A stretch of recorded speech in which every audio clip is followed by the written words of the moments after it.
made both ways throughout the offseason and earlier this season, and both those guys want to come out of this game with the bragging rights, that's for sure. Diggs is currently second on the Texans in receptions and receiving yards. He is first in total touchdowns with 2 receiving, along with the first rushing touchdown of his career last week, which came on a broken play in which he was supposed to throw the football when they were down in the red zone in their come-from-behind win against Jacksonville. The injury bug has been running rampant throughout the league, and the Bills are not immune. After being without the entire second level of their defense the past 3 weeks, there were some new key losses to their starting lineup this week. Buffalo will be without starting defensive tackle Ed Oliver and starting safety Taylor Rapp on defense, and their leading receiver Khalil Shakir out for their offense this afternoon. Yeah, and guys are going to have to step up in their place. Hopefully we see an emergence from Curtis Samuel this week in the receiving corps. Maybe that gives more opportunities to a Keon Coleman to make more impact on this game. And then defensively, a guy like Cole Bishop, great opportunity. Second-round pick, getting his first chance to start, get all the starting reps throughout the week in practice. I'm looking forward to seeing him play out here today. The Bills aren't the only team that will be shorthanded today. The Texans are also nicked up coming into this game, which includes Houston's top 2 running backs. For more on that, we check in with our sideline reporter, Sal Capaccio. Good afternoon, Sal. Yeah, hi, guys. Welcome down to the field here at NRG Stadium, and, of course, where the roof is closed. We'll talk about that today, but our first sideline report is brought to you by Richmond Vona Personal Injury Attorneys. When the unexpected happens, expect Richmond Vona. You said it, Chris. The Texans are down their top 2 running backs. That's Joe Mixon, who had a fantastic week 1 and into week 2.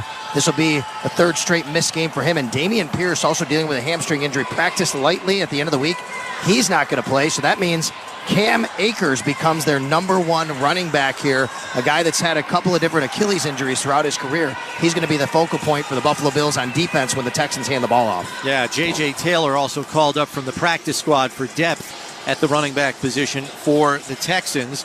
Good news for the Bills, though, Sal, as their defensive captain returns to the lineup this afternoon. Yeah, it's great news to have Terrell Bernard back, right? I mean, this is not a shot whatsoever to be able to Spector here.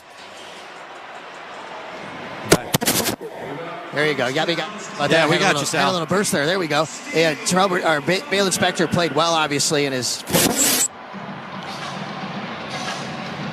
All right, we're having a little trouble connecting with Sal, so we'll try to check back in with him to finish the sideline report if we can. So as he was mentioning, Terrell Bernard back in the lineup as the defensive captain. That is a huge add. Now, when they are down Ed Oliver, as we mentioned, who pulled a hamstring in practice on Thursday and is out for this week. With the active roster low on numbers, the Bills signed a defensive tackle and made 2 practice squad elevations, Eric. Zion Logue comes from the Atlanta Falcons practice squad, and he's going to get thrust right into the lineup. And then they brought up Tyrell Shavers at the receiver position, knowing they're down Khalil Shakir, and practice squad defensive tackle Branson Dean, who flashed in training camp, may not have quite the consistency that they're looking for on a down-to-down basis, but there to obviously take some rep load off of some of the starters. Yeah, and Dwayne Carter had his first big play of his career last week, at a tackle for loss in the game against Baltimore. He's going to be thrust right into a brand new role this week with Ed Oliver out of the lineup.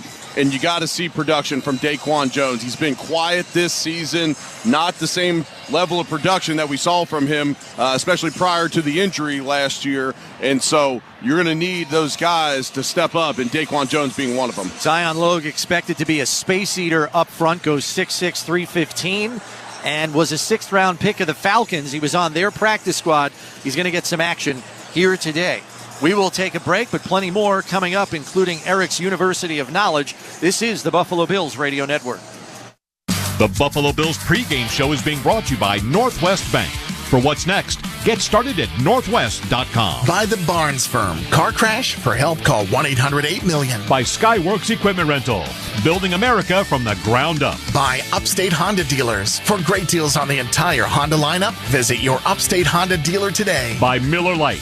Tastes like Miller time, Bills fans. And by Snapdragon Apples, the official apple of the Buffalo Bills. I'm Ross Salino. Choose a law firm carefully. If 6 different firms handled your case, it would likely result in 6 different outcomes. That's just how it works. The compensation you receive really depends on the lawyer you hire and the reputation of the firm. Quite simply, the best lawyers typically get the best results. So choose wisely. Choose Celino. It may be the most important decision you ever make.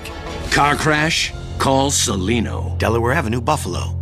Business owners, you have a lot on your mind. Leave your building security to the experts. Call Great Lakes Building Systems at 892 Lake for a comprehensive fire and security assessment. I'm John Woyden, president of Great Lakes Building Systems, where our business is protecting your business. We install and service complex fire, security, and video monitoring systems. If it keeps you safe, it's Great Lakes. Call Great Lakes Building Systems at 892 Lake or go to glbs-inc.com. We keep an eye on your business so you don't have to. Protecting your business is our business. Right here for the big plays and the big wins. Right here for the longest passes and the toughest runs. For the highlights, the cheers, and all the hey-hey-heys. At Univera Healthcare, we know what it takes to be here for Western New York teams, both on and off the field. Because our home, our hearts, and our focus are always right here.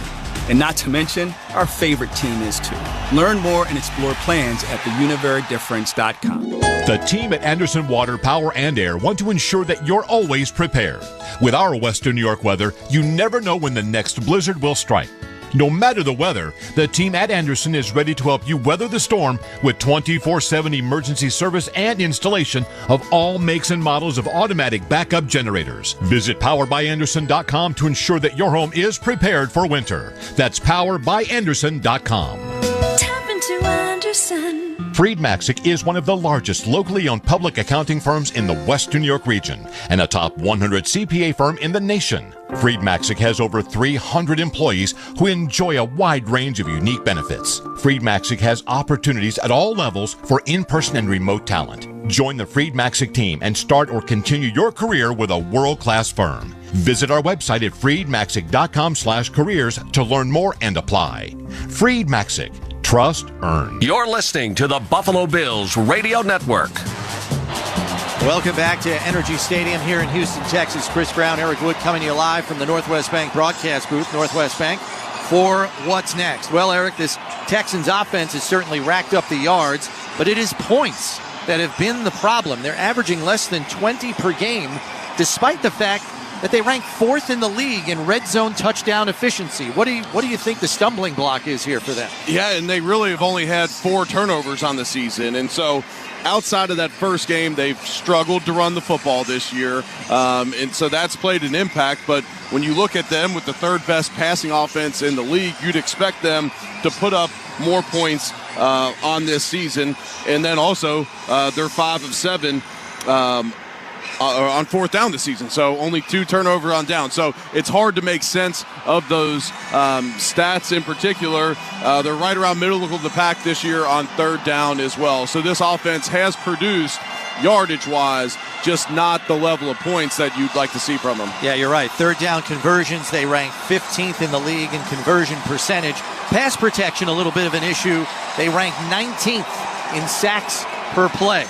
This is a bounce-back game for the Bills, and they have been good at doing that over the years under Sean McDermott. That's Eric's University of Knowledge this week, brought to you by Houghton University. Discover a surprisingly affordable, Christ-centered university right here in Western New York. Eric, what does McDermott and his coaching staff do so well to course-correct their team and deliver a better performance coming off losses? Well, I think Sean handles the losses as a learning experience, and they do a great job of nipping the things in the bud that maybe beat them the week before. So last week against Baltimore, the ball got ran down their throat, but there was communication errors on both sides of the football. Defensively, Bale Inspector talked about it after the game that he wasn't as proficient in lining the guys up pre-snap, and then offensively, a number of the pass protection breakdowns were simply communication. And so I would expect that to have been solved as much as possible in the week preparation leading up to Houston. Since 2019, the Bills are 17-5 after a loss in the regular season, and they've had back-to-back losses just once in each of the last 5 seasons. Bills are also going to be without Von Miller for the next 4 games after the league imposed a 4-game suspension for violation of the league's personal conduct policy. A player expected to see his snaps increase appreciably is rookie fifth-round pick Javon Solomon, Eric. Veteran players in that defensive line room have been impressed with Solomon's skill set, led the nations in sacks as a senior at Troy last year, and he's flashed already. He has. He had the strip sack fumble against Jacksonville, so that's a guy who came into the season a little dinged up, gets to learn while not in a uniform early in the season, and then has the opportunity to get some serious action here today. And this is a offensive line, like you mentioned, bottom half of the NFL in sacks per play. They could potentially take advantage of some of these guys out there, especially when you look at Blake Fisher, the rookie right tackle that's going to be starting in place of Titus Howard, who's out today with an injury. Even though Solomon is just 6'1" and change, he has 34-inch arms, 11-inch hands, and his teammates say his hands are the strength of his game. We'll see if number 56 can make an impact here this afternoon. Time for Eric's keys to the game, which are brought to you by the Western New York Ford dealers and the all-purpose affordable Ford Bronco Sport. Yeah, key number one today is to establish the run. This is a Houston defense that's 25th in the league in yards per carry. They give up 4.7 yards per carry. I'd like to see the Bills establish the run today, which will do two things. One, it'll help them remain two-dimensional on offense, and then also that keeps that banged-up defense off the field some. Number two, they got to limit Nico Collins. Nico Collins has the most receiving yards in the NFL right now, and he's great after the catch. He has over 170 yards after the catch this season. When he catches the ball, you got to tackle him and get him down on the ground. And number three, the Bills got to have some young guys make an impact. Dwayne Carter, Cole Bishop, these young guys, Javon Solomon, who we just mentioned, who are going to play a serious role, especially on the defensive side of the football for the Bills today. They've got to step up in a tough environment here in Houston. Let's pause 10 seconds for station identification. This is the Buffalo Bills Radio Network. Interact with our stable of former players, coaches, and executives all day long on SiriusXM NFL Radio Channel 88 and the SiriusXM app. Let's take a moment to honor the brave men and women of our military and thank them for all the sacrifices they have made to keep us safe. We salute you. This salute is proudly presented by Hiller Comerford Injury and Disability Law, fighting to get our veterans the disability benefits they deserve. It's Hiller time. The coin toss and opening kickoff are coming up. This is the Buffalo Bills Radio Network. The Buffalo Bills pregame show is being brought to you by Northwest Bank. For what's next, get started at northwest.com. By Houghton University. Discover a surprisingly affordable Christ-centered university right here in New York. By Verizon, the Buffalo Bills, powered by Verizon. By Tullamore Dew. When it's game time, it's Tully time. And by Haynes Supply. From our Buffalo roots to nationwide sales and service, we are your industrial contractor supplier. Hey, it's Bulldog here. Football season means enjoying great food cooked on the grill. Stop in at Dash's Market for their awesome homemade sausage, steaks, burgers, Salins, or Wardy's hot dogs, and their great selection of beer and seltzers. Look for their specials online or in store. Check out Dash's quality produce, fresh baked goods, local deli brands, and What's up, football fans? Thanks for hanging out with us today during this NFL action. The Buffalo Bills taking on the Houston Texans. We are celebrating our Sick Kids Hospital Fall Drive donation campaign. Please take a look at the link. Click that link that's pinned in the chat and take a look at our campaign page. We are trying to raise money in the Create 100K campaign for Sick Kids Hospital in Toronto. If you know anything about Toronto, you've probably heard about Sick Kids. We thank you for your time and checking that page out and the donation if possible. If not, please share the link out. Let's help more sports fans find our fall donation drive. Thank you guys so much. Let's go, Bills. Let's get back on track and back on the wins. Let's go.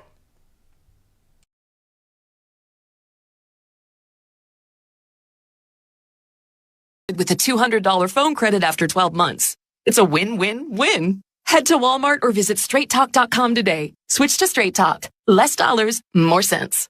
Straight Savings Plan enrollment requires compatible unlocked device and new line of service. Bonus device credit requires 12 months of active service. Offer ends if eligibility requirements are no longer met. Taxes and fees apply. For network management practices, see Straight Talk's terms and conditions. The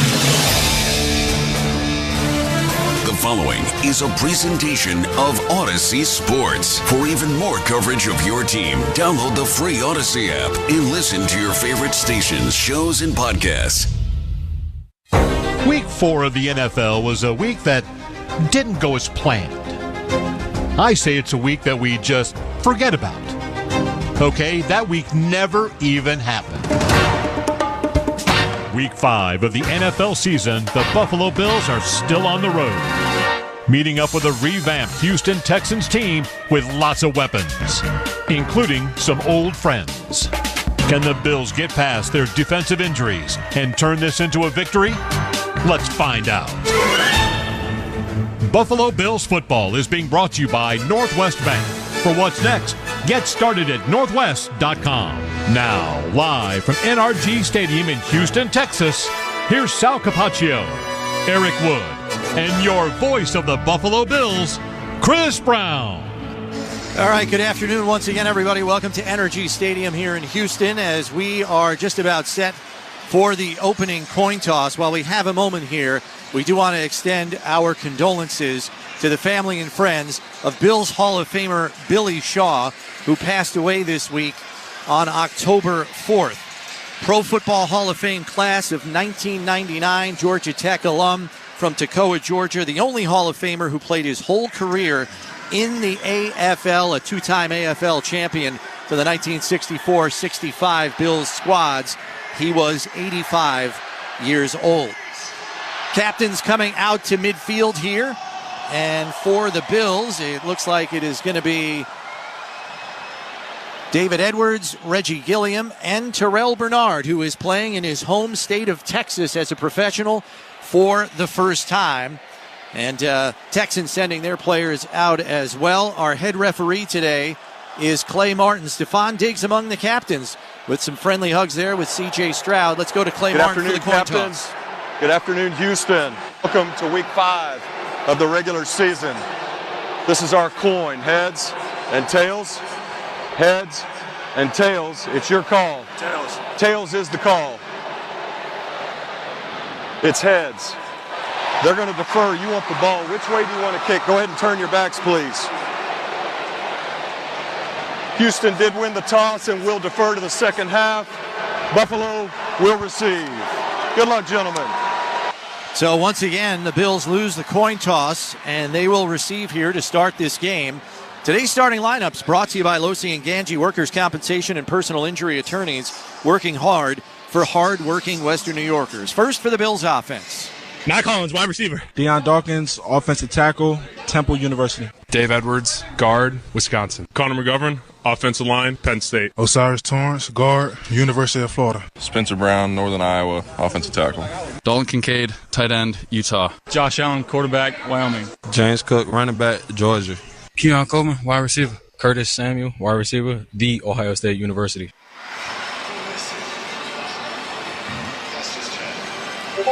And now for the Bills defense.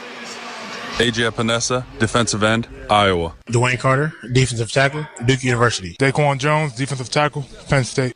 Gregory Rousseau, defensive end, University of Miami. Dorian Williams, linebacker, Tulane University. Baylon Spector, linebacker, Clemson University. Cam Lewis, corner, Buffalo. Russell Douglas, cornerback, West Virginia University. Christian Benford, defensive back, Villanova University. Cole Bishop, safety, University of Utah. DeMar Hamlin, safety, University of Pittsburgh. The opening kickoff is brought to you by Tullamore Dew. When it's game time, it's Tully time. Bills are going to be coming right to left on your radio dial. Houston Texans in their Color Rush uniforms, which is basically all black with their navy blue helmets, red numbers and letters on the nameplates. Bills in their Stormtrooper look here on the road for the first time this season, all white with their blue numbers, white helmets obviously. We are underway as the kickoff heads to the middle part of the end zone, fielded there by Codrington, who takes a knee for the touchback. So the Bills offense will come out, and they are down Khalil Shakir here for the first time this season. Bills' first drive of the game brought to you by your Upstate Honda dealers. For great deals on the entire Honda lineup, visit your Upstate Honda dealer today. And we see Mac Hollins coming out with Keon Coleman, who gets the start, but it's going to be a two tight end set with Knox and Kincaid on the field. Allen in the shotgun with Cook to his left in the backfield. 1st and 10, and the handoff goes to Cook through a big hole and right up the middle. It's a 7, maybe an 8-yard gain there for Cook on the first carry of the game. Derek Stingley on the tackle.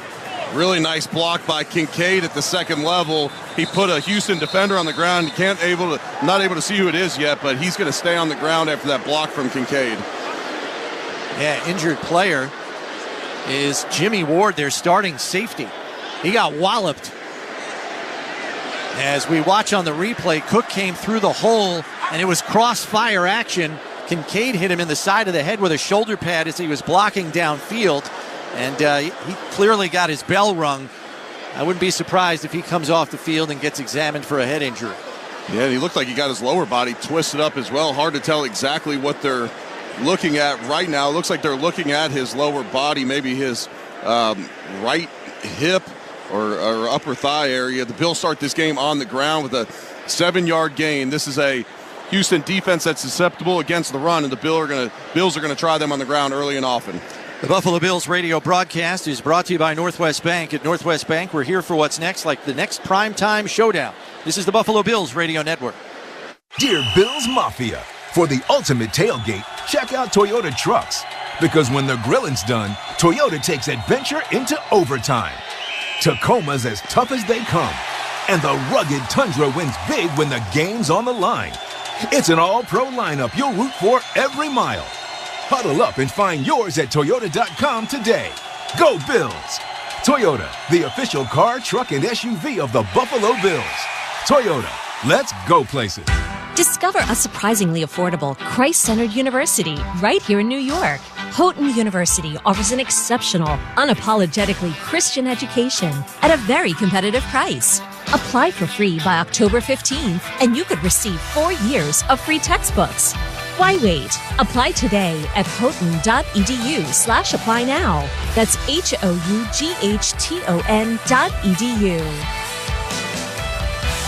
After an accident, life can be scary, stressful, tricky.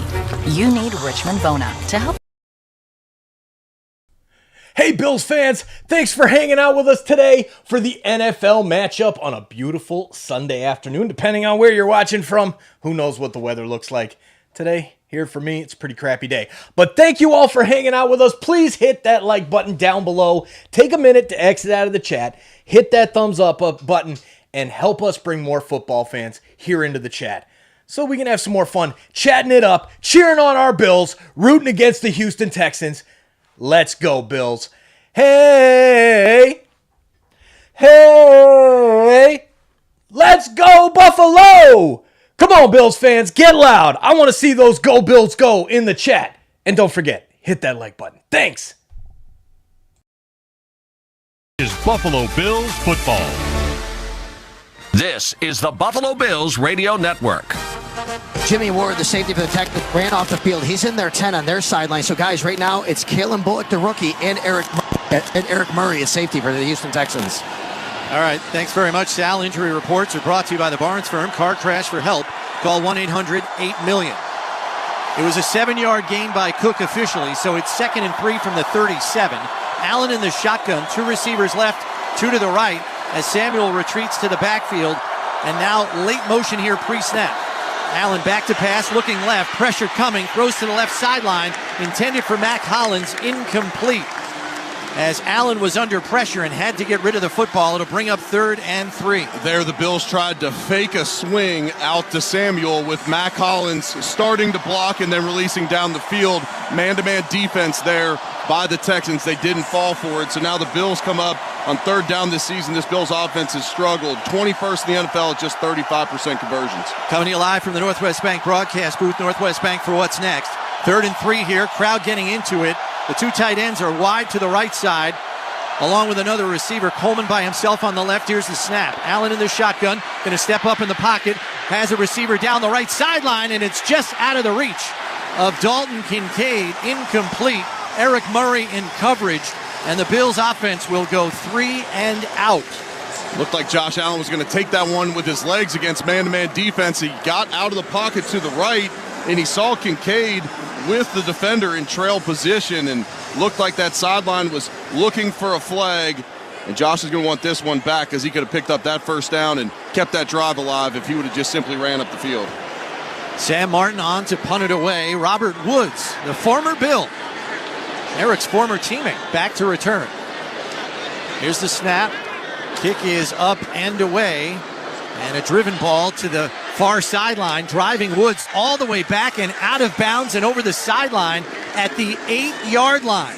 Nice job by Sam Martin on a directional punt there, as it'll be a poor drive start for the Texans offense. 55 yards, no return. Yeah, it was an excellent punt. Gives Houston backed up inside their 10. So this Bills defense is going to take the field. They get their defensive captain, their lone defensive captain in Terrell Bernard, back in the lineup this week. He's setting the huddle and making the call now.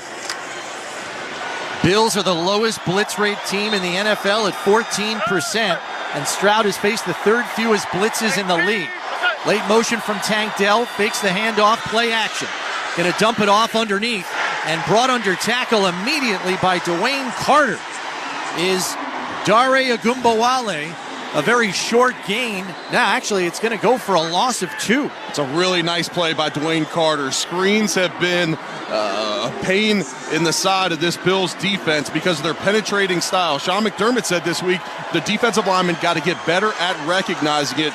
Dwayne Carter, the rookie, does it on the first snap there. Bills have 2 rookies in their starting lineup. Cole Bishop back at safety and Dwayne Carter up front. Stroud in the shotgun. Motion from Dell, handoff inside, through a hole up the middle once again is Ogunbowale. Short gain there, out to the 10-yard line. It's a pickup of 3. It's going to bring up 3rd and a long 8. The Bills are going to bring their dime defense out on the field. They bring in Dewan Smoot.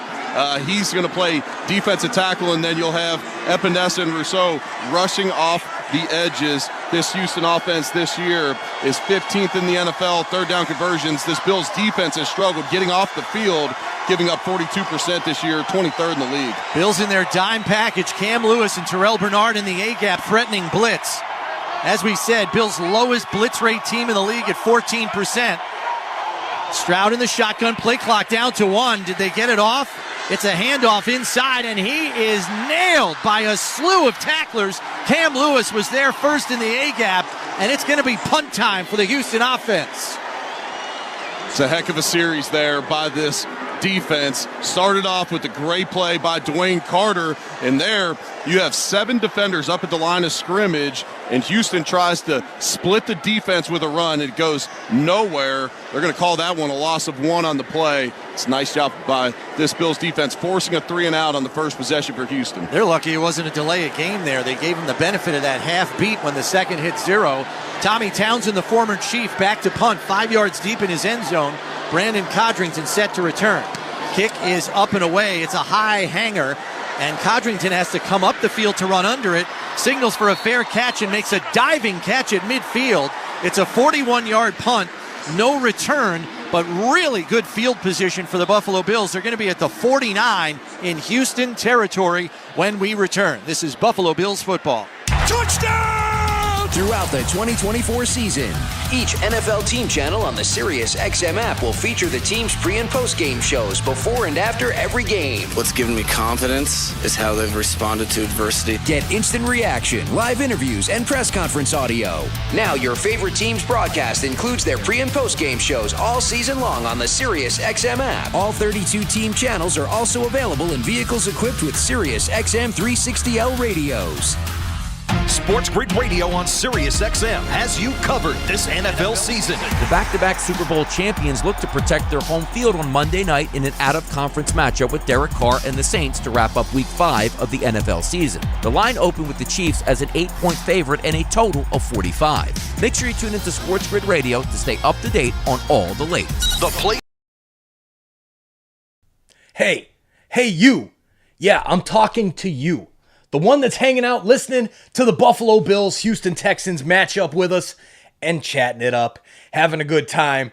Thank you for being here. Please hit that subscribe button. Yeah, I'm talking to you. I know there's a lot of people out there that are just hanging out listening to the game. We need you to hit that subscribe button to help this awesome Toronto sports community grow. And sports community, that's the key part. We're all about sports here. Check out our Major League Baseball playoff action as well, as we're live for almost every single game of that. We have a hurricane hitting So that might be a little bit of a problem come Wednesday to do every single game. But thank you all for hitting that subscribe button. Let's get back to the football. Go Bills, go. See you guys back in the chat. Advice. You got to work the waiver wire. You got to make trades. The draft is just a piece of the puzzle. Our experts tell you who to play in this time of need. Now the work really starts. Your frontline source for fantasy football. Channel 87 and on the SiriusXM app. Interact with our stable of former players, coaches, and executives all day long on SiriusXM NFL Radio Channel 88 and the SiriusXM app. It feels like a late arriving crowd. Kind of looks like it. That might be an advantage early on for the Bills offense with less crowd noise. It got loud in that first drive, guys, but obviously the Bills have played in loud environments before. Let's see if they can take advantage here. Sideline reports brought to you by Richmond Vona Personal Injury Attorneys. When the unexpected happens, expect Richmond Vona. Yeah, Jimmy Ward still out for the Texans. Kalen Bullock, the rookie from USC, has started Number since the 70 beginning of the season. is an eligible receiver. Number 70 is eligible. But he is now joined by Eric Murray at the safety position in the Texans secondary. Alec Anderson on as the 6th offensive lineman. Bills go heavy set here. 1st and 10 at the Houston 49. Cook the lone setback with Allen under center. Handoff goes to Cook. Comes over the left side. Bounce off a tackler. Still loose. Flag comes out. And he has passed the first down marker for a 13-yard gain down to the 36. We'll see if it's coming back. Looks like it's holding on the Bills. Yeah, and it was on the back side of the play. Holding. Offense number 79. 10-yard penalty. First down. They're going to get Spencer Brown here with a hold. And, man, we get to see the replay. And it's not much, but as he went to separate to try and make the play, they're going to get that most of the time on the backside, and that negates a really nice run by Cook, who used great vision to kind of weave through traffic and showed some nice balance breaking off tacklers. Yeah, that one hurts for sure, as it's a 23-yard difference. He got 13. They lose 10 on the penalty. It's now 1st and 20. Allen in the shotgun in an empty set. 3 to the left, 2 to the right. And now he's making a check at the line. They're communicating that as Ty Johnson's wide to the left, with Samuel and Kincaid on the left side. Here's the snap. Back to pass, has time, looking deep down the field. He's got Mac Hollins wide open, and he just overthrew him. Hollins got fingertips on it, but it's incomplete. He would have been gone for a touchdown. Kalen Bullock, the safety, got beat in coverage. Yeah, he was expecting Mac Hollins to sit at the top of his route, and he ran right by him, and Houston dodges a bullet there. That should have been a 59-yard touchdown. Sometimes those ones where they're wide open, or the quarterbacks will often say those are the hardest ones to hit, and Josh just barely overthrows Mac Hollins there. Coming to you live from the Northwest Bank broadcast booth. Northwest Bank for what's next. 2nd and 20 now. 2 receivers to the left, 2 to the right. Allen under center. Cook the lone setback. Fakes the handoff. Play action here. Steps up, throws it underneath to Cook, gets away from the defender to the 45-40. First down and more as he's down to the 35-yard line. James Cook with some wide open spaces after he made the first defender miss, and he was off and running. Yeah, Josh Allen did a nice job buying extra time in the pocket. He examines down the field, looked like he wanted to take a shot. Instead, he dumps it down to Cook, who was sitting just over the center. Number 70 is an eligible receiver. Number 70 is eligible. 24-yard catch and run by Cook. Sets up 1st and 10 at the Texans 35. Alec Anderson back on as the 6th offensive lineman. 2 receivers to the right. Tight end Knox is on the left side. Cook the lone setback with Allen under center. Here's the snap. Handoff goes to Cook. Cutback lane's open. 30, 25. Racing out to the Bills sideline and out of bounds there at the 23-yard line. It's another first down carry for Cook. And Eric, we thought the Bills be able to run on this defense. It's working early. Yeah, the offensive line's getting great push right now. They are dominating this interior of the Texans defense, and that would be the weakness of this Texans defense. It's those defensive tackles, and then these linebackers have struggled against the run early in this one as well. 12-yard gain there by Cook, and it's a fresh set of downs for Buffalo. Valdez-Scantling to the left in another heavy set formation. Cook gonna run it again. Through a hole, but gets wrapped up this time. Still gets 3 yards, maybe 4 on the play. Mario Edwards, the defensive tackle, was able to hold on to him and bring him to the ground.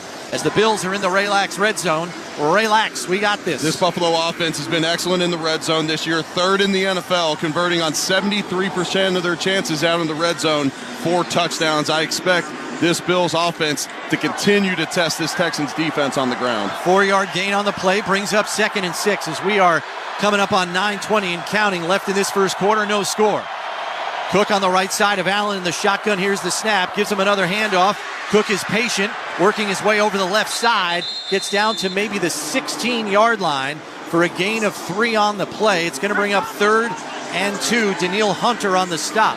Wouldn't surprise me to see this be 4-down territory for the Bills. They're going to get right back up on the line of scrimmage to keep this personnel grouping for this Texans defense on the field. Officially a 3rd and 3. Allen the shotgun, another snap, another handoff for Cook.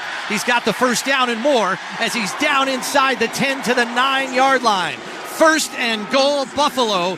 Henry To'o on the tackle. There was a wide open gap in the middle of that Texans defense.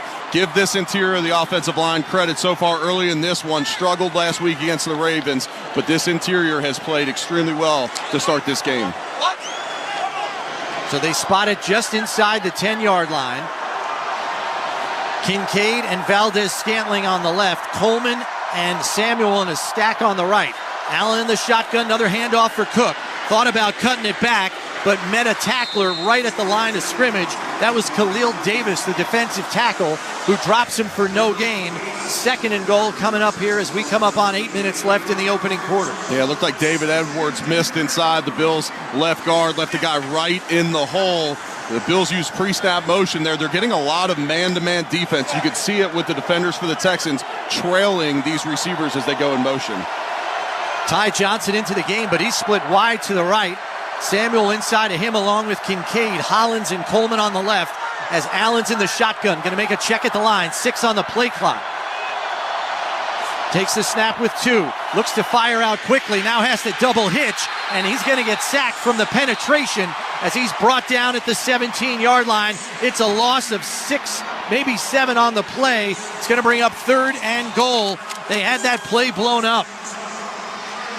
Yeah, they just brought too many. The Bills have 5 blockers there. Houston brings 6. Nobody was open on the outside. Again, man-to-man defense. No one was able to separate. Josh Allen just has to eat that sack with nobody winning quick enough with 6 defenders coming with only 5 blockers. You have to wonder if somebody was hot on that play and didn't realize it. 3rd and goal as the crowd's getting into it now. Empty set, 3 to the left, 2 to the right. Play clock down to 4, 2, 1. And there's a flag on the play. False start. False start. Number 0, offense. 5-yard penalty. 3rd down. Blowing up here on 1st and goal. It's been a rough couple of plays. It has been. So now the Bills are sitting with 3rd and goal from the 20-yard line. So here's where you got to avoid the big mistake. These red zone windows get tighter. You're essentially sitting on 3 points here. You can't have a turnover risking play here. Empty set, 3 to the left, 2 to the right. Allen in the shotgun. Texans showing blitz here, and they bring 6 again. Fires to the end zone looking for Coleman, and the pass is over the sideline, out of bounds. Field goal unit's going to have to come on for Buffalo. Derek Stingley in coverage, but he didn't have to do anything. The ball was just off the mark. Yeah, Josh sailed that one out of bounds. Looked like he was going to try and give his 6'4" receiver a shot out there on the outside, but Josh, with defenders barreling down on him in the pocket after the blitz was brought, he's off the mark with his fire. This field goal attempt brought to you by Univera Healthcare right here for Western New York teams on and off the field. It'll be a 38-yarder from dead center between the hashes for Tyler Bass. Here's the snap. Hold is down. Kick is on the way, and it is good. 6:27 left in this opening quarter, and the Bills are on the board first. They lead 3-0. This is the Buffalo Bills Radio Network. Rev up the fun with the Honda Civic and HR-V. These vehicles redefine the game when it comes to performance and style. With sporty designs matched by powerful performance, the Civic and HR-V deliver a driving experience like no other. But what really sets these cars apart from the crowd is the spirit of determination that inspires everything we do. That's why we're KBB.com's best value brand of 2024. For great deals, visit your local Upstate Honda dealer today. based on 2024 Consumer Choice Awards from Kelly Blue Book. Visit kbb.com for more information. Earth movers, aerial lifts, compaction, concrete equipment, forklifts, telehandlers, and a whole lot more. Skyworks Equipment Rental has the right construction equipment and tools you need to get the job done. With locations across the Northeast, Midwest, Southeast, and delivering to job sites nationwide, you can trust Skyworks to deploy equipment when and where you need it. To rent, purchase, or to schedule service for your own equipment with our factory-trained technicians, visit SkyworksLLC.com. Skyworks, building America from the ground up. Ready to take your business to the next level? In today's fast-paced marketing world, staying ahead isn't just an option, it's essential. That's where scale marketing comes in. We don't just help you compete, we make sure you win. Whether you're looking to grow, expand, or overcome stagnation, Scale Marketing is your performance marketing partner. We specialize in helping mid-sized B2C companies with teams of over 100 thrive. Scale Marketing is a full-service agency offering expertise in performance marketing across traditional and digital platforms, creative production, and data analytics. We treat your money like it's our own, ensuring every dollar is spent with purpose and every decision is driven by data. Our knowledgeable team stays ahead of the trends, crafting strategies that align with your business goals. Partnering with Scale Marketing means gaining a dedicated strategist and a team committed to your success. If you're ready to lead the market, visit scalemarketing.com today. That's scalemarketing.com. You're listening to the Buffalo Bills Radio Network. Bills strike first, a field goal from Tyler Bass. A total drive time of 10 plays, 29 yards, 5 minutes and 37 seconds off the clock. That's driven to you by Toyota, the official car and truck of the Buffalo Bills. Guys, I don't know if Zion Logue played in the first series, but if not, we're going to see him for the first time here in a Bills uniform. The young man they signed from the Atlanta Falcons practice squad is getting ready to go into the game with the rest of the defensive line, it looks like. Thanks, Sal. The Bills' first score of the game brought to you by Salino Plumbing, Heating, and Cooling. First in quality, first in service. Call 6-8-FLUSH first. Tyler Bass set to kick this one off. Robert Woods, J.J. Taylor set to return for the Texans, as we have 6:27 left in this opening quarter, and the Bills are up 3-0. Bass approaching the ball now, kicks it up and away. And this is going to go deep through the back of the end zone for a touchback.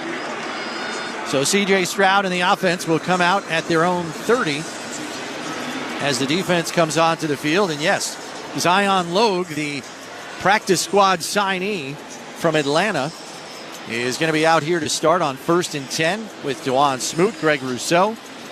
And he's just a space eater, really. 6'6", 314, two-time national champion at the University of Georgia.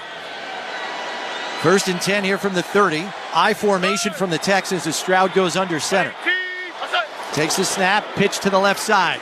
And Agumbawale is met immediately by Dorian Williams for a loss of a half yard on the play.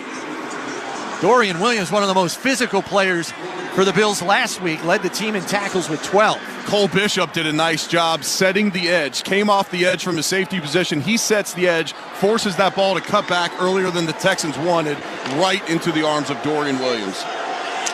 Interesting that it's been Agumbawale here early on and not Cam Akers. Stroud back under center here on 2nd and 10. Takes a snap, back to pass. Has time. Now pressure coming. Gets it off. Complete to Stover, the tight end. But he's wrapped up by Williams immediately after a gain of 5. Out to the 35. It's going to bring up 3rd and 5 here. Dwayne Carter pushing the offensive lineman Shaq Mason right into the lap of C.J. Stroud, forcing that check down. Dwayne Carter's made a couple of nice plays early in this one.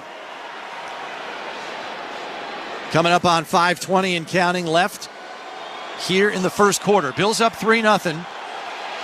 Texans facing a 3rd and 5 from their own 35. Stroud in the shotgun.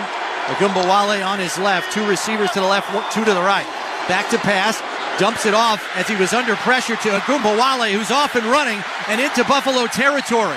He was wide open on the clear out, and he's into Buffalo territory and down to the 37-yard line. Damar Hamlin made the tackle. Huge gain.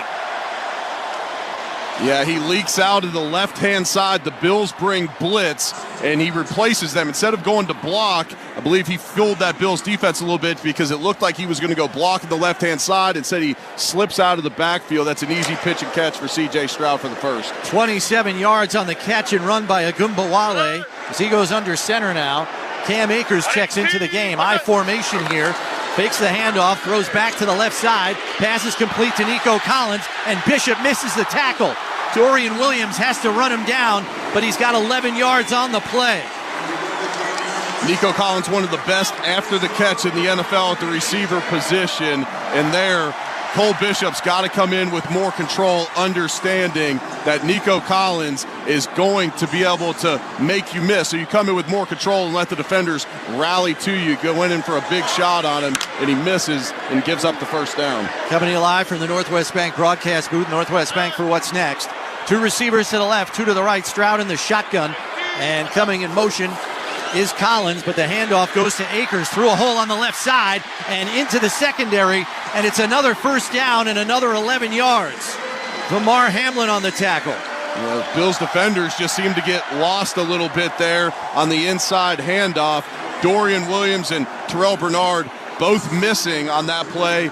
Filled gaps wide of the hole that he cut back into. Branson Dean also didn't get over there to be able to fill that gap. This was a problem last week, Eric. They get gashed on a big play, and it takes them a few plays to reset. Got to get their bearings here. 1st and 10 from the Bills' 15. I formation again, Stroud under center. Handoff goes to Akers right through a gigantic hole and into the end zone for a touchdown. Nobody touched Cam Akers. A 15-yard touchdown run. Bills defense made that too easy. You got him in 3rd and 9, and you essentially just let him march down the field with chunk plays. And those last 2 runs by Cam Akers, there was nobody clogging those middle gaps there. The Bills are without Ed Oliver in the middle of the defense there, and it seemed like the interior of that defensive line really struggled those last few run plays. So on for the extra point is Kaimi Fairbairn.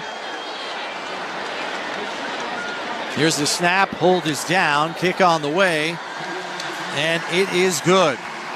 A drive that got off to a rough start soon became clinical for Houston as a 15-yard touchdown run by Cam Akers puts them up 7-3 with 2:55 left in the opening quarter. If you're in a car crash, call the Barnes Firm. Our hometown attorneys want to help you get the best result possible. Call 1-800-8-MILLION. It could be the best call you make. This is Buffalo Bills football. Touchdown, Buffalo! Bills fans, get more of the great content you crave right now on the Sirius XM app. Just search Buffalo Bills on the app and tap the favorite star. You not only hear the game with your hometown announcers, but you'll also get access to the pre- and post-game shows. And come back during the week for extra Bills content, including coach and player press conferences, special team-specific shows, interviews, and much more. It's all on the Sirius XM app. Download it and search Buffalo Bills today.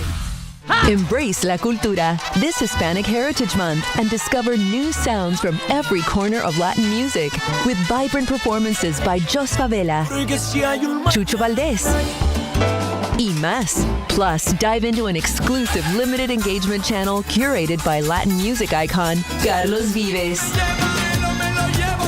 Celebrate Hispanic Heritage Month now through October 15th across SiriusXM and the SiriusXM app. Just search Latino. For the first time since being named head coach of the U.S. men's national team, Mauricio Pochettino sat down with SiriusXM FC's Ray Hudson and Charlie Stilitano. We are going to walk to the 2026 World Cup with the idea to win. We are the first that we need to believe and to dream big. I think in football, if you are not capable to dream, it's impossible to achieve good things. To hear the full interview with the new national team head coach, listen on the SiriusXM app. Just search FC.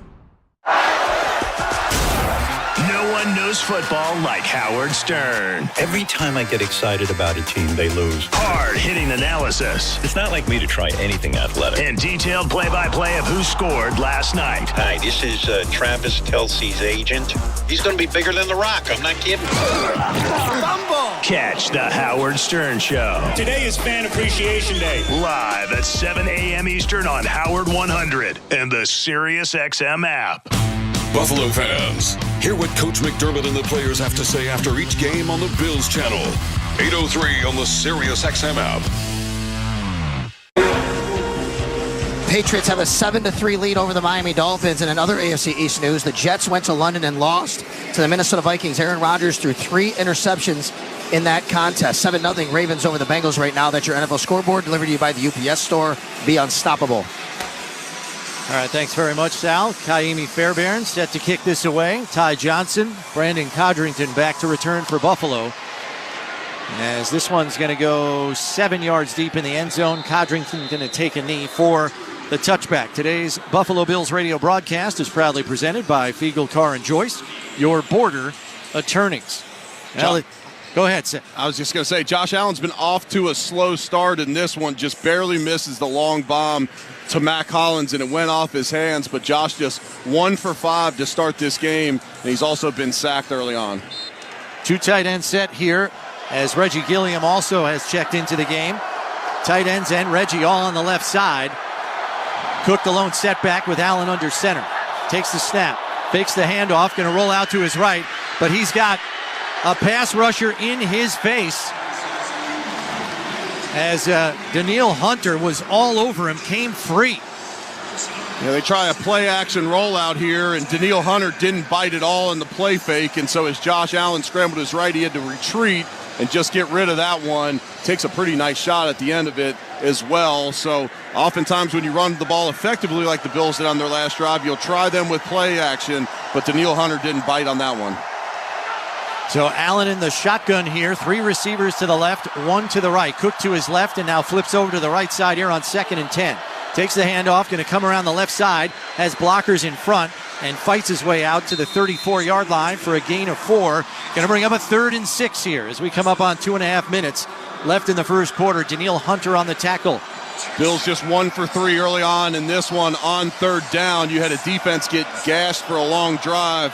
Last thing you want to do is go 3 and out. So the Bills got 3rd and 6 here to try to avoid that. Shavers and Coleman on the right. Knox and Hollins on the left. Ty Johnson on the right side. And now retreats into the backfield with Allen in the shotgun. 3rd and 6 here for Buffalo. And we've got early movement on the line. It's Spencer Brown. Daniil Hunter went into the neutral zone, but it looks like he was baited by the movement from Spencer Brown. The officials are going to talk this one over. The defender did not get in the neutral zone. Therefore, we have false start. Offense number 79. 5-yard penalty. 3rd down. So that'll make it 3rd and 11 now. Yeah, 2nd penalty in the game on Spencer Brown. He got the holding call earlier, and then you get the false start here. And when we get to see the replay, it looked like one of the Houston defenders up front flinched a little, but like we got the explanation from the official, he didn't fully get into the neutral zone, and then Spencer Brown jumped off sides. Texans showing blitz here again as Ty Johnson comes into the backfield for protection. Here's the snap. Back to pass. Throws down the left sideline looking for Coleman, and the pass is wide of the mark, incomplete. Kamari Lassiter in coverage, and the offense once again goes 3 and out. Yeah, Texans bring blitz there, so Josh has got to make a quick decision. He's got off coverage on the outside. Keon Coleman created separation. Josh just barely off the mark to the outside, and the Bills go 3 and out.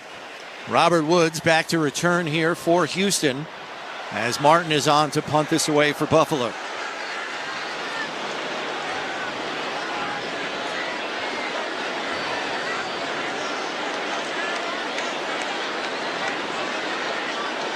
Here's the snap. Kick is up and away. A high spinning ball. It's a little short at the 34. Goes out of bounds at the 33. No return as Woods cannot even field the ball. 37 yards on the punt as we're coming to you live from the Northwest Bank broadcast booth. Northwest Bank for what's next. Chris Brown, Eric Wood here with you at Energy Stadium in Houston, where it is 7-3 in favor of the Texans with 1:43 left in the first quarter. Texans with the possession of the ball once again. Defense has really got to rally here and keep this thing close. They do, and they've struggled on the ground here in this one. Cam Akers, 2 carries, averaging 13 yards a carry, and one of them was for a touchdown, and it was so open. He could have made it from really any distance likely there, as this Bills defense has been ravaged by injuries. There's been so many different players playing in there, and almost just seems that like the gap integrity, which the Bills are generally so fluid with, has really struggled these last 2 weeks, especially last week as they give up over 200 yards on the ground to Baltimore. Looks like they're going to have DeJuan Smoot along with A.J. Epinesa.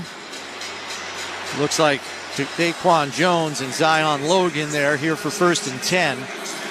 So we've got some edge setters out here and some beef in the middle. Yeah, I would expect on early down and distance, you're going to see these bigger guys on the interior. But as the drives go on, and that's what we saw in the last drive, as the drive went on, you get multiple depth players playing on that defensive line and just really didn't hold up on the back end of it. Bills gave up that 3rd and 9 on the last drive, just way too easy. And from there, the chunk plays continued to roll. So this is going to be a drive start from their own 33 is where they officially mark the ball out and over the sideline after the punt from Martin. Texans have won their last 4 games against the Bills at home, including playoffs. Buffalo last beat the Texans back in 2006 here when J.P. Lossman threw a game-winning touchdown pass to Peerless Price. Lee Evans also had a Bills record 265 yards receiving and 2 touchdowns in that game. Both were 83 yards.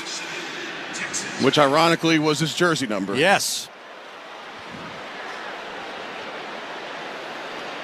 So it looks like we're ready to go here as we are back from a TV timeout. Cam Akers in the backfield. Going to be to the left of Stroud in the shotgun here on 1st and 10. 1 receiver to each side in this 2 tight end look. Fakes the pitch, back to pass. Looking deep down the middle on a post pattern. He's got Collins. Caught at the 15 and in for the touchdown. He got behind Rasul Douglas. 77 yards.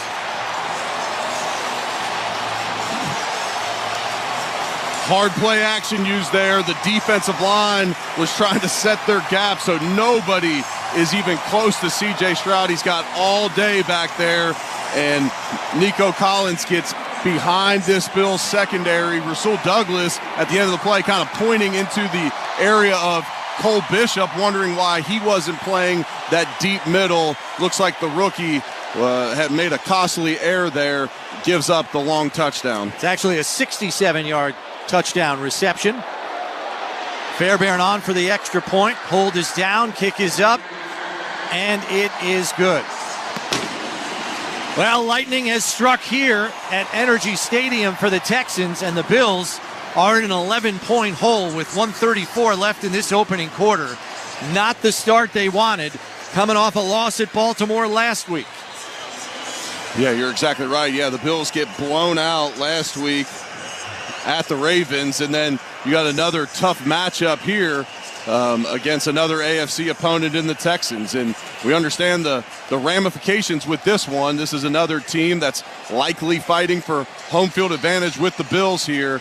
This is a significant game on the schedule for the Bills for that reason. And so this offense for the Bills goes 3 and out in two of their first 3 possessions. They stall out in the red zone when they get it inside the 10. So they're only sitting there with 3 points in this one. Josh Allen, an abysmal 1 for 7 to start this game.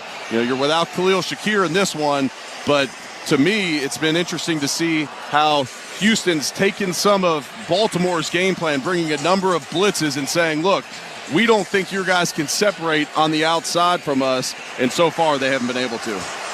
Fairbairn set to kick this one off. Sends it up and away, and this one could be returnable. Fielded at the 1 by Codrington. Takes it up the left side to the 20, 25, cuts it back, and is out to the 27-yard line. 27-yard return there by Codrington. And watching the touchdown by Collins on the replay, Eric, Rasul Douglas was playing outside leverage, an indication he was expecting inside help. Yeah, absolutely. And Cole Bishop's looking into the backfield and just doesn't retreat. When you're the safety and you have middle third, you have to go as deep as the deepest route, and he simply didn't do it on that play. 3 receivers to the right, knocks the tight end on the left side. Allen in the shotgun on 1st and 10 with Cook on his right. Here's the snap. Handoff goes to Cook. It's a pile of players in the middle there. They've got it bottled up, and maybe a yard on the carry. Azeez Al-Shire on the stop. Bill's got to put a drive together here.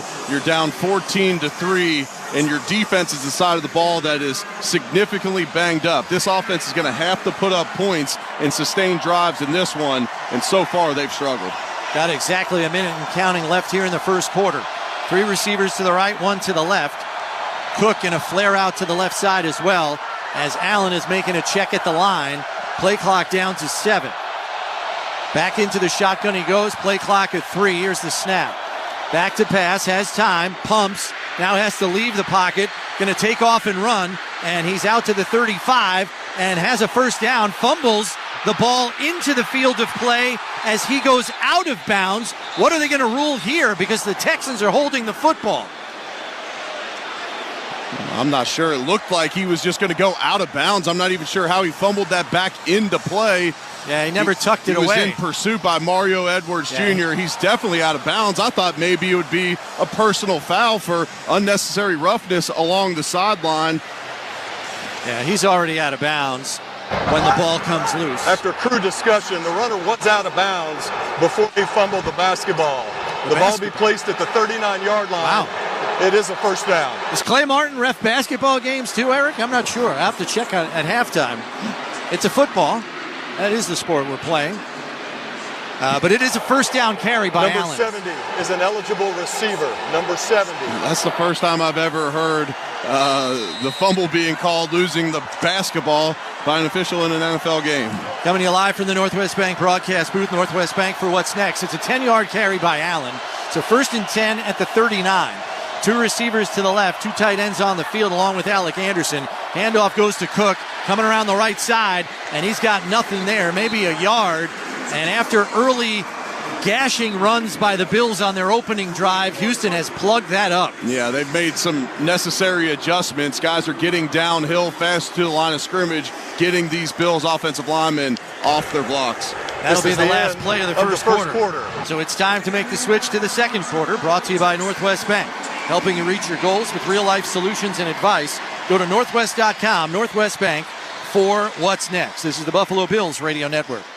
If you're injured at work, call Losi & Ganji, your hard-working workers' compensation and personal injury attorneys. The attorneys at Losi & Ganji work hard so you receive the maximum settlement for your injury. Last year, Losi & Ganji obtained more than $24 million for injured workers. Call Losi & Ganji, 854-1446, or go to losi-ganji.com. Losi & Ganji, Buffalo's workers' compensation and personal injury attorneys, working hard for hard-working Western New Yorkers. Hey, it's Sal Capaccio from my friends at Northtown Automotive. I recently bought a vehicle from Northtown, and one thing the process offered me was peace of mind with their exclusive warranty program, Northtown Plus. It's the vehicle warranty program on select Northtown new and used vehicles. Northtown Plus offers rental car reimbursement, plus emergency roadside services 24/7, plus trip interruption reimbursement. Get to Northtown for Northtown Plus. Shop online at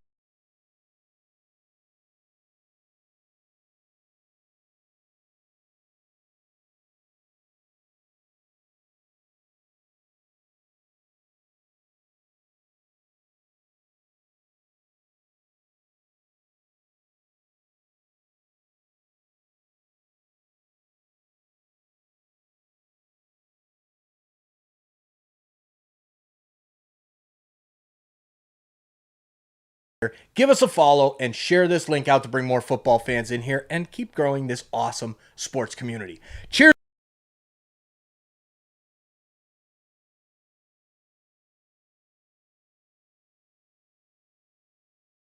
Care. By Losi and Ganji, workers' compensation and personal injury attorneys, working hard for hard-working Western New Yorkers. By Great Lakes Building Systems, our business is protecting your business. By Dunn Tire, official tire dealer of the Buffalo Bills. And by the Barnes Firm. Car crash? For help, call 1-800-8-MILLION. This is the Buffalo Bills Radio Network. We told you earlier the roof is closed here at NRG Stadium. That is not abnormal. It is typically closed. It has been for years for games because the Texans like to keep the noise inside. It's not about the weather necessarily. I'll tell you, it does get very loud in here. It was open for their first regular season game a few weeks ago because Hurricane Beryl had damaged it last year and it wasn't repaired yet. That's your NFL Sideline Report, brought to you by Richmond Vona Personal Injury Attorneys. When the unexpected happens, expects Richmond Vona.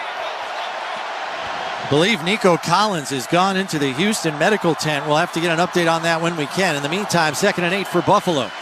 Quick hitter out on the left sideline, but Curtis Samuel wasn't even ready for the pass. It's incomplete. That's going to bring up 3rd and 8. Just a disjointed offense here early on for Buffalo. And hard to tell who that one was even going to. You got James Cook and Samuel out there, and Josh had to sail that pass a little bit because he had to throw it over the head of Danielle Hunter. But yes, this offense is completely disjointed right now. Josh starting this game 1 for 8 throwing right now. Ty Johnson in the backfield, flares out to the right. 3 receivers to the left here on a 3rd and 8 situation as we're just underway in the second quarter. Bills down 14-3. Here's the snap, 4-man rush. Pocket collapsing, Allen rolling out to his left. Fires over the middle of the field. He's got Mac Hollins wide open. It's a little behind him, and he can't come up with it. It's incomplete. And it's punt time again for Buffalo. Yeah, Josh not happy with himself going to the sideline. And that's just another missed opportunity. That's twice in this game. Mac Hollins has been completely wide open. Josh looked like he could have taken off and ran for this one. Josh scrambling to his left, throws back across his body, and just misses Mac Hollins. Sam Martin on to punt this one away. Robert Woods deep to return for Houston.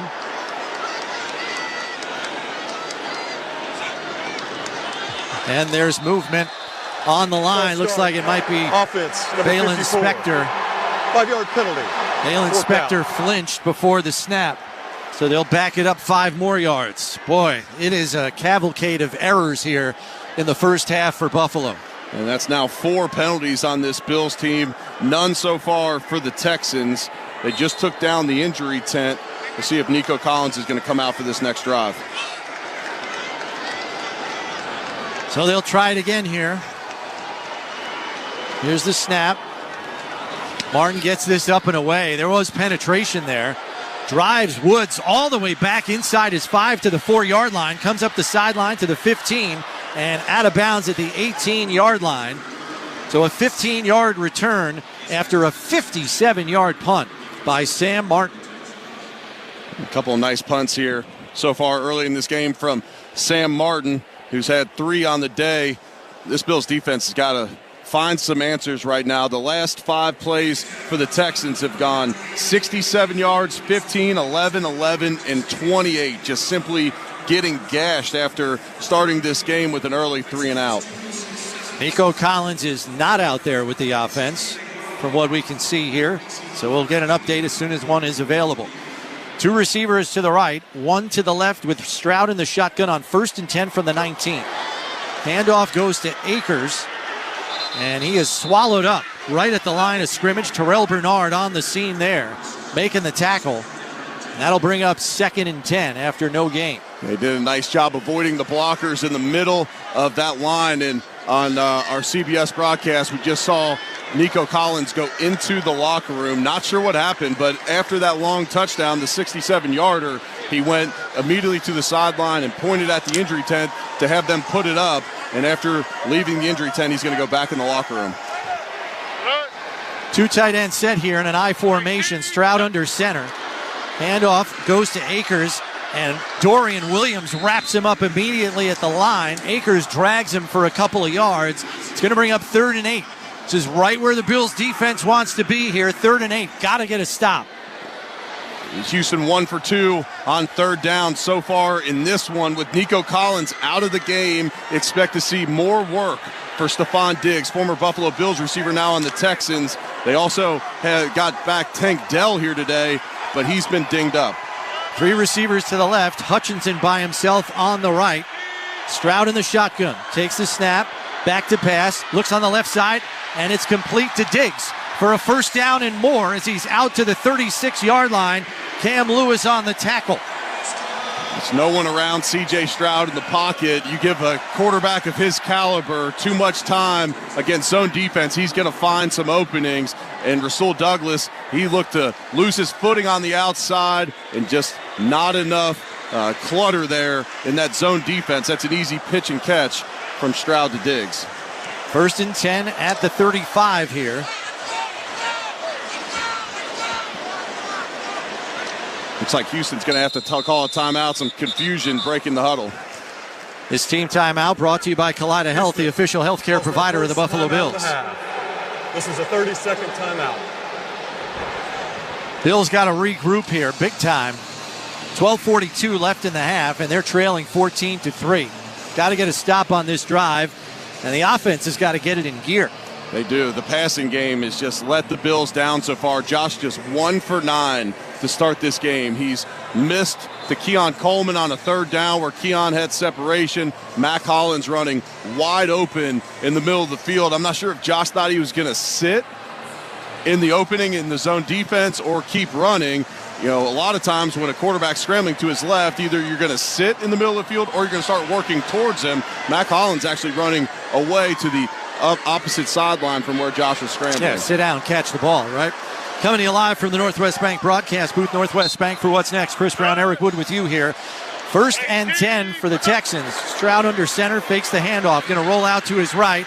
In pursuit is Rousseau. He dumps it off, complete to Dell, racing for the first down marker, and he is a yard short.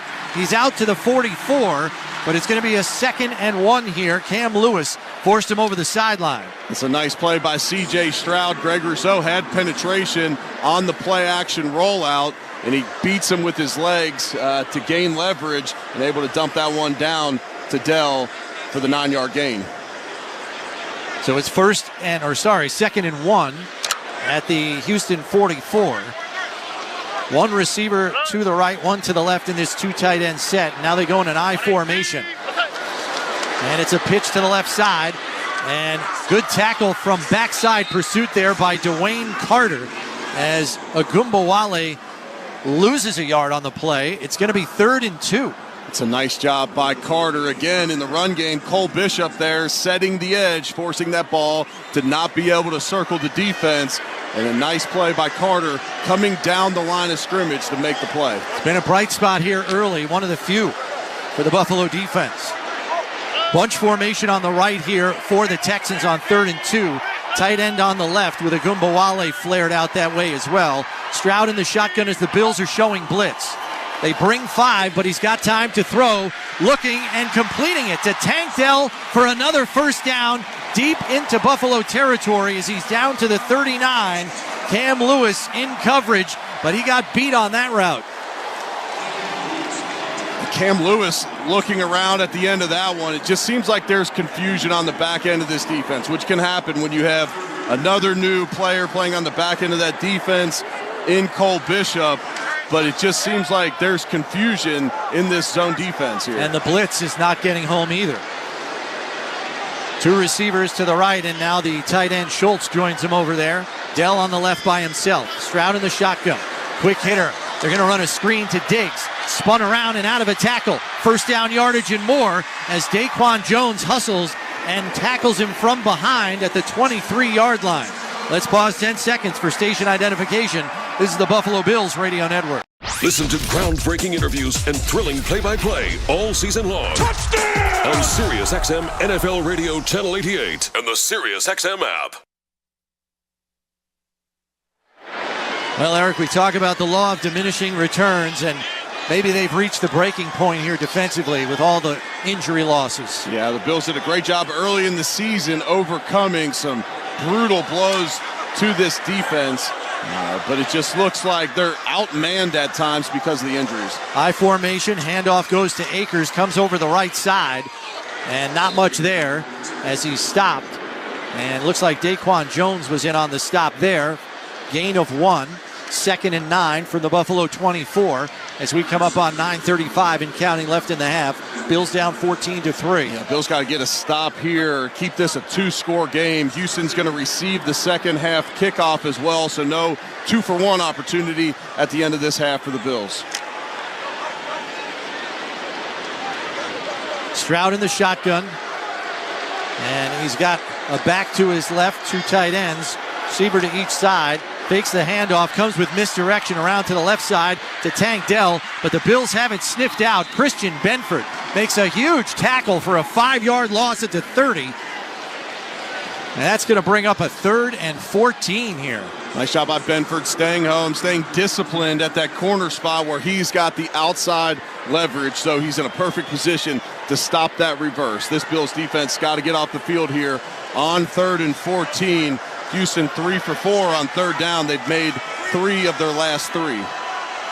2 receivers out to the right, 2 to the left. Agumbawale in the backfield to the left of Stroud in the shotgun. And now Diggs comes to the right side. Takes the snap, looking left, and now dumps it underneath. It's a screen to Agumbawale, racing into the secondary, and he's right at the first down marker. He's going to be a half-yard short. And if you're the Texans, you're going for this. I don't see why you wouldn't. No, especially without Ed Oliver. You've been gashing this Bills front in the run game, and it looks like they're going to get right on the football. 4th and inches here. Stroud under center. Back and hands it off, and he's stoned. Stoned at the 16-yard line. Agumbawale did not get it, and that's an inspiring play. Turnover on downs for Buffalo as the Texans come away with nothing. Terrell Bernard in there first, the defensive captain leading the way. Him and Dorian Williams going to the sideline, spirited, trying to get this offense fired up. We'll see if this offense can get clicking here. As the Bills find themselves down 11 early in this one, and this Houston Texans offense, you get to stop there, but they're already over 200 yards in this game. They got 203 total yards of offense. They gave up that big 67-yard touchdown to Nico Collins, who still don't see out on the field. We'll take a break here with 7:55 left in the half. This is Buffalo Bills football. A new year in the NBA is right around the corner, and NBA Radio has you covered. Tatum muscles it up and scoring the foul. Our experts are breaking down the entire league. That's going to be a fun team to watch. And bringing you inside the locker room. It is a must-win game. Basketball season is just weeks away, and your 24/7 home for hoops is SiriusXM NBA Radio, Channel 86, and the all-new SiriusXM app. This week on Let's Go with Bill Belichick, Max Crosby, Peter King, and me, Jim Gray. The great J.J. Watt joins us. How are you enjoying this side of the microphone? Did something I thought I'd never do, which is be on social media. I somehow got into a chat room and I couldn't get out of it. Hopefully it wasn't Shannon Sharp's, because I've heard there's a lot of wild stuff that goes on out there. No, it was a random one. I was just kind of scrolling through. Listen to the extended version of Let's Go, now available exclusively on the all-new SiriusXM app. Share magical moments with your little ones on Disney Junior Radio. From the sky. It's time to fly with Tots. To the sea. Come with me. To the clubhouse. Come inside, it's fun inside. And wherever else the world takes you. Let's go. Disney Junior Radio, a new SiriusXM channel. Hot dog. The magic begins exclusively in the SiriusXM app. Search Disney. Now through November 1st, SiriusXM is giving away a pair of tickets to every MLB postseason game through the World Series. Listen to MLB Network Radio for the clues and be the first caller to correctly name the postseason hero, and you'll receive a pair of tickets to an MLB postseason game. MLB Network Radio has your chance to win on SiriusXM 89 and the all-new SiriusXM app. No transportation will be included in connection with these prizes. For full contest information and official rules, visit SiriusXM.com/MLB postseason heroes. No purchase necessary. Open only to current SiriusXM subscribers prior to September 22nd. Must be a U.S. resident over the age of 18. Hear every game all season long with your hometown announcers on the SiriusXM app. With SiriusXM, wherever you are, your team plays here. So Nico Collins, the wide receiver for the Houston Texans, is questionable to return to this game with a hamstring injury. He actually went into the locker room. Must have done it on that long touchdown he scored, guys. Yeah, probably felt it pulled up a little bit at the end. Injury reports brought to you by the Barnes Firm. Car crash? For help, call 1-800-8-MILLION. 2 receivers to the left. Cook in the backfield along with Samuel. Allen in the shotgun. Throws a quick hitter out to Samuel in the left flat, and he doesn't get anything on the play. I don't know if that throw was off by Josh, but as Curtis Samuel catches this ball on his back shoulder, it kills his momentum. He's got to spin away from the line of scrimmage. And this Bills offense, after showing a lot of promise on early on in this one, running the football, just the second completion for Josh on the day. And it goes for a loss of 1, so it's 2nd and 11 here. Cook to the left of Allen in the shotgun. 1 receiver to the left, 1 to the right in the 2 tight end look. Back to pass, out to the right flat, complete to Kincaid. Fights his way through a tackle and is out to the 23-yard line. It's going to bring up 3rd and 3, a long 3. The Bills have had 2 3-and-outs early in this one. They get the big turnover on downs, and so now they face a 3rd and 3. And what Josh has got to be thinking here, just being completely off the same, not being on the same page as the receivers is all. If there's a running lane, go take it with your legs. You've got to extend this drive. Coming to you live from the Northwest Bank broadcast booth. Northwest Bank for what's next. Ty Johnson flares out to the left. Now comes back in for protection with Allen in the shotgun. 2 receivers left, 2 to the right. Here's the snap. Back to pass. Fires out to the right sideline. Complete to Hollins, who's got the first down as he's out to the 28-yard line. Just ran a simple out route and got the first down. Eric Murray on the stop. That's a good job by Josh. He's taking what the defense gives him. Off coverage on 3rd and 3. You just take that ball, wing it out to Mac Hollins, let him get the first and keep this drive moving. So 1st and 10 at the 28. Coleman out to the left side. 2 receivers on the right. Very tight to the formation. Cook the lone setback with Allen under center. Here's the snap. Handoff goes to Cook. Through a big hole on the left side. Can't quite get away from Al-Shair, or he would have still been running. Nevertheless, it's a 5-yard gain out to the 33-yard line. Yeah, it looked like there was going to be more there. There was a monster hole on the left-hand side of that Bills offensive line. Nice job by David Edwards and Deion Dawkins opening that one up. Samuel and Hollins out to the left. Coleman on the right side, and now Samuel comes in motion left to right. Cook to the right of Allen in the shotgun on 2nd and 5. Going to take the handoff, has to bounce it out to the left side, and the pursuit is there in a big way. He is leveled. No gain on the play. Kamari Lassiter. That was Georgia on Georgia there as he buried him. Yeah, you could hear that hit in the headphones here. The microphone's down near the field, picking that one up. And James Cook tries to go outside, just nothing there. And so Bills just picked up a 3rd and 3. They got 3rd and 6 here coming up. So a loss of 1 on the carry by Cook. 3 receivers to the right. Kincaid on the left. Johnson in the backfield, flared out to the left with Allen in the shotgun. Here's the snap. Back to pass. Fires, complete to Hollins, has running room, 45-50, and into Houston territory at the 46-yard line. They forgot all about Mac Hollins. He was wide open on the crossing route. Yeah, Josh starts this game 1 for 9, now 3 for 3 on his last passes. Mac Hollins gets lost in the middle of that zone there, and Josh able to hit him in stride. Mac Hollins was wide open there. This might be a shot here, a spot on the field where you look to take a shot down the field. Shavers to the left, Kincaid and Valdez-Scantling on the right. And now Valdez-Scantling in motion right to left. Fakes the handoff, back to pass. It's a screenplay for Cook, and it's read like a book as Osiris Torrance cannot hold his block. Fadakasi comes free and buries Cook on the screenplay. Yeah, it's just not there, you know.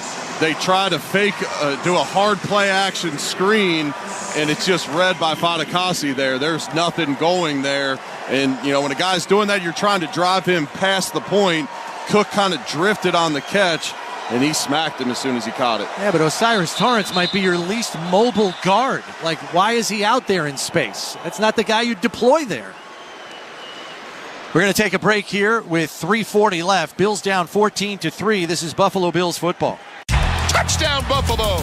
Bills fans, get more of the great content you crave right now on the Sirius XM app. Just search Buffalo Bills on the app and tap the favorite star. You not only hear the game with your hometown announcers, but you'll also get access to the pre- and post-game shows. And come back during the week for extra Bills content, including coach and player press conferences, special team-specific shows, interviews, and much more. It's all on the Sirius XM app. Download it and search Buffalo Bills today. Hi, this is Will Arnett from Smartless, a podcast I do with my pals Sean Hayes and Jason Bateman, with special guests from Howard Stern, Trevor Noah, David Beckham, Kelly Clarkson, to a few presidents. It's an unscripted, unrehearsed, but hopefully not unprepared podcast. We'll cover topics like doing limbo for self-esteem, skydiving hungover to world affairs. And now, you can hear every new episode a full week early on the SiriusXM app. Just search Smartless to join the fun. What's up, football fans? Thanks for hanging out with us today during this NFL action. The Buffalo Bills taking on the Houston Texans. We are celebrating our Sick Kids Hospital Fall Drive donation campaign. Please take a look at the link. Click that link that's pinned in the chat and take a look at our campaign page. We are trying to raise money in the Create 100K campaign for Sick Kids Hospital in Toronto. If you know anything about Toronto, you've probably heard about Sick Kids. We thank you for your time and checking that page out and a donation if possible. If not, please share the link out. Let's help more sports fans find our fall donation drive. Thank you guys so much. Let's go Bills. Let's get back on track and back on the wins. Let's go.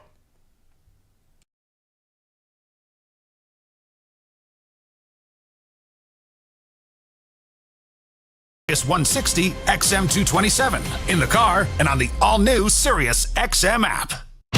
Buffalo fans, hear what Coach McDermott and the players have to say after each game on the Bills channel. 8:03 on the Sirius XM app. Had to take that break there because the safety, Jimmy Ward, went down again. He left the game early on the first play from scrimmage, returned to the game, but then got injured on that last play. He's back in the medical tent. So Eric Murray back on the field defensively for him, as the Bills are now facing a 2nd and 17 after the screenplay to Cook was blown up by Fatukasi. Yeah, whether it's been sacks or penalties or a blown-up screenplay, this Bills team just found themselves in too many long down and distances here. Two receivers to the right, one to the left, as Allen's going to go under center here. Ty Johnson, the lone setback. Sorry, it's Ray Davis who's checked into the game. Play action fake. Allen going to throw underneath to Ray Davis, who's buried immediately by Al-Shaair. That's going to bring up 3rd and long after a minimal gain of 3. I thought Josh Allen could have scanned down the field a little bit longer there, made the decision to hit that check down before the defenders kind of got all the way back in their zones. So Shaair was there quickly to make the tackle. That play went for a bunch of yards early with James Cook. Ray Davis unable to make a miss there, though. Ty Johnson checks in here for 3rd and 13. Ball just in Houston territory at the 49. Allen in the shotgun, bunch formation on the right, single receiver left. Here's the snap. Allen back to pass. Pocket collapsing, rolling out to his right, looking deep down the field. And he's got Kincaid, who pulls it in for a first down. Oh, one ref says no, it's not a complete pass. The ball was being juggled. Rolling on the field is an incomplete pass, 4th down. The receiver the official down the sideline said that's a catch. The referee up the sideline said no, he was juggling the football. Yeah, it's when he hit the ground. When he hit the ground, the ball moved, and they're going to call that an incompletion. But don't see Dalton Kincaid have many of those mishaps out there. That's a costly one because that would have been a big-time first down conversion on 3rd and 13. Instead, Sam Martin on to punt it away. Takes the snap. Aussie-style punt here, end over end. Fair catch signaled for by Woods, and he fields it at the 7-yard line. 42-yard punt, no return, as the Texans offense will come out once again. Bills need a big-time hold here, Eric, as Houston's probably going to go in the 2-minute mode. Yeah, and this Bills offense just been out of sync these last couple weeks. What a difference a couple weeks can make. The Bills go from the #1 scoring offense in the NFL, put up over 30 in their first 3 games, to being held at 10 points and not doing a whole lot offensively last week in that one, and struggling here with 3 out of their 4 possessions ending in a punt here today. Coming to you live from the Northwest Bank broadcast booth. Northwest Bank for what's next. 1st and 10 from the 8. Stroud hands off to Agumbawale, works his way through the hole and gets good second effort yardage. Stopped by DeMar Hamlin at the 15-yard line. It's a 7-yard gain. Yeah, Houston still has 2 timeouts left. And if they want to take this one down all the way to the 2-minute warning, which it looks like they are, they're able to. So we have 2:18 and counting. They're going to let this run all the way down to the 2-minute warning. Yes. They are up 14-3 and in no particular hurry, and 2 timeouts at their disposal. And how about this, Chris? C.J. Stroud, perfect 10 for 10 in this one. Bills unable to force an incompletion here. Stay tuned for the ECMC halftime show. ECMC, go where the Bills go. It's the 2-minute warning here on the Buffalo Bills Radio Network. Dear football fans, Toyota's roster of all-star vehicles are ready for kickoff. Drive the field in style with a Camry or Corolla. Upgrade your ground game with the versatile RAV4. Or there's Grand Highlander and Tundra, our full-size Defenders.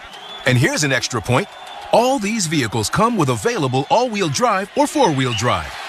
Visit Toyota.com or head to your local Toyota dealership. Toyota, let's go places. Freed Maxick is one of the largest locally owned public accounting firms in the Western New York region and a top 100 CPA firm in the nation. Freed Maxick has over 300 employees who enjoy a wide range of unique benefits. Freed Maxick has opportunities at all levels for in-person and remote talent. Join the Freed Maxick team and start or continue your career with a world-class firm. Visit our website at freedmaxick.com/careers to learn more and apply. Freed Maxick. Trust earned. Hey, Bills fans, phones weren't made to be broken, but life happens. So when you break your phone, Verizon in Buffalo's got you. Trade in any phone from one of their top brands in any condition, guaranteed, and get a great deal on one of their best 5G phones with unlimited ultimate. Switch now and save. Available at a Buffalo area Verizon store.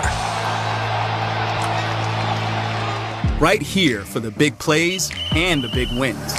Right here for the longest passes and the toughest runs. For the highlights, the cheers, and all the hey-hey-heys.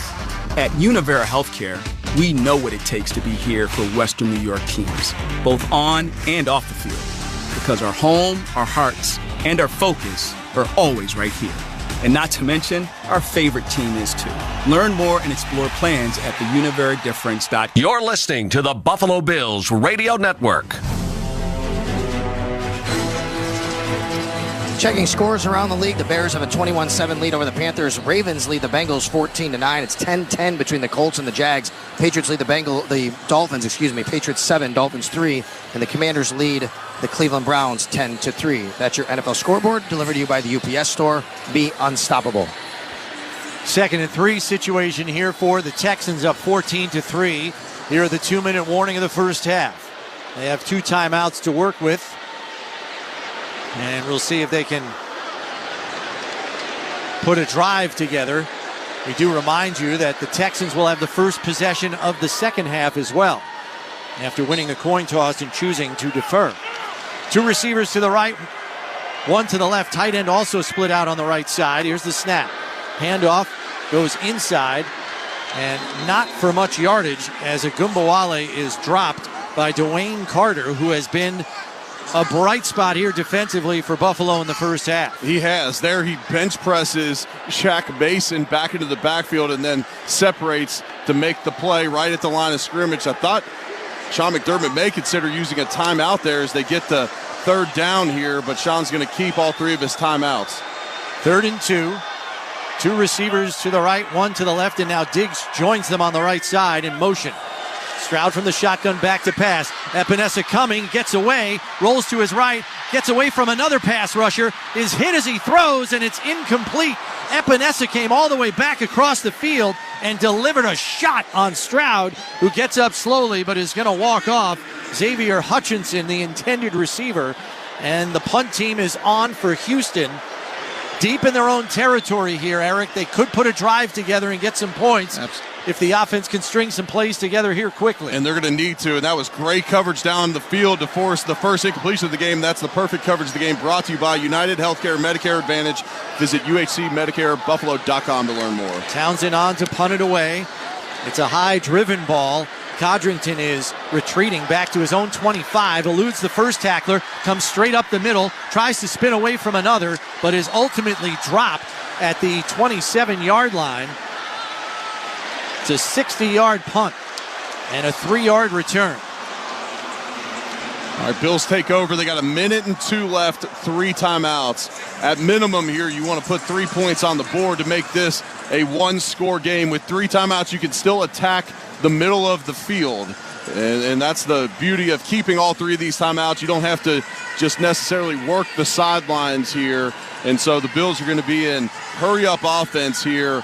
But, man, this Bills offense has been pedestrian these last 2 games. They put up just 3 points in the first half at Baltimore a week ago and just 3 points here in Houston here today. Coming to you live from the Northwest Bank broadcast booth, Northwest Bank, for What's Next. Yeah, here's the funny thing, Eric. Houston comes into the game with the league's 4th-ranked pass defense. Josh Allen usually doesn't mean anything to him. He's 9-1 against top 5 pass defenses since 2020, with 27 touchdowns, 5 picks, and a 106 passer rating.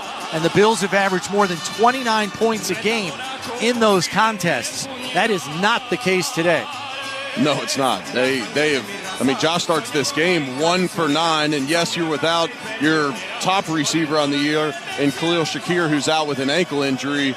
But still, this is a Houston defense that's testing these Bills receivers in man-to-man defense. This is a offense, any offense Josh Allen's been in that has gone against man defense. Josh's passer rating is through the roof. We saw them torch the Jacksonville Jaguars secondary in week 3 with the amount of man-to-man defense that they ran in that game. So we'll see if this Bills offense can start getting some separation. Josh has also misfired on a couple in this one, and then he's been under duress when they've decided to dial up some blitzes. It's been some drops as well. Let's go down the sidelines to Sal. Yeah, guys, the Bills don't have Matt Collins out on the field. He's being looked at by trainers right now. They're looking at his shoulder, doing some work here. It looks like his shoulder at least, but when he got tackled on that long pass earlier, it looked like he came up and he did kind of move his shoulder in a way that he was kind of testing it. Now he's been being looked at by several trainers down here, and he is not on the field right now.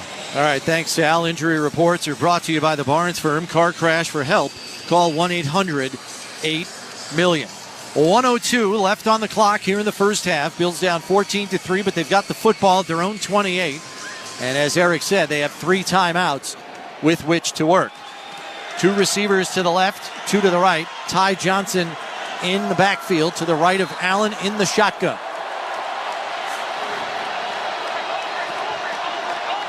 Allen going to make a check here at the line. Going to bring Johnson back into the backfield. Here's the snap. Back to pass. Blitz coming. Fires down the left side and through the hands of Dalton Kincaid. Incomplete. Josh had to hurry the throw. Kincaid got his head around late. Eric Murray in coverage, but it's 2nd and 10. Yeah, it didn't seem like Kincaid was able to identify that ball. Houston brings 6 on the play, and no one comes free on the play, but that pocket was collapsing on him quickly. It was a delayed blitz there, as 6 ultimately came there. 3 receivers to the right, 2 to the left, and an empty set. Allen in the shotgun here on 2nd and 10 from the 28. Here's the snap, 4-man rush, back to pass, looking deep down the middle of the field for Kincaid, and it's tipped and knocked away by Al-Shaair. What a great play in coverage. If he hits Kincaid, he's running to the end zone. That's Tampa 2 defense, so the middle linebacker's got to carry anybody going vertical down the middle of the field, and he runs stride for stride with Kincaid. As soon as Josh identified the coverage, he knew exactly where he wanted to go with that one. Just doesn't put enough air under it to be able to get over the head of Shire. What a play by number 0, the middle linebacker. He was sick late this week and was questionable to even play today. 3 receivers to the right, 1 to the left as Mac Hollins has re-entered the game. Allen in the shotgun here on 3rd and 10. Back to pass. Has time. Rolls out to his right to buy some more time. Looking for anybody. Heaves it back across the field, and it should have been intercepted, but it was dropped. Incomplete. And the punt team will come out for Buffalo with 43 seconds left in the half. Al-Shaair had an interception gift wrapped for him. Yeah, that was just a 3-man rush, and Josh was unable to find anybody open down the field, and that's just a frustration throw by Josh. He's just simply putting that ball. I mean, if Shire doesn't get it, it might be picked by another Houston defender, and so the Bills get the ball back with a little over a minute with 3 timeouts, and then they go 3 and out, and so now Houston will have a chance to double dip on the Bills. Sam Martin punts this one away. Another driven ball as he successfully flips the field. Fielded by Woods at the 13, up to the 20. Has room up the left sideline, 35, 40, 45, and knocked out of bounds by Javon Solomon, but not before a long return. It was a 59-yard punt, but Martin may have outkicked his coverage. And they gave Robert Woods too much space back there, and Rob's able to get the sideline there. So now Houston, with 2 timeouts left and 30 seconds, they're going to have great starting field position, starting at their own 49-yard line. This is a Bills team right now that's just out of sorts. These last, almost 6 quarters of football has all been bad. Both sides of the football getting exposed. 30 seconds left in the half, and the Texans have a chance to put some more points on the board here with this drive start at their own 49. 2 receivers to the right, 1 to the left. Here's the snap. Stroud back to pass, all kinds of time. Throws it out in the left flat to Agumbawale. Has it there, but is wrapped up by Rasul Douglas. Gets to the 49, and a timeout taken by Houston here with 22 seconds left. This team timeout brought to you by Kaleida Health, the official healthcare provider of the Buffalo Bills. Fairbairn, the Houston kicker, his long in his career is 61 yards. So that means if they can get down to about the 43-yard line, they're on Buffalo's 49. They need about 6 yards to give him a realistic shot at putting 3 points up here. It's a nice job on the last play by Rasul Douglas, who keeps him in bounds so that Houston has to burn one of their 2 remaining timeouts. Yeah, Fairbairn has been a busy guy this season already. He's tied for first in the NFL with 6 50-plus yard field goals and a long of 59 back in week 2. Stroud in the shotgun, digs in motion left to right. 3 to the right, 1 to the left. Here's the snap. Stroud back to pass.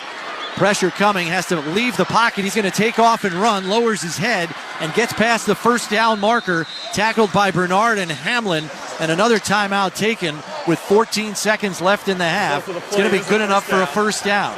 This team timeout brought to you by Kaleida Health. Health lives here. So you got 14 seconds left, and you have no timeouts. So essentially, you're going to be working the sideline here. Incompletions are fine. If you're Houston, you're just thinking we cannot get tackled inbounds, and we don't want to go backwards here because we're sitting on about a 58-yard attempt. So Texans going to huddle up here. And we'll see what they've got in store here on 1st and 10. And it's actually 15 seconds left. They've added a second back onto the clock. Sometimes you'll see defensive coordinators bring a blitz in this situation to try and back them up outside of field goal range, and then also try and get a sack on the quarterback. And Sean McDermott's going to call a timeout here to use his snapshot, Buffalo he calls it. Takes their first timeout, 30 seconds.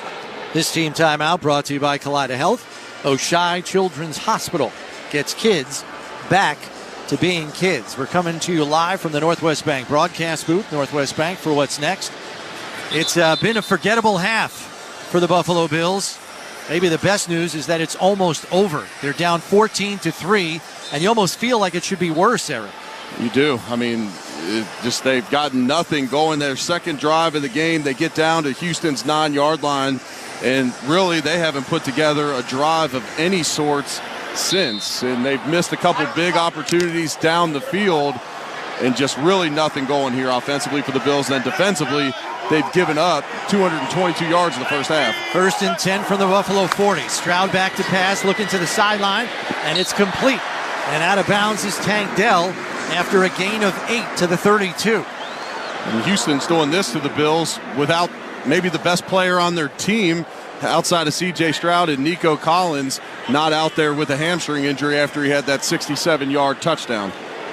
Collins, the leading receiver in football, came into this game with 480 yards receiving in just 4 games. 12 seconds left on the clock. It's a 2nd and 2 here for Houston. Diggs coming in motion left to right. 2 receivers to the right, 1 to the left. Stroud in the shotgun. Takes the snap, back to pass. Fires out down the right sideline. It's over the sideline, out of bounds as he was under pressure and had to get rid of it. Rousseau and Solomon were closing the pocket down. Yeah, Rousseau gave him a nice shot in the back. C.J. Stroud, a little slow to get up. He has not been sacked in this first half, but he's taken a few big shots out there. He even took a fairly big shot when he ran the ball to get the first down for Houston on this drive. So now we have 8 seconds left. Houston has no timeout, so likely taking a shot along the sideline. You may just see almost a throwaway again, which is what we saw on that last play. It's a 3rd and 2. 2 receivers left, 2 to the right. Stroud in the shotgun, back to pass, looks to the right sideline, and it's out of bounds again. Over the right sideline, intended for Dell, but he had no chance to catch that. Rasul Douglas leaped high in the air to bat the pass down, landed on his back, got up slowly. Might be sore tomorrow from that one. It looked like Rasul Douglas was trying to bat that ball back into play to try to get the interception.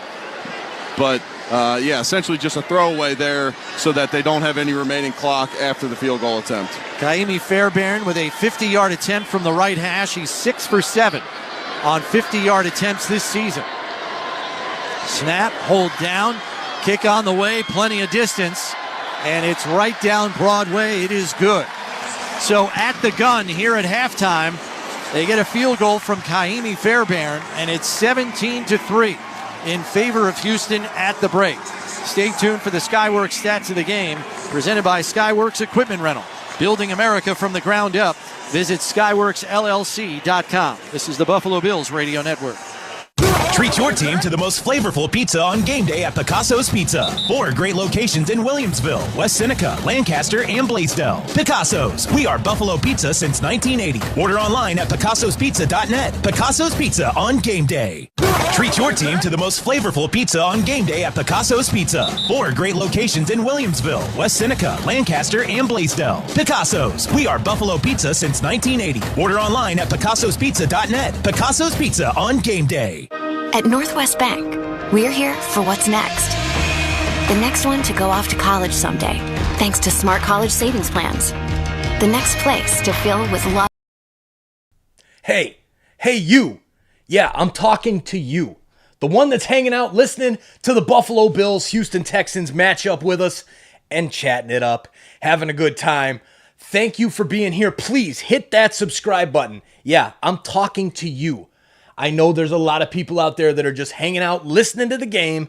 We need you to hit that subscribe button to help this awesome Toronto sports community grow. And sports community, that's the key part. We're all about sports here. Check out our Major League Baseball playoff action as well, as we're live for almost every single game of that. We have a hurricane hitting, so that might be a little bit of a problem come Wednesday to do every single game. But thank you all for hitting that subscribe button. Let's get back to the football. Go Bills, go. See you guys back in the chat. West Bank.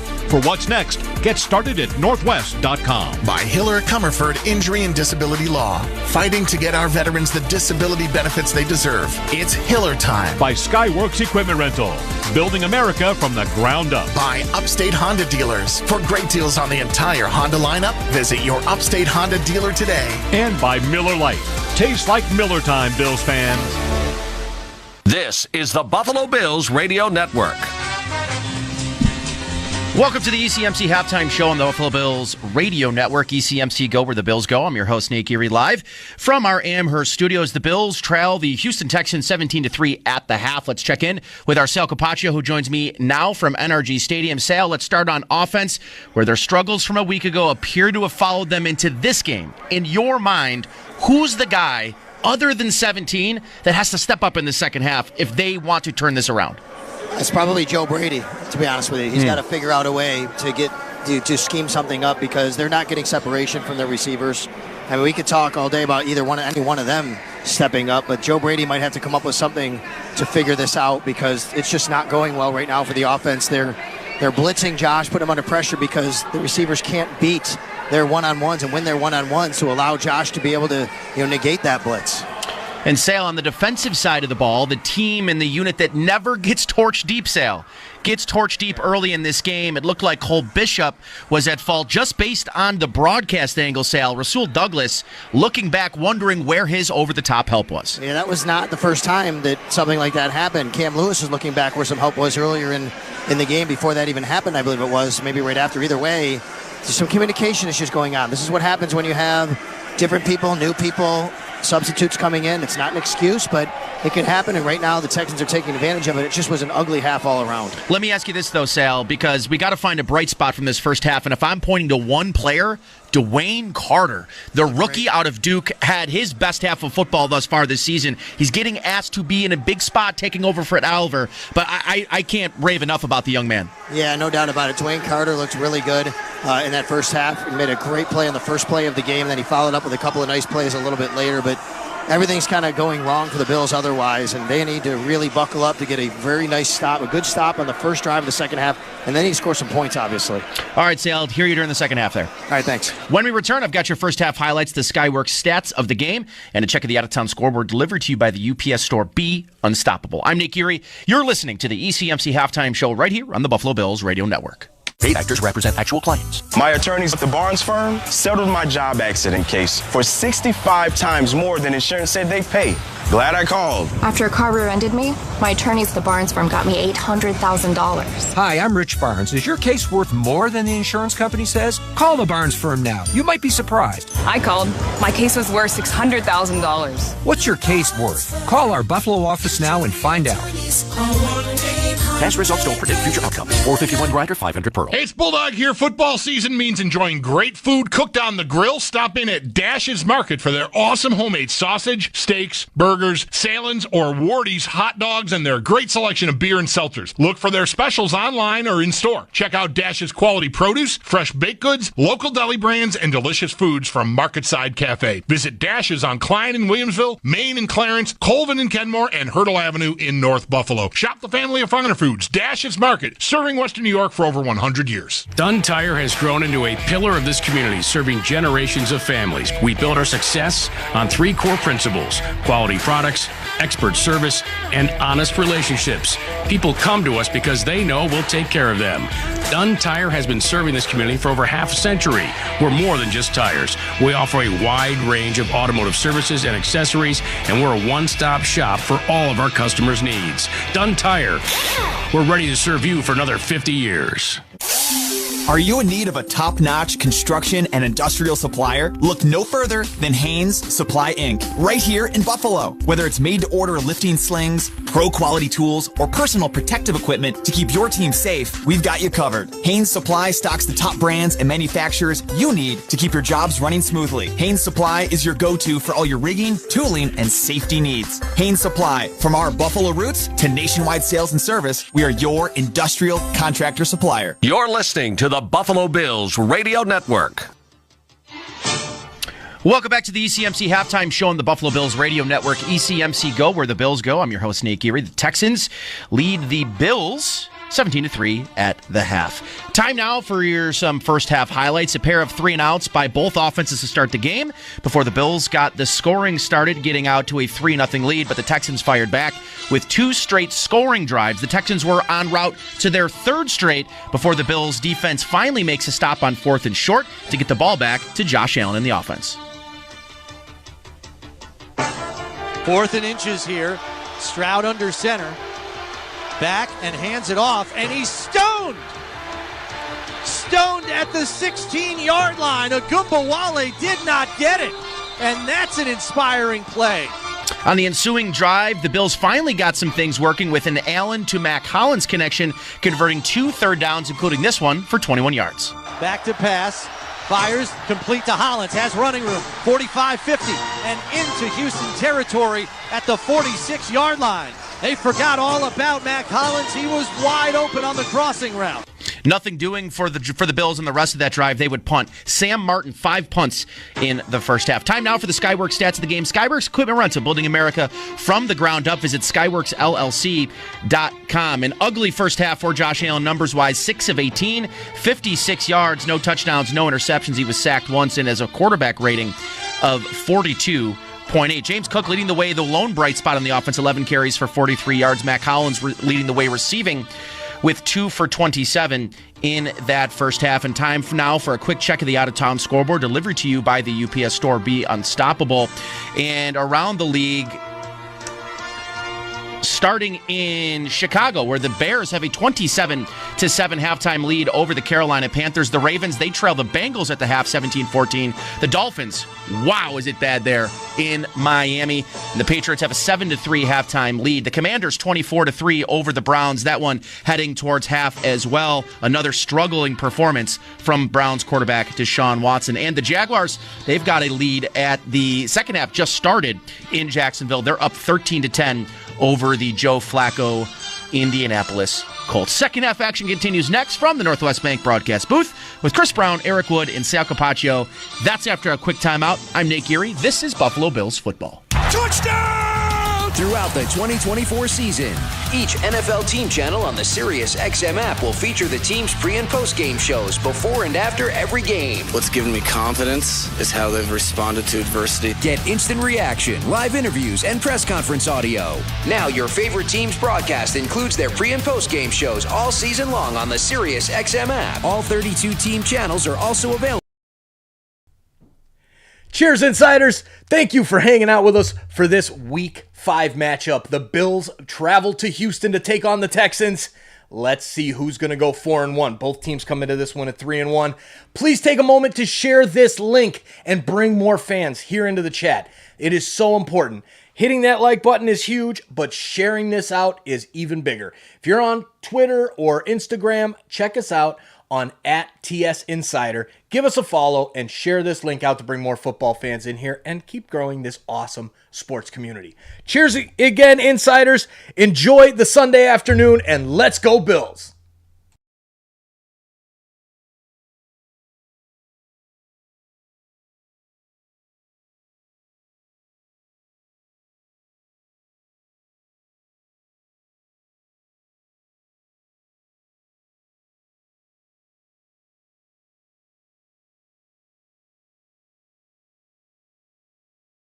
App. The WNBA playoffs are on SiriusXM. That's her toughest shot of the game, and she got it to go. Hear every game through the WNBA Finals on NBA Radio or ESPN Extra. Later today at 3 Eastern, Breanna Stewart and the New York Liberty can advance to the WNBA Finals with a win over the defending champion Las Vegas Aces, followed by the Minnesota Lynx taking on the Connecticut Sun on NBA Radio Channel 86. For a complete schedule of WNBA games, go to SiriusXM.com/sports. Tune to SiriusXM NFL Radio Channel 88 all year long to hear expert opinions and analysis from former players, coaches, and executives. 14 at the break, 17-3 your score in favor of Houston, and the Texans will have the first possession of the second half. Time for halftime adjustments, brought to you by Freed Maxic CPAs, a top 100 accounting and consulting firm in the nation, and I would imagine, Eric, the list is pretty long.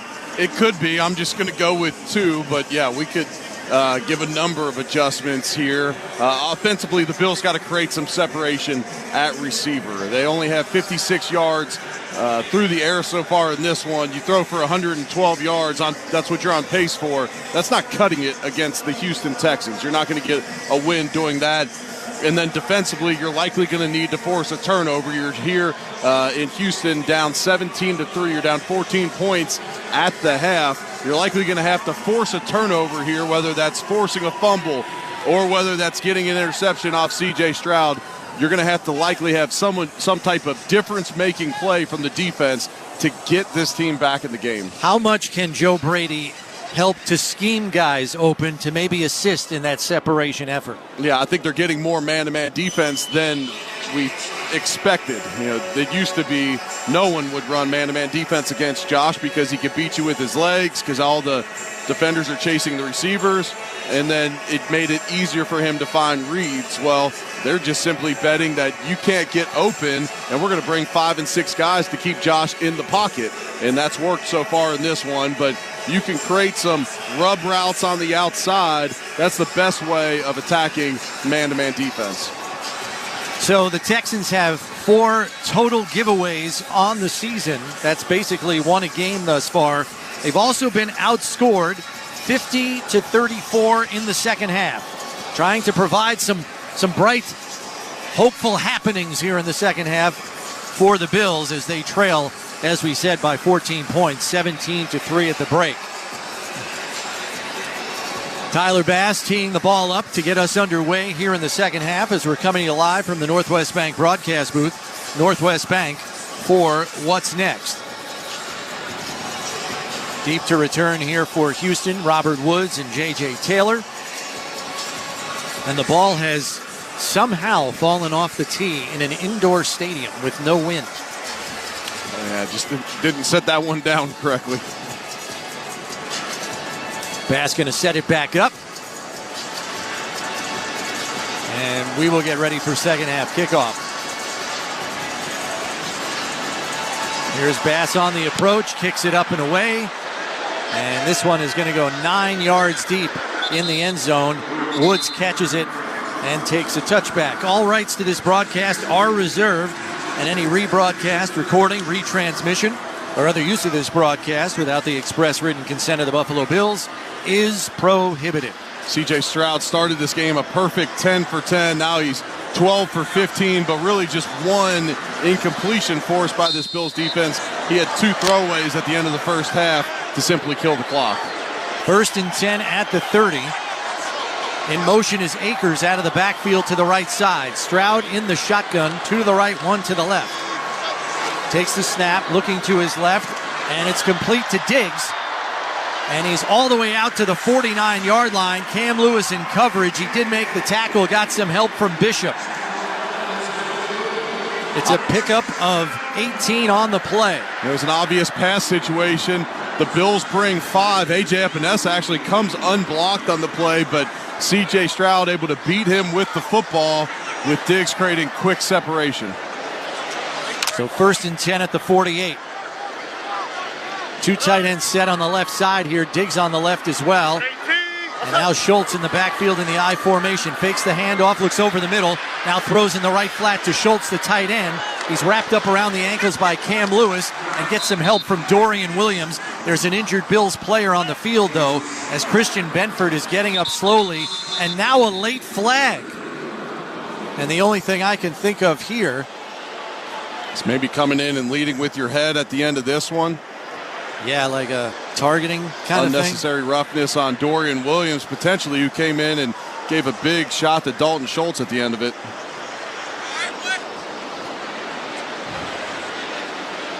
After the play was over, and sportsmanlike conduct, taunting Houston number 86 for throwing the ball at the opponent.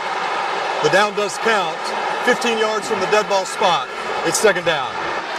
So that is a big one. I saw Terrell Bernard pointing in the direction of the Texans like it was going to go against them, but I couldn't figure out what. But taunting will do it. It's a point of emphasis this year. Yeah, the Houston Texans came into this game averaging 10 penalties a game, which is the most in the entire NFL. That's just their first penalty here today, though. Wow. Looking at it on replay, it was somewhat innocuous. Bills will take any help they can get right now as it's 2nd and 23 from the 35.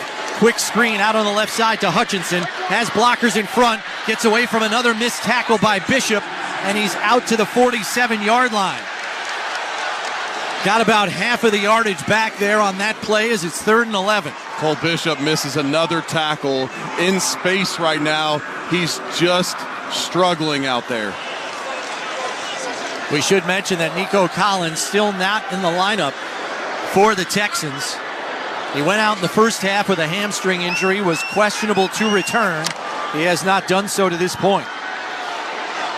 Receiver to each side, and now Diggs flares out of the backfield to the right side of the formation. Stroud in the shotgun on 3rd and 11. Here's the snap. Back to pass, looking over the middle, wide open, and caught for a first down there is Hutchinson as he's into Buffalo territory and down to the 34-yard line. It is pitch and catch right now for C.J. Stroud and his receivers. Yeah, the Bills bring blitz on the play. Jamarcus Ingram not able to get there in time, and the middle of the field just wide open there. Not sure who's supposed to be in that vicinity. Bernard and DeMar Hamlin both somewhat in that area, but that's too easy of a pitch and catch on 3rd and long. Here's a quick pitch to the right for Agumbawale, and coming to the right side is finally wrapped up by Zion Logue, who came from the backside and made the tackle at the 31. It's a gain of 3. Looked like Terrell Bernard was going to get him down right at the line of scrimmage or even just behind it, but he goes right over the top of him, like almost his arms wrapped around his head and slipped off the top of his helmet.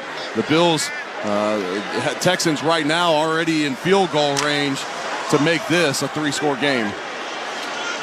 Stroud going to go under center here. Agumbawale, the lone setback.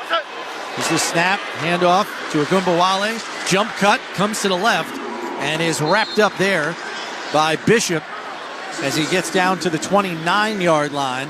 It's going to set up a 3rd and 5. The Bills unable to get off the field on the last 3rd and long.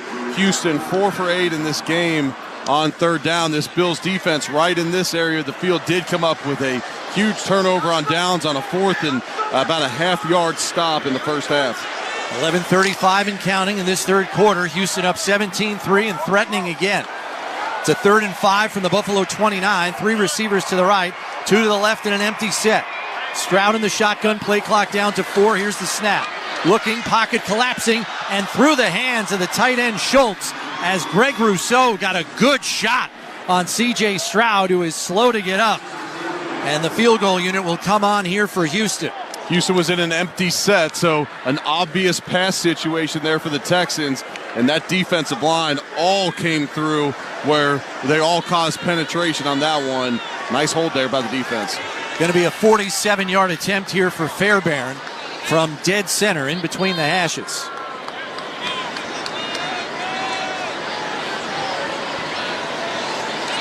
There's a snap. Hold is down. Kick is on the way. And it is good. 11:15 left in this 3rd quarter. And the Texans have expanded their lead to 20-3. Buffalo Bills football brought to you in part by Toyota, the official car and truck of the Buffalo Bills. Toyota, let's go places. This is the Buffalo Bills Radio Network. At Northwest Bank, we're here for what's next. The next place to fill with love and laughter, with more mortgage options for first-time buyers. The next backyard patio party host, thanks to lines of credit with competitive rates. Even the next thing to check off your to-do list, with home equity loans that let you refinance high-interest debt. Our home lending solutions can help make your dream home a reality. Northwest Bank, for what's next. Visit northwest.com. Member FDIC, Equal Housing Lender. Paid actors represent actual clients. After a truck hit me, my attorneys at the Barnes firm got me $5 million, 5 times more than insurance offered. When a car hit me, I called my attorneys at the Barnes firm. They got me $2 million, 40 times more than the insurance offered. Hi, I'm Rich Barnes. Is your case worth more than the insurance company says? My job accident was worth 11 times.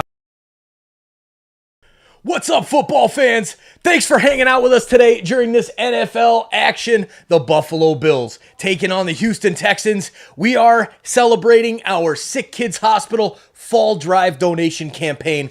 Please take a look at the link. Click that link that's pinned in the chat and take a look at our campaign page. We are trying to raise money in the Create 100K campaign for Sick Kids Hospital in Toronto. If you know anything about Toronto, you've probably heard about Sick Kids. We thank you for your time and checking that page out and a donation if possible. If not, please share the link out. Let's help more sports fans find our fall donation drive. Thank you guys so much. Let's go Bills. Let's get back on track and back on the wins. Let's go. By Houghton University. Discover surprisingly affordable Christ-centered university right here in New York. By Verizon. The Buffalo Bills, powered by Verizon. By Tullamore Dew. When it's game time, it's Tully time. And by Haynes Supply. From our Buffalo roots to nationwide sales and service, we are your industrial contractor supplier. This is the Buffalo Bills Radio Network. Pretty good crowd on hand here in Houston, a destination city when the schedule came out. It's a great place to come and visit. Big tailgate at a place called Christian's Tailgate last night for a lot of Bills fans to gather, but they're looking for something to cheer about here, guys. As you said, not a lot of energy on the sidelines, but not a lot to cheer about here for the fans in the red, white, and blue of the Buffalo Bills. That's your NFL sideline report. It is brought to you by Richmond Bona Personal Injury Attorneys. When the unexpected happens, expect Richmond Bona. Thanks very much, Sal. We're coming to you live from the Northwest Bank broadcast booth. Northwest Bank for what's next, as Fairbairn kicks this one off to Buffalo, and it's going to go deep into the end zone and out of the back of the end zone for a touchback. Offense will come out to start at the 30, and they better get it in gear here fast. They're down 17 with 11:15 left in the third. Yeah, they need something to spark this offense, some type of big play. You don't have to go exclusively pass here in the second half, but you're going to have to make plays down the field. Someone's going to have to find separation out there, and they got Shavers and Scantling out there to try and do it. They're out on the left side in this two tight end look. Alec Anderson essentially serving as the second tight end. Ty Johnson, the lone setback. He's going to get the handoff, going to bounce it outside. He's got a nice hole. 35-40, up the sideline and out of bounds at midfield. There's a little spark. Kalen Bullock on the stop, forced him over the sideline. Ty Johnson shows off some speed there, just circles the defense. Nice blocking on the perimeter, and those receivers with Scanling and Shavers both getting key blocks on the outside. 19-yard run there by Johnson. Here on the Bills' first possession of the second half. He's going to stay in the game. Alec Anderson still in as well. He comes over to the right side. Two receivers to the right. Johnson, the lone setback, going to take the handoff.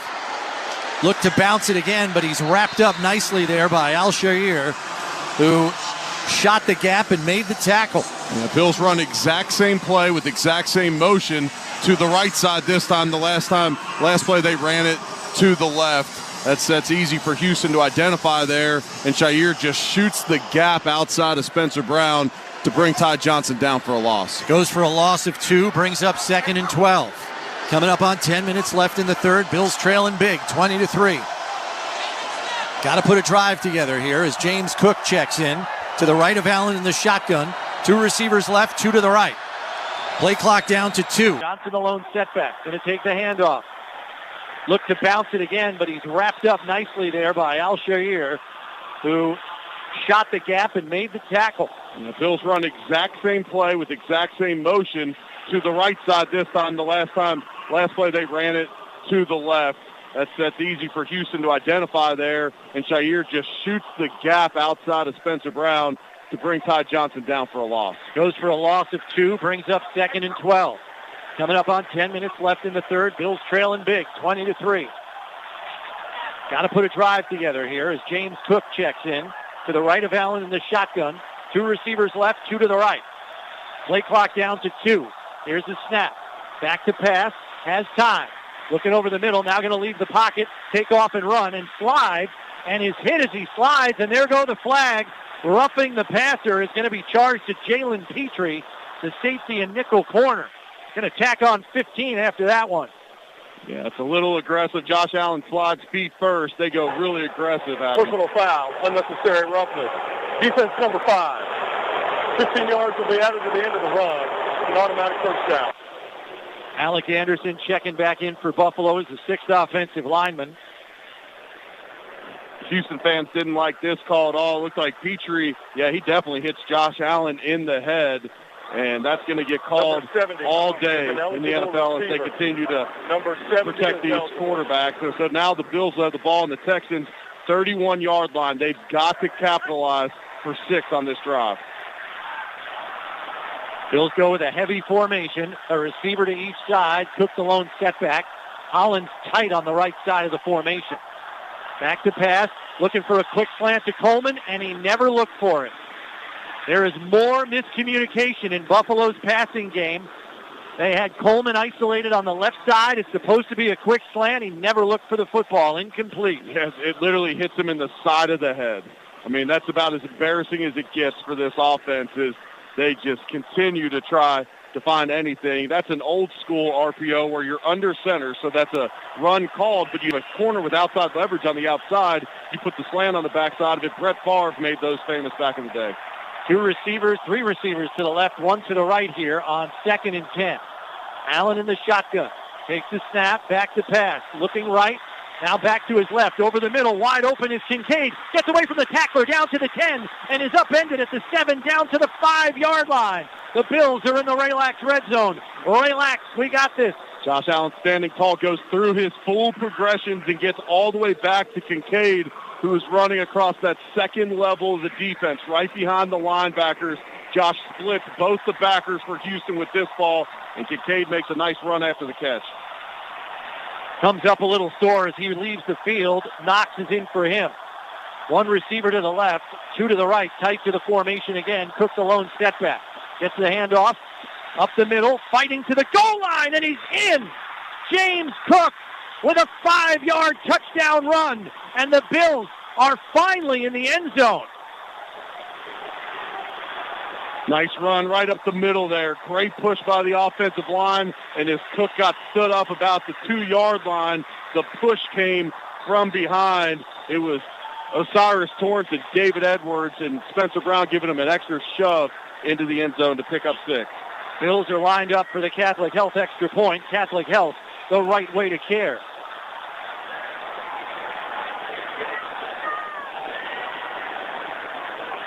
Snap by Ferguson, hold by Martin, kick by Bass is up, and it is good.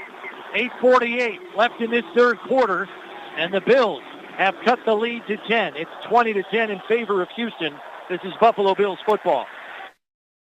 Embrace la cultura this Hispanic Heritage Month and discover new sounds from... Hey you. Yeah, I'm talking to you. The one that's hanging out listening to the Buffalo Bills Houston Texans matchup with us and chatting it up, having a good time. Thank you for being here. Please hit that subscribe button. Yeah, I'm talking to you. I know there's a lot of people out there that are just hanging out, listening to the game. We need you to hit that subscribe button to help this awesome Toronto sports community grow.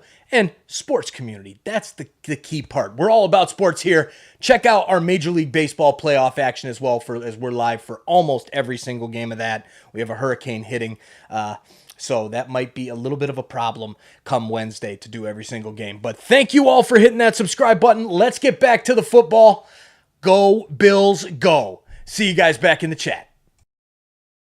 And more across SiriusXM and the SiriusXM app. Houston fans, hear what Coach Ryans and the players have to say after each game on the Texans channel. 812 on the SiriusXM app. To have you listening to Texans football on the station you just heard identify itself all over the Lone Star State and beyond. Brought to you by Mustang Cat, building Texas, powering the world. Say hello to our friends at the Tiger in Shreveport. Blowtorch there, covering a lot of Texas and Louisiana.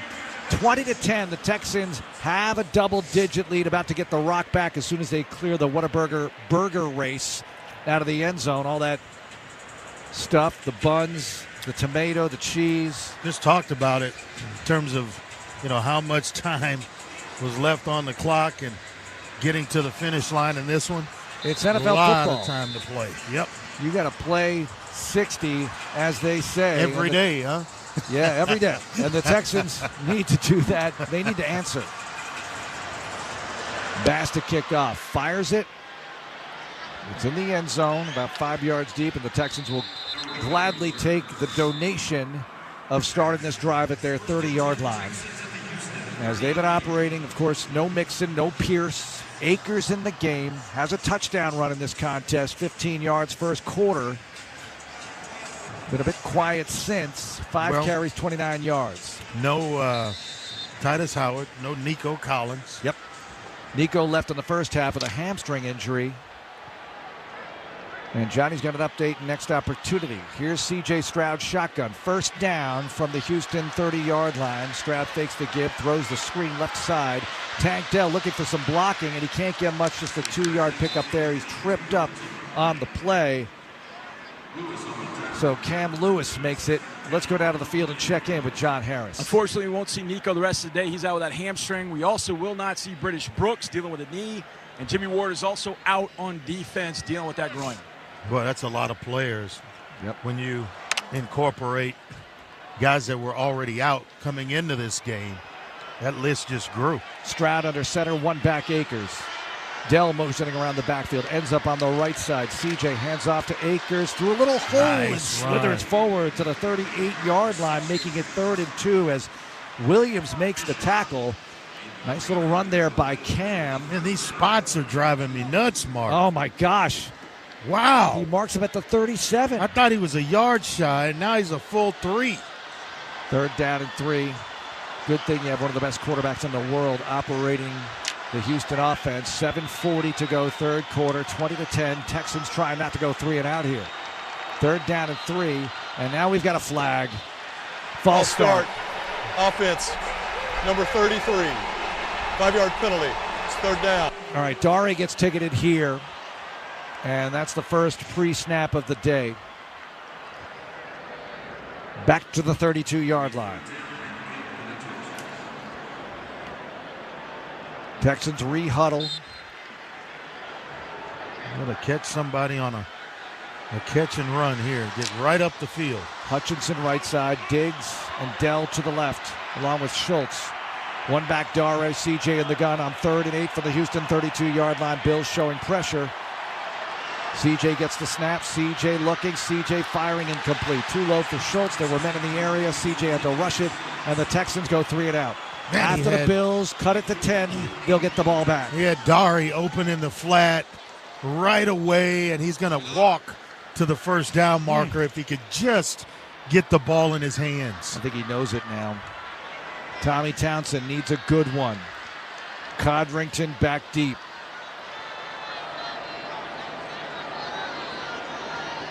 Townsend at the 18-yard line of Houston. John Weeks snaps it on target.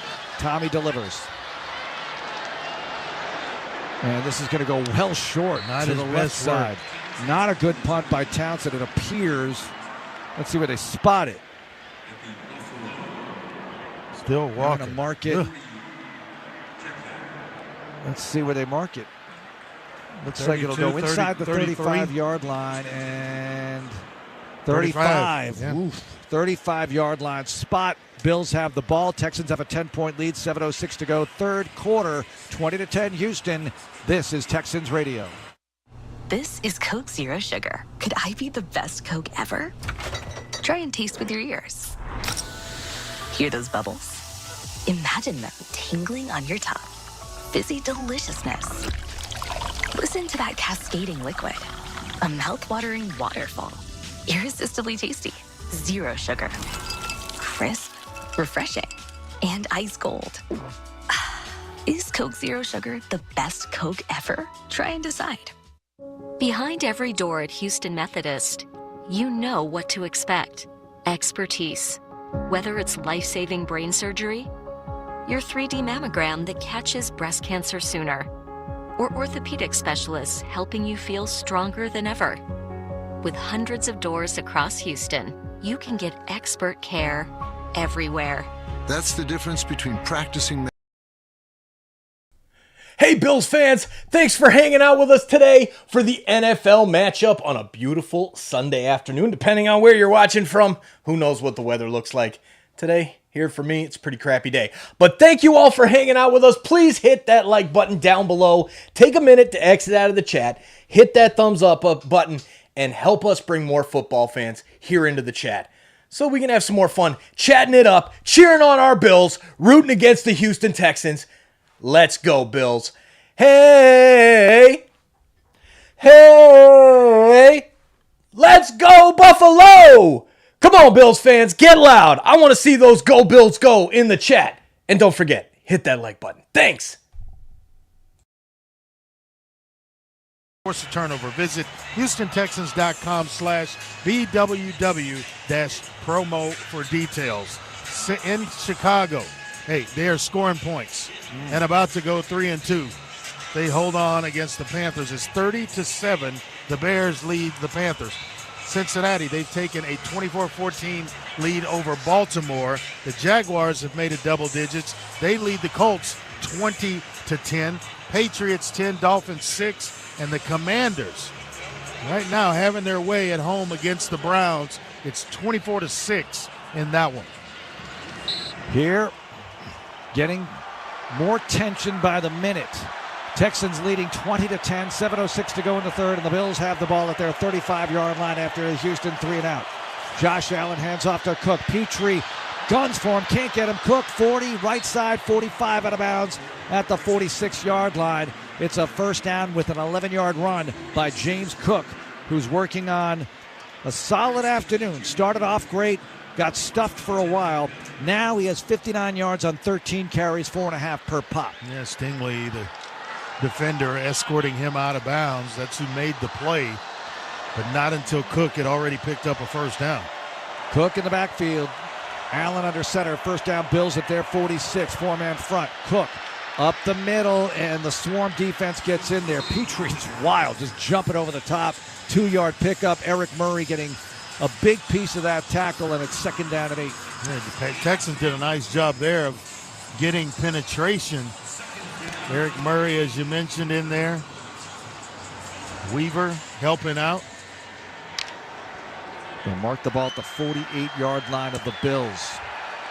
10-point lead Texans. 6 minutes to go in the third. Second and 8 Buffalo from the Bills 48. Allen under center. Motion by Samuel to the right. Here's Cook up the middle. Aziz hits him first. Friends help out with the finish. And it's stopped at the 49-yard line of Houston. 3rd and 5 on the way. I'll tell you what, it looked like a hole was going to be there for Cook to run through. And credit the Texans and the speed of this defense for closing that thing up and holding it to a minimal gain, because I thought he was easily going to run for a first down. 3rd down and 5 at the Houston 49-yard line. Four-man front for Houston. Allen in the gun, all alone in the backfield. Got to watch Allen running the football here. Aziz in the middle of the D. Allen barking at his team. Here's the snap on 3rd and 5. Quick throw, left side, and Samuel's not going to get there. Henry brings him down. Oh, my goodness. 5. Henry took out a blocker, put him right on his backside, and then went and made the tackle. It was Kincaid. What a play. He took out a tight end and then went and made the play. My goodness, what a football play that was. That's going to fire up the team now. Looks like they're keeping the offense on the field. One more play to make on this series. 4:44 to go in the third. Texans leading 20-10. I mean, he stoned Dalton Kincaid. 4th and 5. Bills at the Houston 49. Crowd is deafening. Allen shotgun, one back. Johnson. Allen puts the leg down. Here's the snap on 4th and 5. Throw left side. Caught. Coleman 40, 35 left sideline. 30, 20, 15, 10. Along the sideline, going for the pylon, and he's in. Touchdown Bills on 4th and 5. Are you kidding? You got a tackle, Mark. Somebody had him around the ankles. He came out of the tackle. It's Lassiter, the rookie. He misses. And the other rookie, Coleman, makes him pay down the sideline. They're going to take a look at this because it's a scoring play. But I don't see where he stepped out of bounds. It looked very close, but we're across the field, high up. Now we got a ball game all of a sudden. Yep. They have scored back-to-back touchdowns. Yeah, they're going to let it stand. Texans had a double dip at the end of the first half, start of the third quarter, but they were field goals, and now the Bills trying to put 7-7 on the board. If Bass can make the extra point. Left hash mark spot. Martin with the hold. And here's the kick by Bass. It's up and it's good. And you hear some Bills fans in the building. They're cheering. And it's a 3-point affair. 20-17. Texans lead. They get the ball next with 4:20 to play in the third quarter. This is Texans Radio. Texans fans, do you know a deserving small business in the Houston area in need of a boost? The Houston Texans and Amagi Bank are awarding 4 small businesses with a $5,000 grant, access to event opportunities from Amagi Bank, and marketing and promotional support from the Houston Texans. Since 2020, 21 small businesses have received grants totaling $85,000 from this program. Nominations close on October 25th, 2024. Visit HoustonTexans.com/small business boost to nominate your favorite small business. Official rules apply. Amagi Bank, a division of Zions Bank Corporation, N.A., member FDIC. Are you a chronic interrupter? Incapable of letting other people talk? Do those people ask, how do you?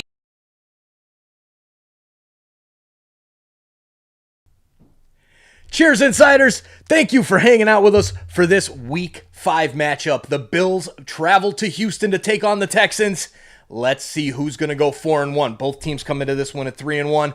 Please take a moment to share this link and bring more fans here into the chat. It is so important. Hitting that like button is huge, but sharing this out is even bigger. If you're on Twitter or Instagram, check us out on @TSInsider. Give us a follow and share this link out to bring more football fans in here and keep growing this awesome sports community. Cheers again, Insiders. Enjoy the Sunday afternoon, and let's go Bills. Tequila. 1800 Tequila. Proximo, Jersey City, New Jersey. 21 and older. Please drink responsibly. This quarter is brought to you by CDW, People Who Get It, by Texas Children's teaming up with the Houston Texans to encourage kids to play 60 every day, and by Victory Live, connecting the world of live experiences. A 17-point lead has seen 14 points of it evaporate with the Bills scoring back-to-back touchdowns. Houston leads 20-17 with 4:20 to play in the third quarter, and it is a very different game as Josh Allen just threw a 49-yard touchdown pass to Keon Coleman, who did most of the work up the left sideline into the end zone. Let's go down to the sideline and check in with John Harris. Guys, well, kind of a question with a question. What have the Texans been struggling with lately? Penalties, bad tackling, bad responsibility, and not good on third down. All 4 of them, and punting. All 5 of those things all showed up in the last 10 to 12 plays. So they got to get it back right on track because the first half showed what they can do. Now they got to get back to that and do it and finish this game off. Well, they went for it 4th and 5. And they got the most of it with a 49-yard touchdown pass. And here's Bass to kick off as J.J. Taylor and Robert Woods are back deep, and the Texans have to do something to get everybody back into it. Woods is going to bring it out. 5, 10, 15, 20, 25, and he's down at the 26-yard line. Wow. So it ends up being -4 on the net as he could have taken a knee and got it to the 30, but he's trying to make a play. The old vet. I mean, where he started in the end zone would be about a 30-yard return. Here we go.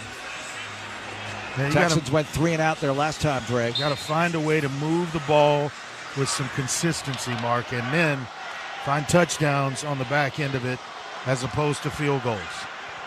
I formation after a shift, first down from the Houston 26-yard line. CJ fakes the handoff. There's pressure. CJ throwing and caught by Diggs at the 42. Wrestled down sideline. I have no idea how CJ Stroud just completed that pass. I mean, he got body on him. Nailed. And the ball and his arm didn't even go full motion to get it to Stephon Diggs. It's just kind of like a quarter of a motion as he's being hit, and the guy's attacking his arm side. So how that pass was completed is beyond me. First down at the 43-yard line of Houston. Stroud in the gun, Dari in the backfield with him. Diggs lined up left with Hutchinson stacked. Handoff Dari, right side. Through a hole, 45, 50, and taking men with him close to a first down. And a flag is down. It's coming back for holding. I think it's going to be Kenyon Green. Holding. Offense number 69. 10-yard penalty. Shaq Mason. Cannot have this. Cannot have it. Not in this situation. 20-17 the lead after it was 20-3, and now the Texans backed up after a sensational play by Stroud and Diggs. Back to the 33-yard line, 1st and 20, and that's the only silver lining that you have 3 downs to try to erase this yardage. Woods out to the right side. Started here with a draw play or a screen in this situation. Empty backfield after motion on 1st and 20 from the Houston 33. CJ just floats the ball right side to Stover. Can't get much. A flag is down. Let's see what this is. 2-yard pickup. They try to screen, but nothing's there to with Stover. A block was missed. Is this on the Texans too? Yeah, they're going to decline it though. Ineligible player downfield. Offense number 76. Penalties decline. It's second down. Just the timing, Mark, of screen passes totally thrown off, because if you're running a screen, you should know that there's a count before you can leave and get yourself down the field as an offensive lineman. And that's maybe 2 of those tonight already. 3:02 to go in the third. 3-point lead, Houston. Second down and 19 from the Texans' 34-yard line after the Bills declined the penalty. CJ in the gun, one back, Akers. Everybody bunched in fairly tight here as Stroud takes the snap. CJ looking. CJ firing over the middle. He'll take what he can get to Cam Akers, and he's stuffed across the 39-yard line. It's going to be 3rd and long coming up as 3 or 4 Bills got in on the action. Yeah. Akers checks out, Dare checks in, and it's 3rd down and a hefty 13. When you live in second and Clear Lake, that's tough to come back from and bounce back and pick up a first down. But you should expect some type of pressure here from Buffalo. Stroud in the gun, bunch formation right, 3rd down and 13 from the Houston 40. One back, Dare. Hutchinson to the left side. Here's the snap. CJ looking. CJ in trouble. Now CJ's going to run, and he's tripped up across the 45-yard line. Not near a first down as Rousseau brings him down. 8 yards short. They'll have to punt and play D again. Inside 2 minutes to go, third quarter, and a 3-point lead in Buffalo with a mountain of momentum.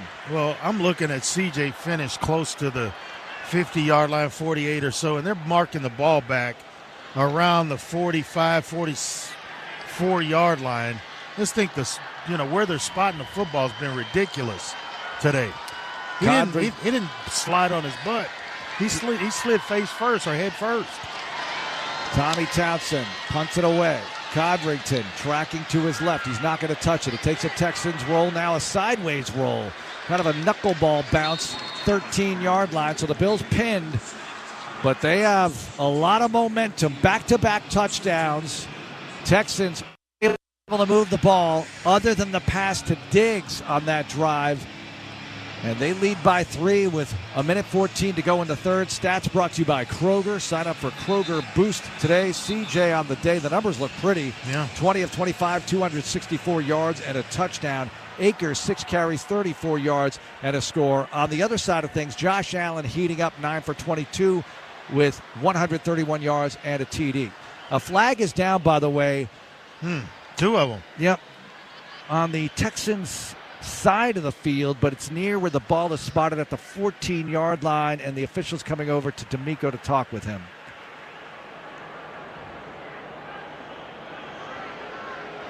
All right, let's see what this is. Maybe illegal touching. I don't like it when Clay Martin looks over to the Bills sideline. Here he is. Illegal touching. Houston number 37. He went out of bounds and was the first to touch the football. Buffalo will add the 5-yard penalty to the end of the play. First down. All right, not a disaster, but again, little issues popping up. First half, 0 penalties, correct? Second half, 5 penalties. So that penalty bug is biting, and you see the lead evaporate here, 20-17 the edge with 1:14 to go in the third. I formation. Behind Josh Allen. Bills and all white Texans in the H-Town uniforms. Gotta shut the run down right here. Allen feeds Cook, running left, cutting it back, has some room across the 25, and a big gang of players get across the 34-yard line. A mosh pit, first down run. Cook, 10 yards at least. Yeah, Aziz in the middle of that pile, but there was a lot of momentum and Bills pushing and shoving. And they moved the chains. Cook did a good job. It is indeed a 10-yard run. Ball just shy of the 30-yard line inside the final minute of the third quarter. Second down and we forgot to adjust the dial down here. First down, Bills across their 29-yard line. Allen under center, Cook in the backfield. They feed Cook again. This time he's blasted. Nice hit. Flag is down. What is this now? As Henry Toa made the play. Is this against the Texans? Yes, it is. Now you have to call this a problem. They go into the half with a 17-3 lead. In the second half, 6 During penalties. The run, holding, defense number 98. Come on. 5-yard penalty, automatic first down. Tim Settle, another player playing against his former team. And this is an unraveling here in the second half. Texans still have the lead, though, and still have a lot of time to do something about this Bills charge. 27 seconds to go, third quarter. At the 35-yard line. It's 1st and 10 for the Bills at their 35. Allen under center. One back, Ty Johnson. Allen fakes the give, rolls out to his right. He's going to run with it, 40, 45, and he's tripped up across the 50 down to the Houston 45-yard line as Murray makes the stop, and that takes us to the end of the third quarter. The Bills in Houston territory with a 1st and 10 at the 45-yard line. The Texans with a 3-point lead as we head for the final frame. This is Texans Radio. As the official ticket marketplace of the Houston Texans and the NFL, Ticketmaster has a wide selection of tickets available for every game. Whether you're cheering on the Texans at home or away, Ticketmaster has you covered. With Ticketmaster's interactive seat map, you'll get a 360-degree preview of your seat so you can make sure you have the best view of those pivotal plays. Plus, the Ticketmaster app makes it easy to sell or transfer tickets if your plans change. And mobile tickets make getting in on game day a breeze. Find tickets today at Ticketmaster.com/Houston Texans. Sky Vodka is now made with water enriched by Pacific minerals and filtered through California limestone. Sky Vodka, a smoother, fresher tasting vodka that's also gluten-free. In other words, it's the best thing to happen to vodka since vodka happened. Sky Vodka, born from the blue. Sky Vodka distilled from grain, 40% alcohol by volume, 2021 Campari America, New York, New York. Please enjoy responsibly.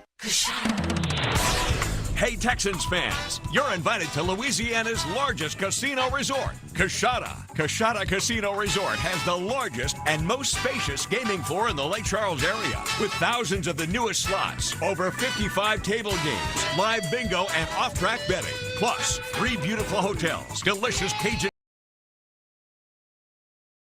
What's up, football fans? Thanks for hanging out with us today during this NFL action. The Buffalo Bills taking on the Houston Texans. We are celebrating our Sick Kids Hospital Fall Drive donation campaign. Please take a look at the link. Click that link that's pinned in the chat and take a look at our campaign page. We are trying to raise money in the Create 100K campaign for Sick Kids Hospital in Toronto. If you know anything about Toronto, you've probably heard about Sick Kids. We thank you for your time and checking that page out and the donation if possible. If not, please share the link out. Let's help more sports fans find our fall donation drive. Thank you guys so much. Let's go, Bills. Let's get back on track and back on the wins. Let's go.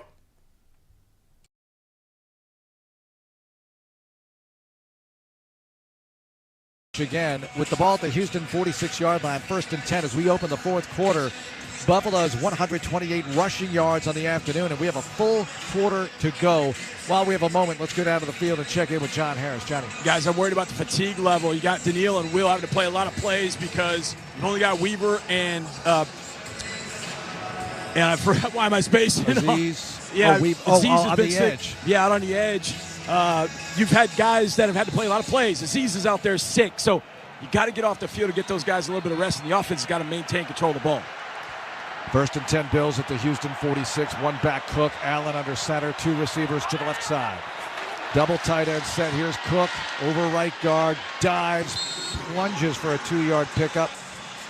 As Stingley gets up off the bottom along with Foley, and it's 2nd down, and I'm going to give him 3 yards on this. 2nd down and 7 at the Houston 43-yard line. The defense has to step up here and make a play. At least hold it to a 3. And Bills have tackle eligible on the right side. Big Alec Anderson now in motion to the left. 2nd and 7 at the Houston 43-yard line. One back. It's Johnson. He gets fed, and he's going to get blasted in the backfield. Texans all over the play. Will Anderson Jr. getting there first for a TFL at the 45-yard line. 3rd and 9. And trying to get back on schedule of the Bills and as well trying not to take a lost yardage play to make it a desperation field goal here.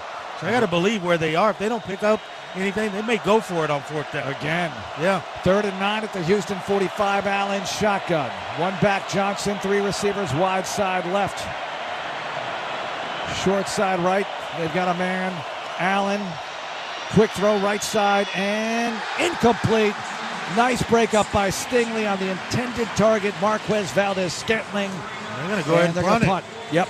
Wow. Well, it's 4th and 9. They got the last one on 4th and 5. And you have 13:38 left. Looking at the replay, that's a heck of a play by Stingley. Right there as Valdez-Scantling stops his route. It's a simple hitch.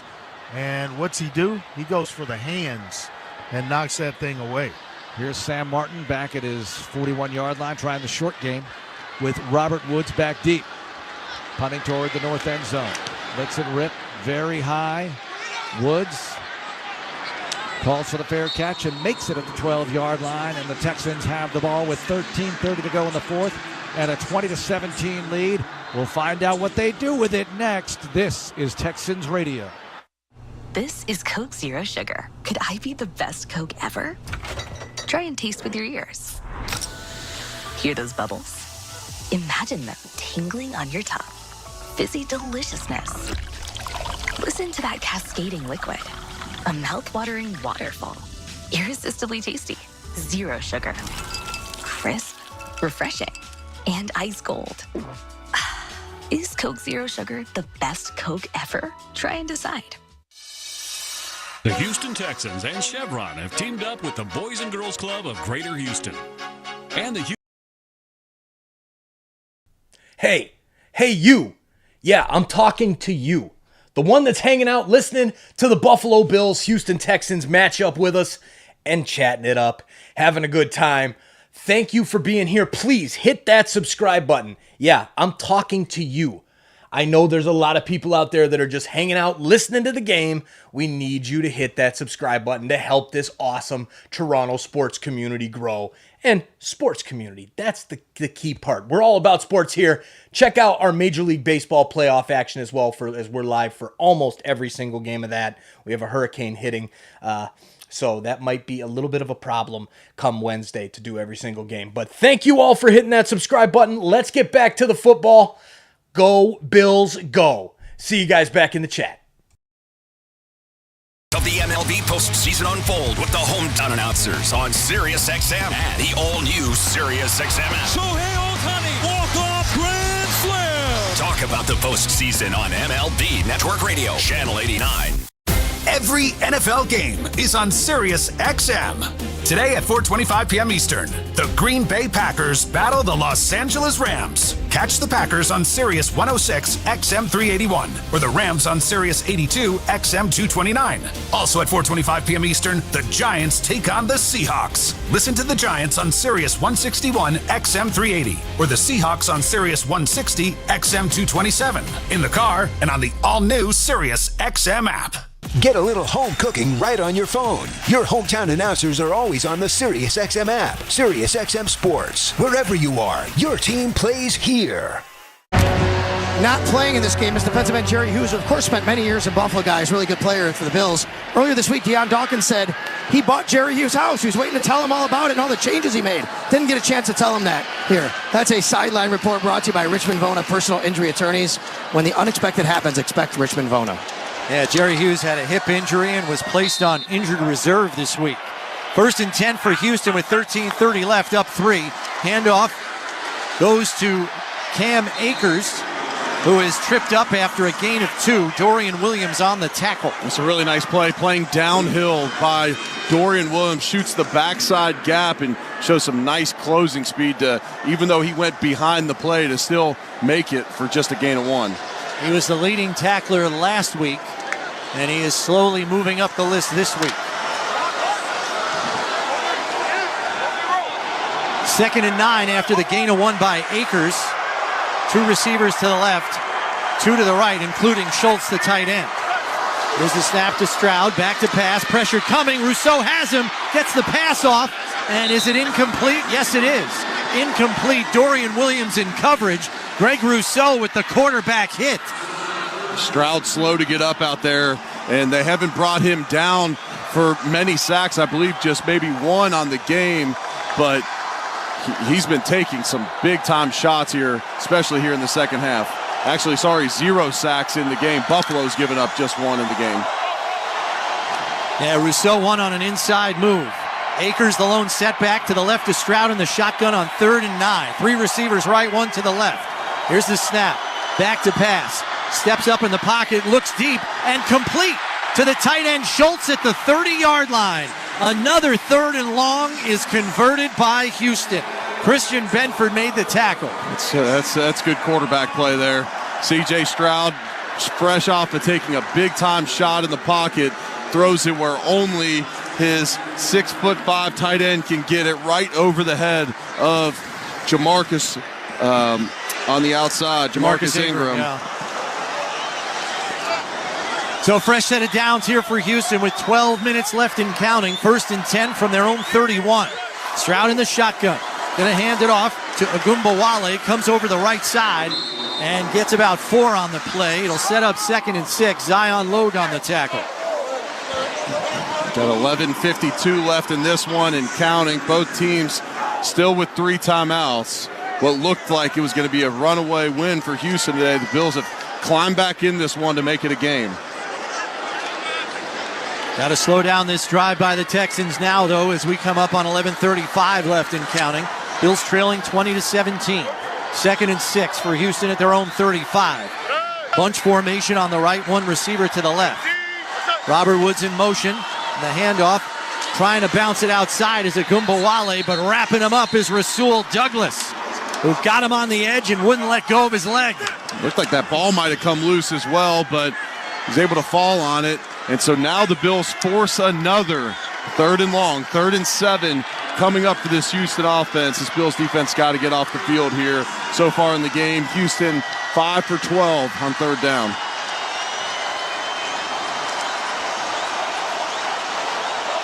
Two receivers out to the left, 1 to the right. Stroud in the shotgun here on 3rd and 7. Takes the snap, looking over the middle, fires, and it's caught. Making a sliding catch at midfield is Diggs for a 1st down. They're going to mark him at the 48.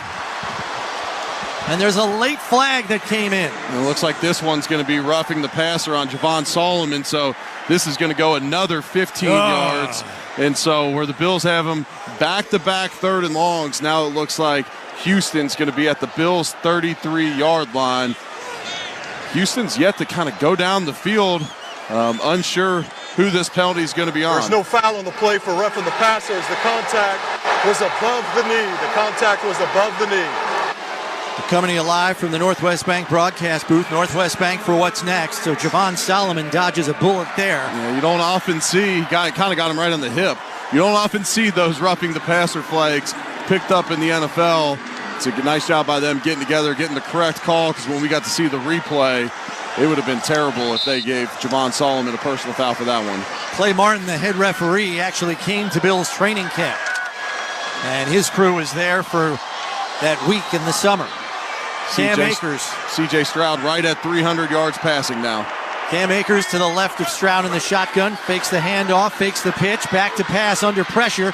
Throws it to Akers underneath, but he's tackled immediately by Rasul Douglas. It's going to go for a loss of 1. And it's going to bring up 2nd and 12. They're going to mark him for a loss of 2 here. Yeah, that's the one you got to just burn at his feet with Rasul Douglas sitting right there. Instead, it goes for a 2-yard loss, brings him back down, or you're going to say 1-yard loss, brings him back under 300 yards passing on the day. Long developing screen there. Bill sitting in zone defense, so Rasul Douglas is sitting right there where they want to throw that screen.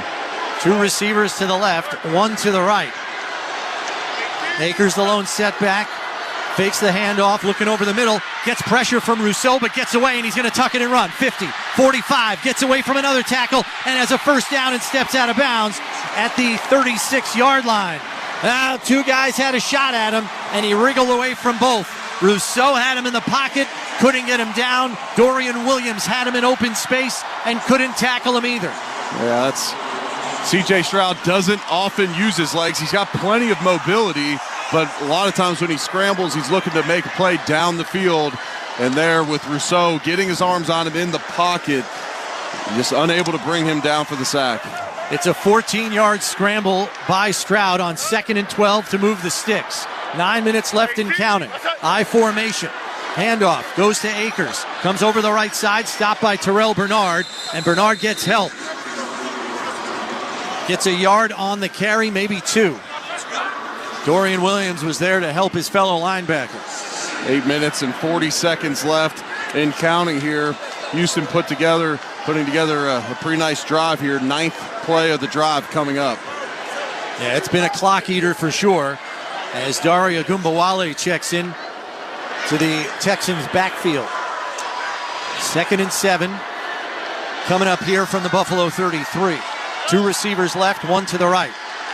And now Dell in motion, doubles back to the left side.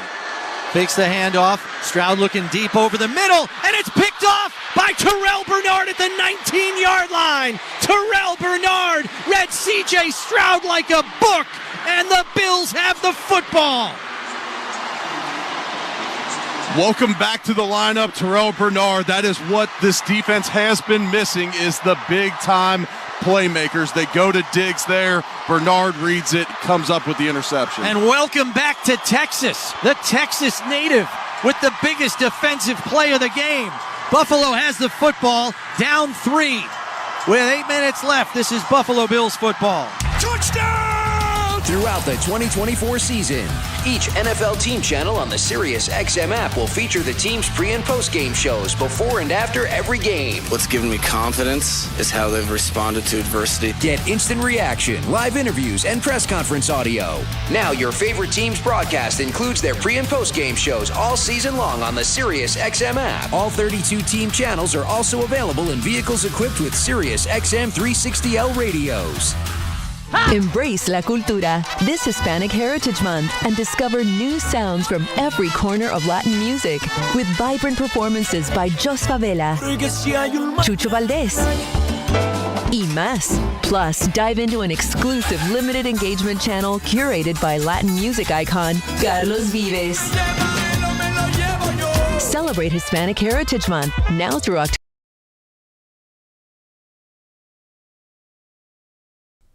Hey, Bills fans, thanks for hanging out with us today for the NFL matchup on a beautiful Sunday afternoon, depending on where you're watching from. Who knows what the weather looks like today? Here for me, it's a pretty crappy day. But thank you all for hanging out with us. Please hit that like button down below. Take a minute to exit out of the chat. Hit that thumbs up button and help us bring more football fans here into the chat so we can have some more fun chatting it up, cheering on our Bills, rooting against the Houston Texans. Let's go, Bills. Hey! Hey! Let's go, Buffalo! Come on, Bills fans, get loud. I want to see those Go Bills go in the chat. And don't forget, hit that like button. Thanks! Broadcast on NFL Radio Channel 88. The Cowboys call on Sirius 83 XM 226. The Steelers call on Sirius 85 XM 225. In the car and on the all-new Sirius XM app. With the Sirius XM app, you can hear your hometown announcers all season long. Just search for your team on the Sirius XM app and tap the star to save it as your favorite.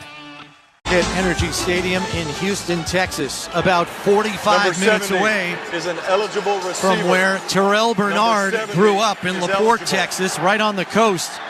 The hometown boy made good for the Bills there. He's giving the offense the football at their own 20. As we're coming to you live from the Northwest Bank broadcast booth, Northwest Bank for what's next. Handoff goes to Cook on first down. Through the hole and falling forward, as that is an inauspicious spot. He's sitting at the 23. They mark him at the 21 and a half. It's only going to be a yard and a half on the carry. As the game goes on, you start to wear on a defense as many runs as the Bills have called in this second half. This is where we like, as offensive linemen, this is where we feel like we can really start leaning on that defense, get them tired here, and we'll hopefully see one of these runs pop for James Cook. Alec Anderson stays in the game as the 6th offensive lineman. Heavy set here. Cook the lone setback. fakes the handoff. Bills going play action here. Allen going to step up in the pocket, take off and run. He's got nothing but green grass in front of him. 30, 40, and steps out of bounds at the 40-yard line. Big gain there, 18 yards. Yeah, they looked like 8 guys in protection. Maybe James Cook leaking out late, but they had double teams all over, so Josh had all day to scan the field. Just 2 guys out in routes, and so Josh Allen finds an opening in the defensive line and takes off. Allen under center here, another heavy formation with Alec Anderson. Kincaid comes to the left side to join Valdez-Scantling in a stack look on the left. Cook the lone setback, here's the snap.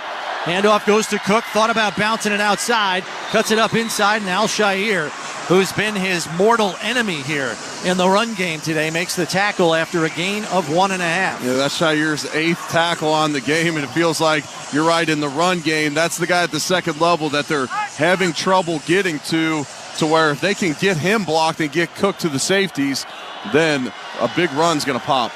A set of fresh legs into the game is Ray Davis, the rookie, in the backfield to the right of Allen. 2 receivers to the right, 2 to the left. Here on 2nd and 8. Allen making a check. 4 on the play clock. Here's the snap. Free rusher coming, and Allen able to get it off and looking for Ray Davis on the right side. It's incomplete. The rusher came free. It was Jalen Petrie. Yeah, Josh Allen just didn't see him. Petrie fires off the right-hand side of the Bills' offensive line, and he just doesn't see him. I'm not sure if he thought Ray Davis was going to have him picked up, but Ray Davis released in a route. Is actually really nice job by Josh Allen just getting that ball out of his hands in the direction of Ray Davis to avoid the sack and the intentional grounding. So it's now 3rd and 8, and the crowd getting into it here. 3 receivers to the left, 1 to the right. Play clock down to 3. Here's the snap. Rusher's coming. Allen leaving the pocket, has to heave it, and it's incomplete as he gets buried, and he is down on the field. Down. They roll him over onto his back. But Tim Settle and Mario Edwards got to Allen and knocked him to the turf as he hit the turf hard on his throwing shoulder. That is not good. And his head slung and hit the turf as well. This does not look good here. Allen was kicking his legs right after he hit the ground. So obviously in some major discomfort there. They've got him rolled over onto his back. A lot of Bills players taking a knee here. Yeah, this is sickening. We're getting to see the replays over and over. And Josh hits his head. His right shoulder and arm get pinned under his right side. And it's your biggest fear with as many hits as Josh Allen takes.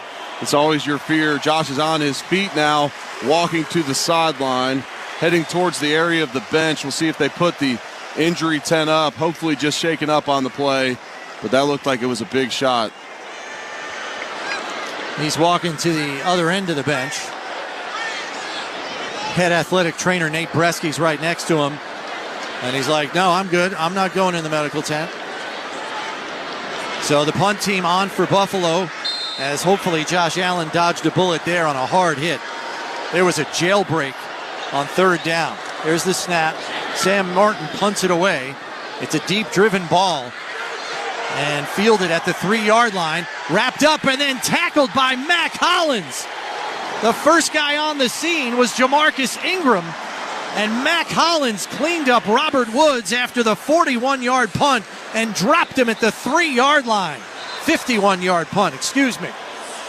Not a good decision by Robert Woods there. Why is he even fielding it there, Eric? Well, he got away with one earlier in the game, and then oftentimes when you get away with one, you think you could do it again. And so he fielded a ball inside the 5-yard line earlier. He gets it out to about the 19-yard line, but generally you tell guys to either put their heels at the 10, potentially maybe the 7-yard line, as good as NFL punters are. If that ball goes over your head, get out of the way. That thing's likely going into the end zone. Instead, they're going to start this drive at the 2. Josh Allen has, in fact, gone into the medical tent. We'll have Sal get us updated as quick as possible. Dare Ogunbowale, the lone setback here on 1st and 10 from the 2-yard line. Ogunbowale up the middle through a hole and giving the Houston offense some breathing room as he's out to the 9-yard line for a gain of 7. Dorian Williams on the tackle. It'll set up 2nd and 3. There was penetration by Dwayne Carter on the play, but unable to separate from the block. And Ogunbowale able to knife through the defense for a pickup of 7 on the play. Coming up on 5:25 and counting left in the game. Bills trail by 3. 2nd and 3 here for Houston at their own 9-yard line. 2 receivers to the right, 1 to the left.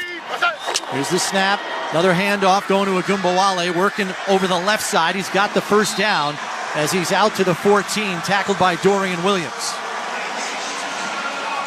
Coming up on 5 minutes of counting left in this one. Both teams with 3 timeouts. The blue injury tent on the sideline still up right now with Josh Allen in it. We just saw somebody walk out of the injury tent now. I believe the guy in the red hat's the independent neurologist who examines for head injuries. So a 1st and 10 here for Houston. Stroud in the shotgun. Ogunbowale to his right. Schultz, the tight end, in motion right to left. Here's the snap. Looks out on the right side. Wide open Ogunbowale, and he dropped the football. Wide open out of the backfield, as he would have gotten at least 5 yards on the play and had running room after, but he dropped it incomplete. Yeah, they had a pick play set up on the outside, so Terrell Bernard was actually getting picked by Dalton Schultz, the tight end. Well, the Bills are lucky that one fell to the turf. That stops the clock at 4:29. Texans still up 20-17. Got a 2nd and 10 situation at their own 14-yard line. 2 receivers to the right, 1 to the left. And now coming in motion is Dell, left to right. Takes the snap. Stroud fakes, pumps, pocket collapsing. He fumbled the football. Dorian Williams jumped on it. It's still loose. Do the Bills have it? Yes, they do, says the referee. Dorian Williams all over the football. DeJuan Smoot forced the fumble, and the Bills' offense is in the Relax red zone. The question is Josh Allen going to join them? It looked like he was just about to walk out of the injury tent. Now he's, I guess, back in it. And so Mitch Trubisky looking to come in at quarterback. And so now you got 4 minutes and 21 seconds left in this one. Bills forced their 2nd turnover here in the 2nd half. And I'd expect the Bills to try and keep this ball on the ground. The Bills are in the Relax red zone. Relax, we got this. So we've got 4:21 left. Bills down by 3. And Trubisky is in. Alec Anderson in as well. Number 70 is eligible again. Number 70 is eligible. Coming to you live from the Northwest Bank broadcast booth. Northwest Bank for what's next. 2 receivers out to the left. Valdez, Scanling, and Shavers. Cook is the lone setback as Anderson comes over to the left side of the formation. Here's the snap. Handoff to Cook. Coming to the left side, and he's bottled up right at the 15 for no gain. Folo Fatukasi. And here comes Allen into the game to replace Trubisky after missing 1 play. Crowd's getting loud as Allen puts his hands over his ear holes so he can hear Joe Brady give him the play call. Yeah, that's a combination of Houston fans cheering for a nice run stop there, and then all the Bills fans in attendance cheering because Josh is back in the game. Play clock already down to 14. They haven't broken the huddle.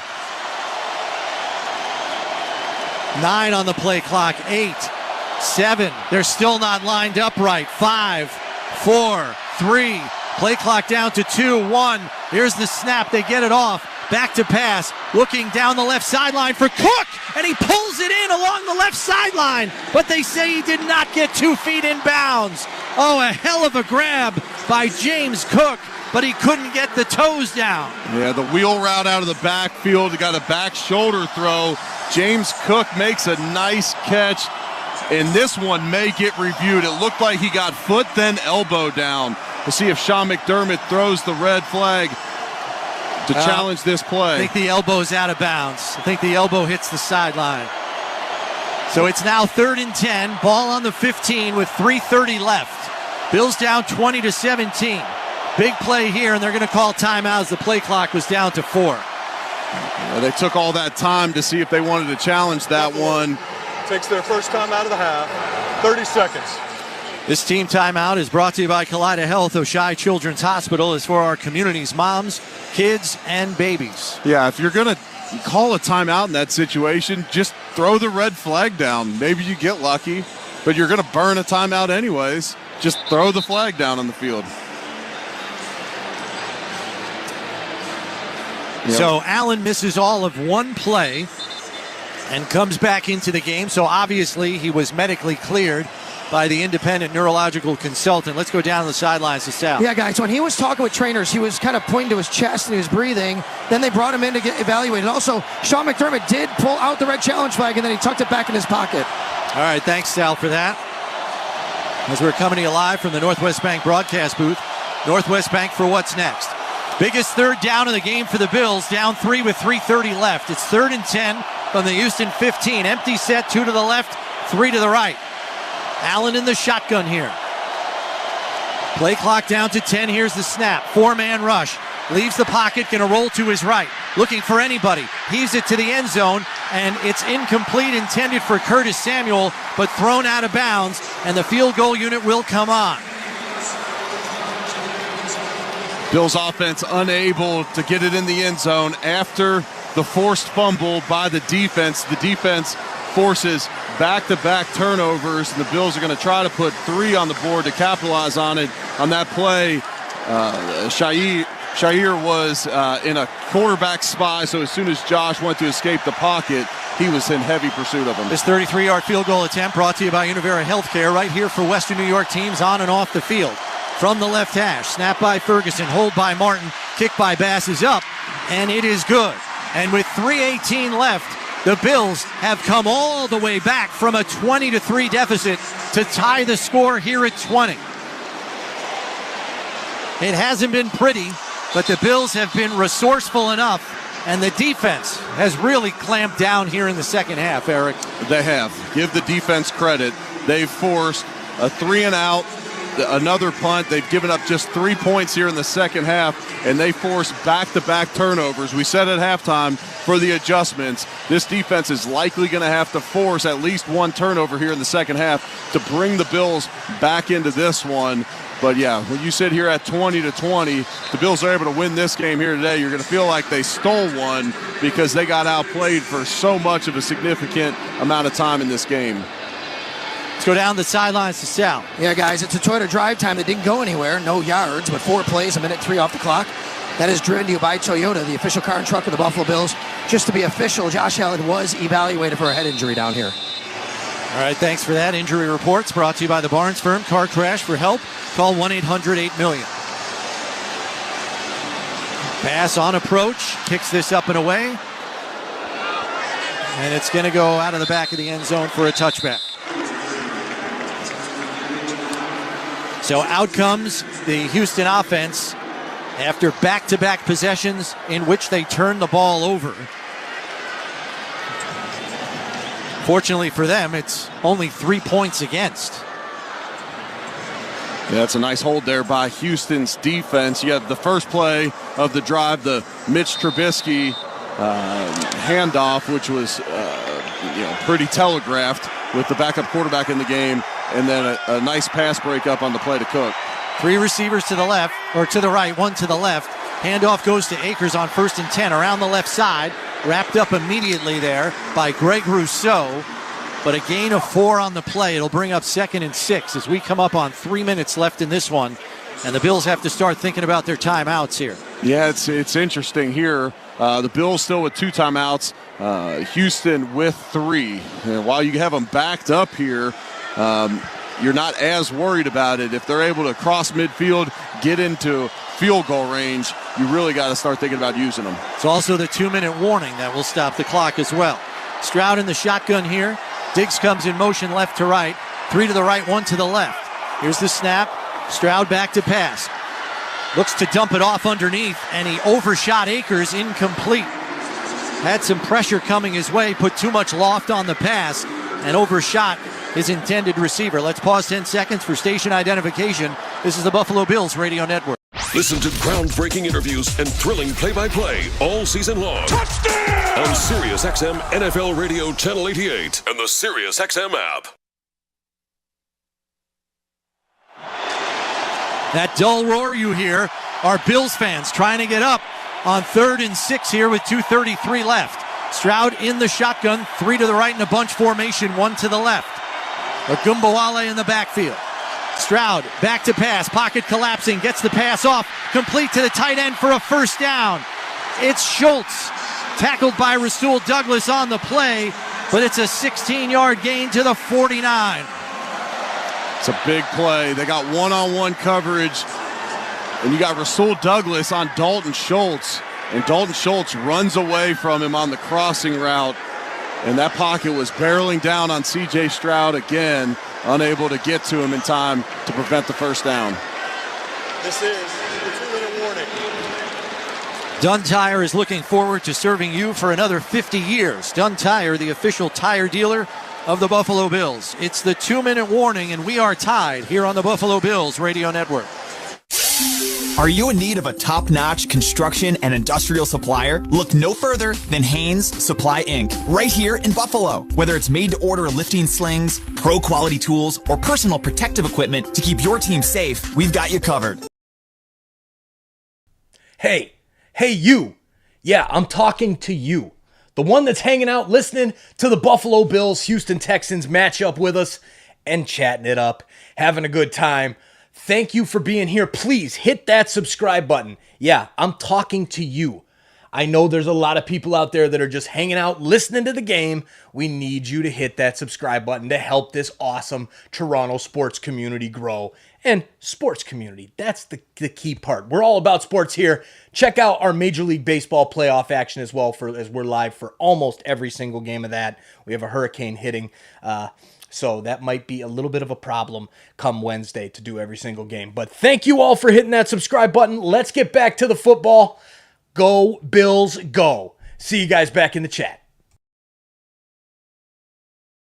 To get the job done. With locations across the Northeast, Midwest, Southeast, and delivering to job sites nationwide, you can trust Skyworks to deploy equipment when and where you need it. To rent, purchase, or to schedule service for your own equipment with our factory-trained technicians, visit SkyworksLLC.com. Skyworks, building America from the ground up. Business owners, you have a lot on your mind. Leave your building security to the experts. Call Great Lakes Building Systems at 892 Lake for a comprehensive fire and security assessment. I'm John Woyden, president of Great Lakes Building Systems, where our business is protecting your business. We install and service complex fire, security, and video monitoring systems. If it keeps you safe, it's Great Lakes. Call Great Lakes Building Systems at 892 Lake or go to glbs-inc.com. We keep an eye on your business so you don't have to. Protecting your business is our business. You're listening to the Buffalo Bills Radio Network. A couple other really close games going on elsewhere as well. The Bengals have a 38-35 lead over the Ravens. Bengals have the ball right there. How about in Jacksonville? It's 34-34 between the Colts and the Jags. Dolphins have a 15-10 lead over the New England Patriots. Your NFL scoreboard is delivered to you by the UPS Store. Be unstoppable. Coming to you live from the Northwest Bank broadcast booth. Northwest Bank for what's next. Chris Brown, Eric Wood with you. 2 minutes left. We're tied at 20. Houston with the football, 1st and 10 at their own 45. Lone setback is Ogunbowale as Dell comes in motion right to left. Handoff to Ogunbowale, and he's swallowed up behind the line of scrimmage. DeJuan Smoot, Daquan Jones, Dorian Williams all on the scene. And it's going to bring up 2nd and 12. Timeout on the field as Buffalo calls timeout. Buffalo, your second. 30 seconds. This team timeout brought to you by Kaleida Health and the Patricia Allen Fund. For the most critical moments, give today. 156, please. DeJuan Smoot's made an impact in this game. He gets credit with the sack and the fumble earlier on C.J. Stroud, but he's been in his vicinity a lot in the backfield, and there he's able to penetrate and make the tackle for a loss. Stepping up in a big way. We knew he was going to get more reps in this game just based upon Von Miller being out with the 4-game suspension, and he's done a good job out there making the most of his opportunities. Bills with 1 timeout left, 1:56 on the clock. 2nd and 12 here for Houston. Ball on the Texans' 43-yard line as we are tied at 20. 2 receivers to the right, 1 to the left. And now Dell comes in motion over to the right side. Stroud in the shotgun. Here's the snap. Quick hitter out to Diggs. Has blockers, but is tackled on the backside by Daquan Jones after a gain of 4, and another timeout by Buffalo with 1:52 left and a 3rd and 10 for the Texans. This team timeout is brought to you by Kaleida Health, the official healthcare provider of the Buffalo Bills. Yeah, minute 52 left. Clock is stopped after the timeout. This Bills defense, if they're able to get off the field here, the Bills offense will take over with plenty of enough time to work a drive down the field without any timeouts. And that's the beauty of McDermott using both those timeouts there. If they can force this punt after this 3rd down, that'd be a monster opportunity for the Bills to come into Houston and get the win after really being outplayed for a majority of the game. So it's a big 3rd and 10 here for Houston with 1:52 left. As we said, on their own 45 here. He's in the shotgun as Dig motions out of the backfield to the left side. 2 receivers to the left, 1 to the right. Here's the snap. Back to pass, blitz coming, gets rid of it to a wide open Agumbawale, and he's got the 1st down, and he wisely goes down inbounds, tackled by Benford. The clock will run. They forgot all about Agumbawale on an all-out blitz. That's twice in this game that instead of keeping him in the block against all-out blitz, they've released him, and that's good quarterback play by C.J. Stroud to see it. He's got bodies all around him in the pocket. He makes a quick decision. C.J. Stroud's impressive. The Texans don't need many yards here. They've got a big-legged kicker. Stroud under center. Handoff.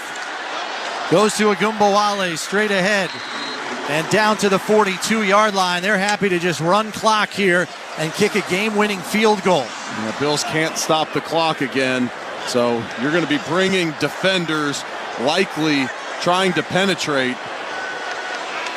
Texans up on the ball quickly. They're going to throw here to the sideline, and it's complete to the tight end Schultz, out of bounds, and he stops the clock with 44 seconds. That's rather peculiar. They have 3 timeouts. I was wondering if they thought they were catching the Bills off guard there or what exactly they were thinking. But they do have 3 timeouts here.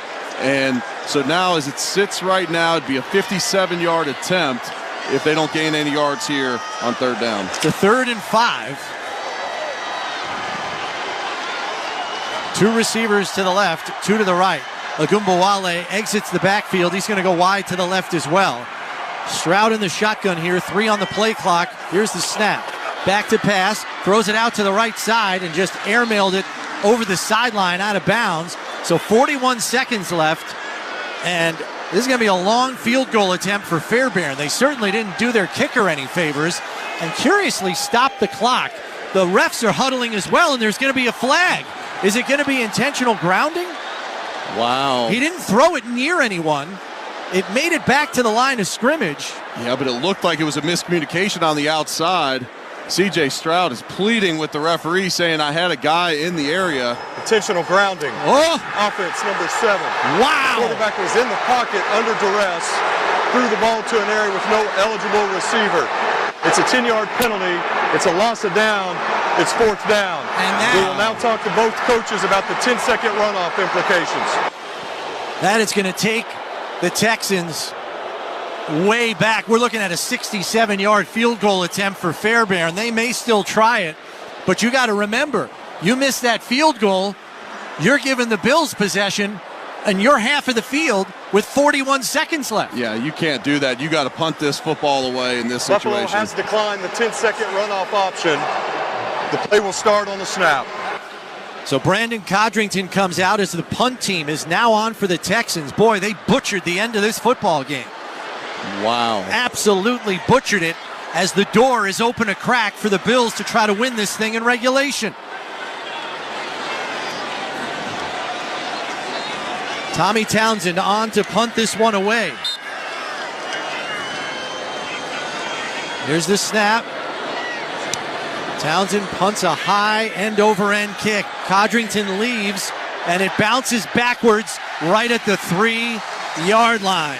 Well done by Tommy Townsend, who saved the bacon of the Houston offense here, as Buffalo will have to go 97 yards or at least within field goal range in 32 seconds. Well, what you also have to consider is Houston has 3 timeouts.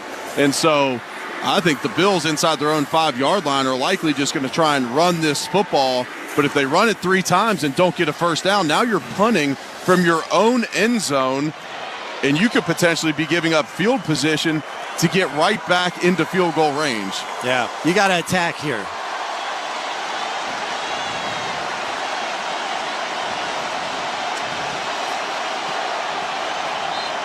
So here is Allen, 2 yards deep in his end zone in the shotgun on 1st and 10 from his own 3. 3 receivers to the right, 1 to the left.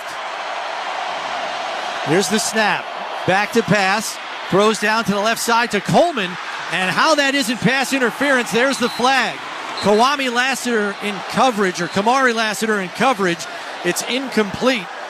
And they're going to call pass interference because he was all over Coleman. Oh, they're calling offensive pass interference. Wow. So now we're going back to the 1.5-yard line. Offense number 0. Penalties decline. Second down. Wow. Josh Allen tries the back shoulder throw that worked a couple times last week, but he underthrows it badly and forces Keon Coleman to have to go back through the defender. And a lot of times you see that one go against the defense, but in this situation, they're going to call it on Buffalo. And so now we have 27 seconds left. And they still got this ball spotted at the 3-yard line. They declined the penalty. Gotcha. They would rather have second down and hope they get it back sooner. 27 seconds left. Bills going empty set. 3 to the right, 2 to the left. Here's the snap. Back to pass. Pumps. Heaves it down the middle of the field. He's looking for Mac Hollins, and he can't get to the football. It's incomplete.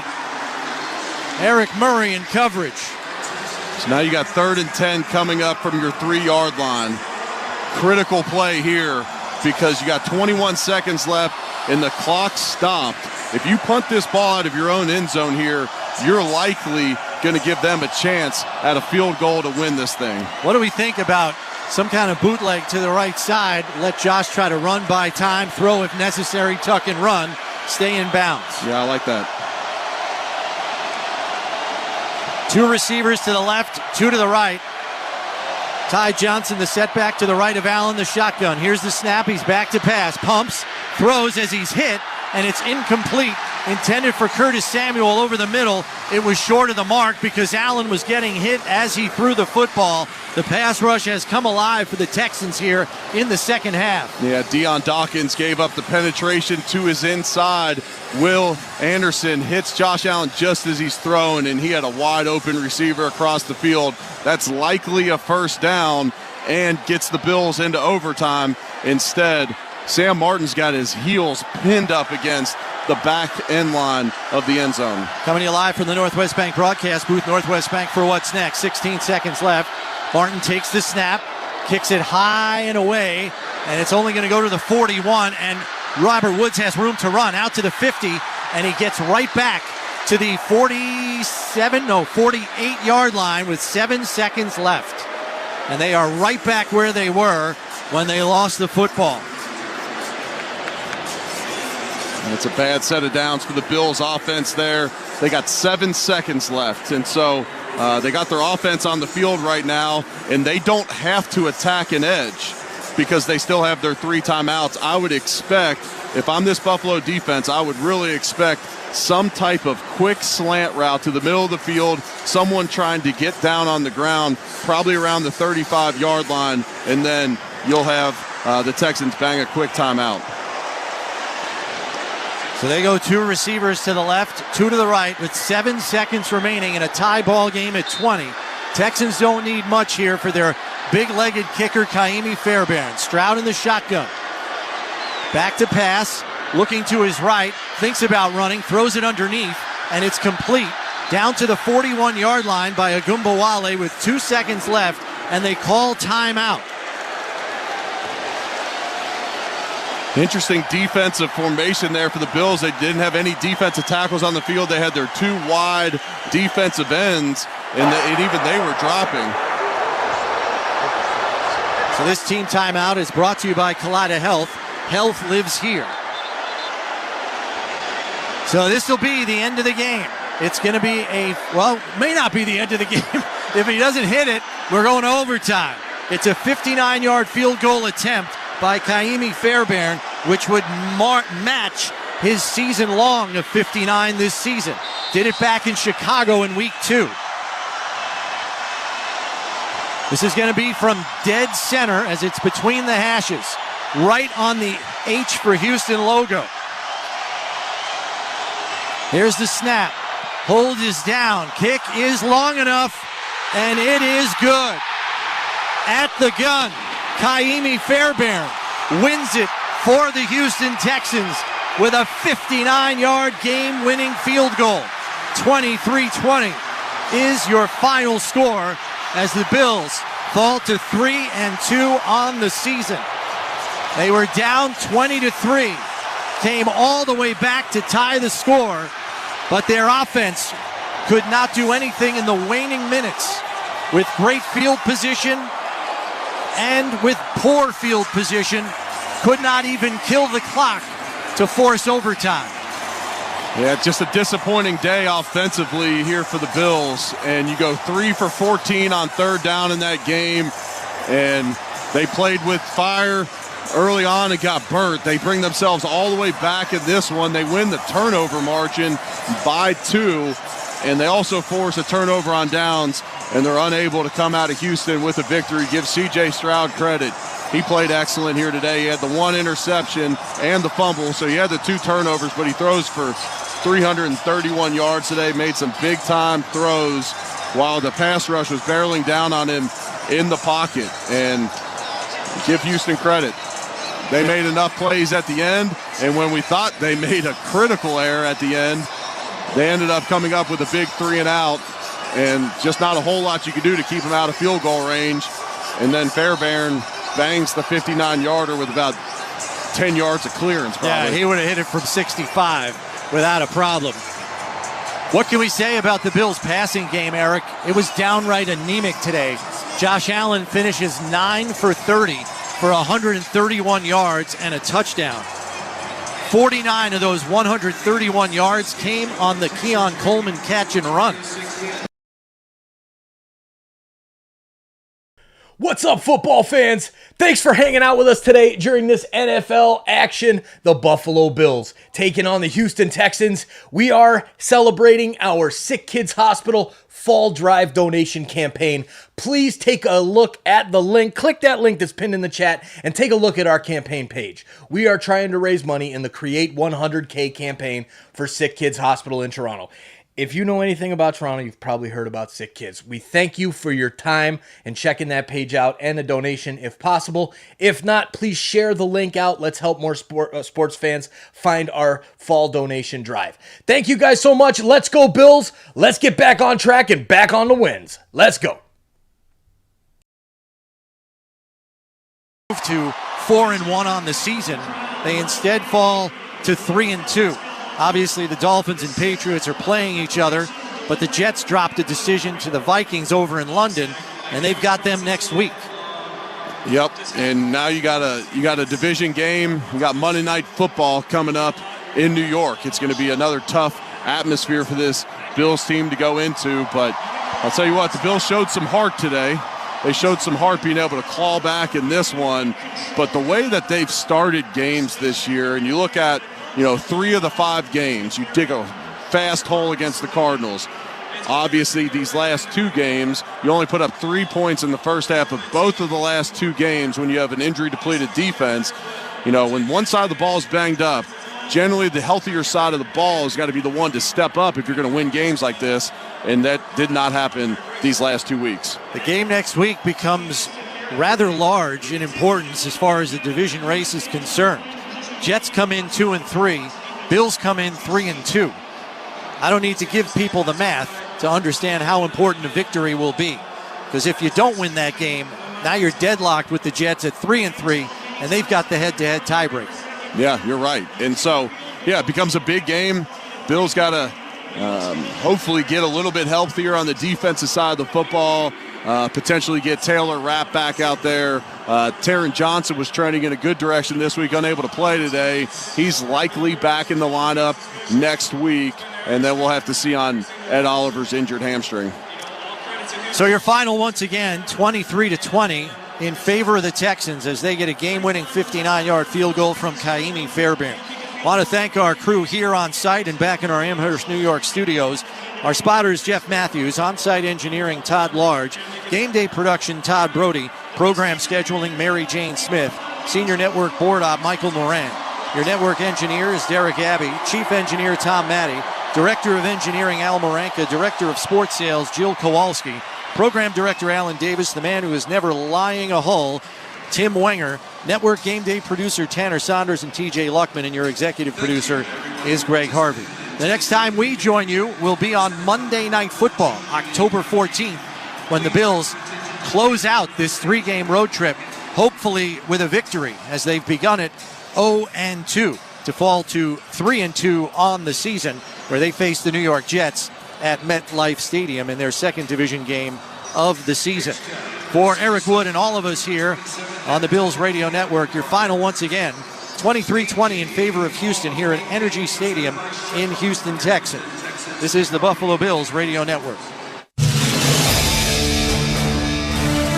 This has been a presentation of...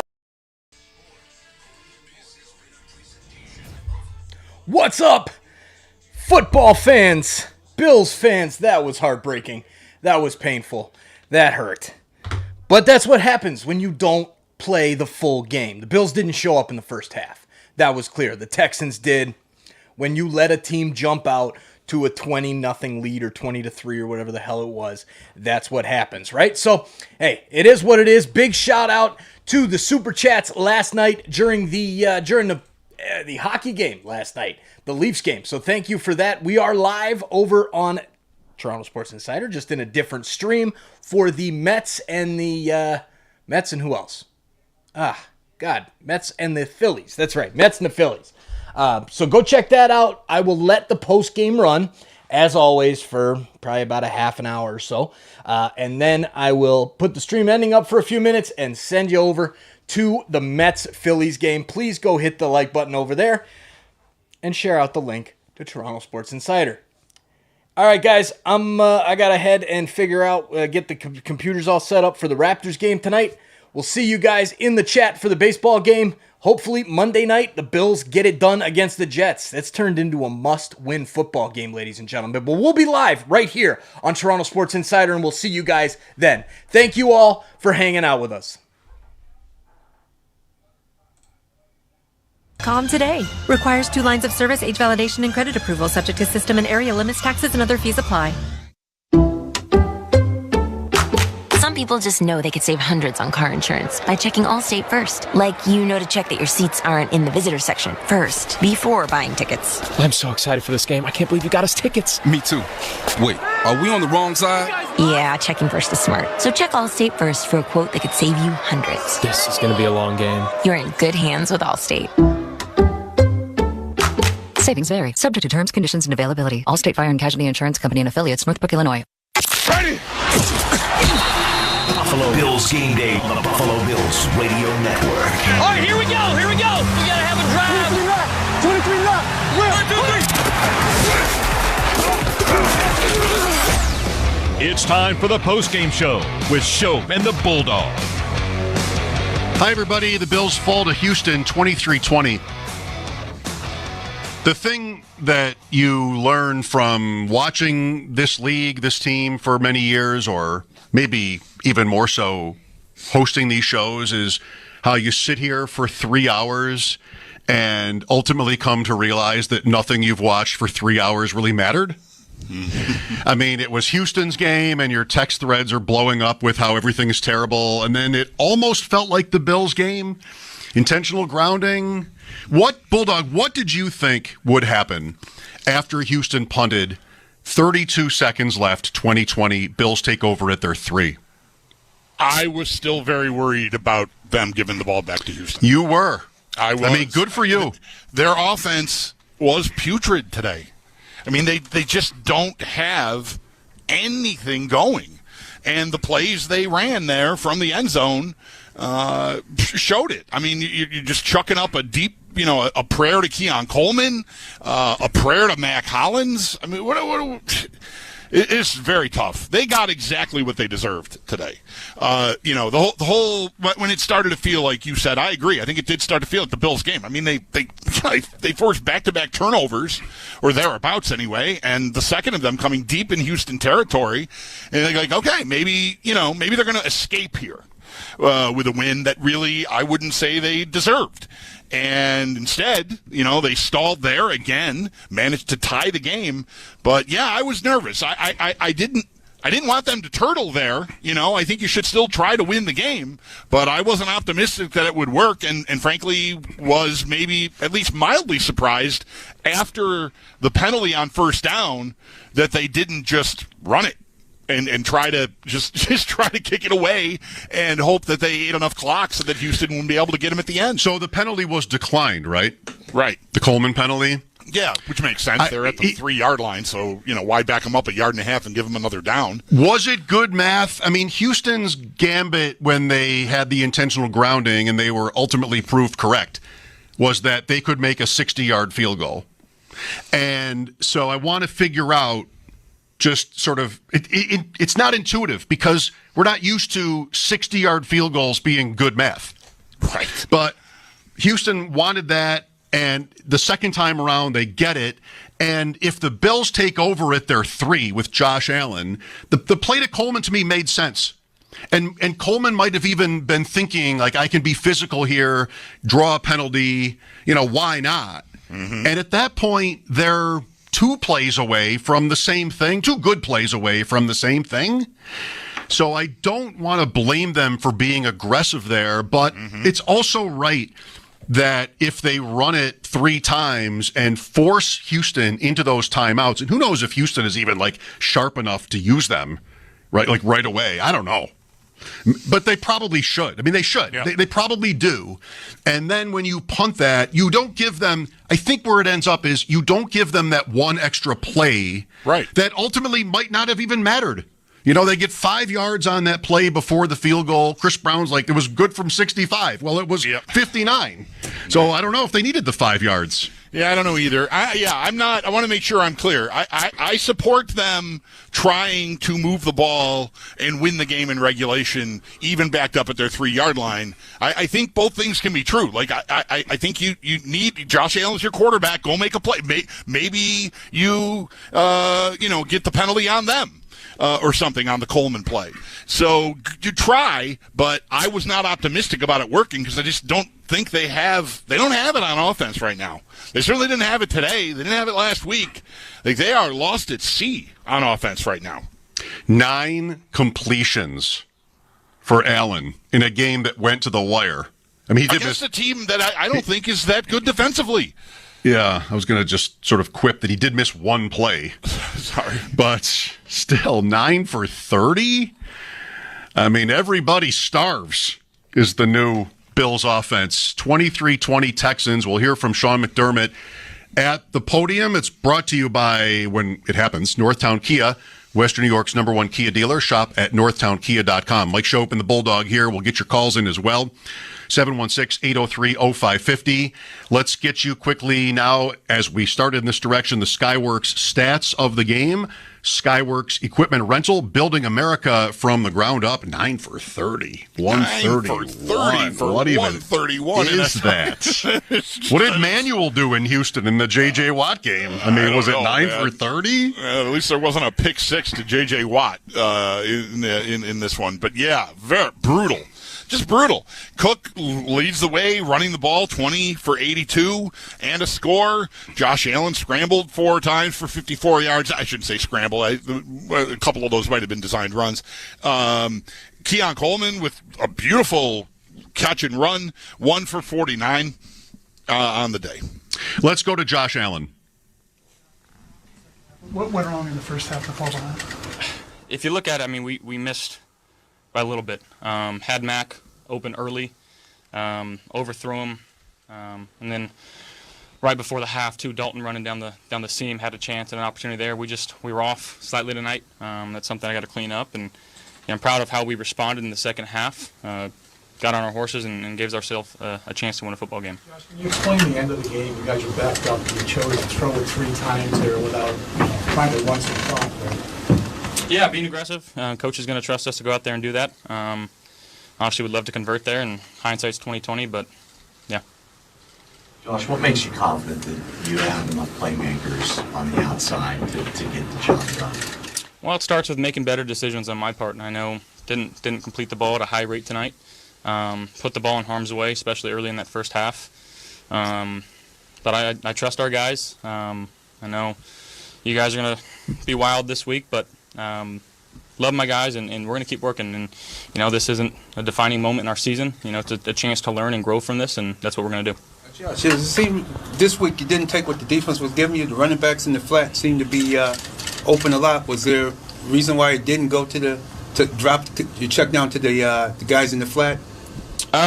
We'll take a look at that and use that going forward. Josh, where would you say if we were to go wild, as you predicted we would, why shouldn't we? What do you see that would... Let's not base all this off of one game. I think our guys have been doing a great job.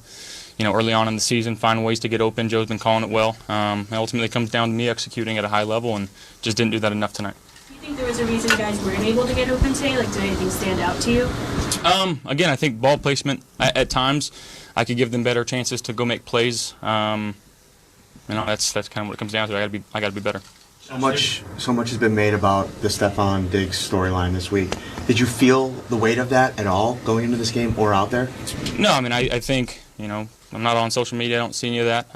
Understand he's on their team. He's a great player. He made some good plays tonight for them, and he was on the winning team. And it came down to a last-second field goal, and it's something that we're gonna have to learn from and grow from.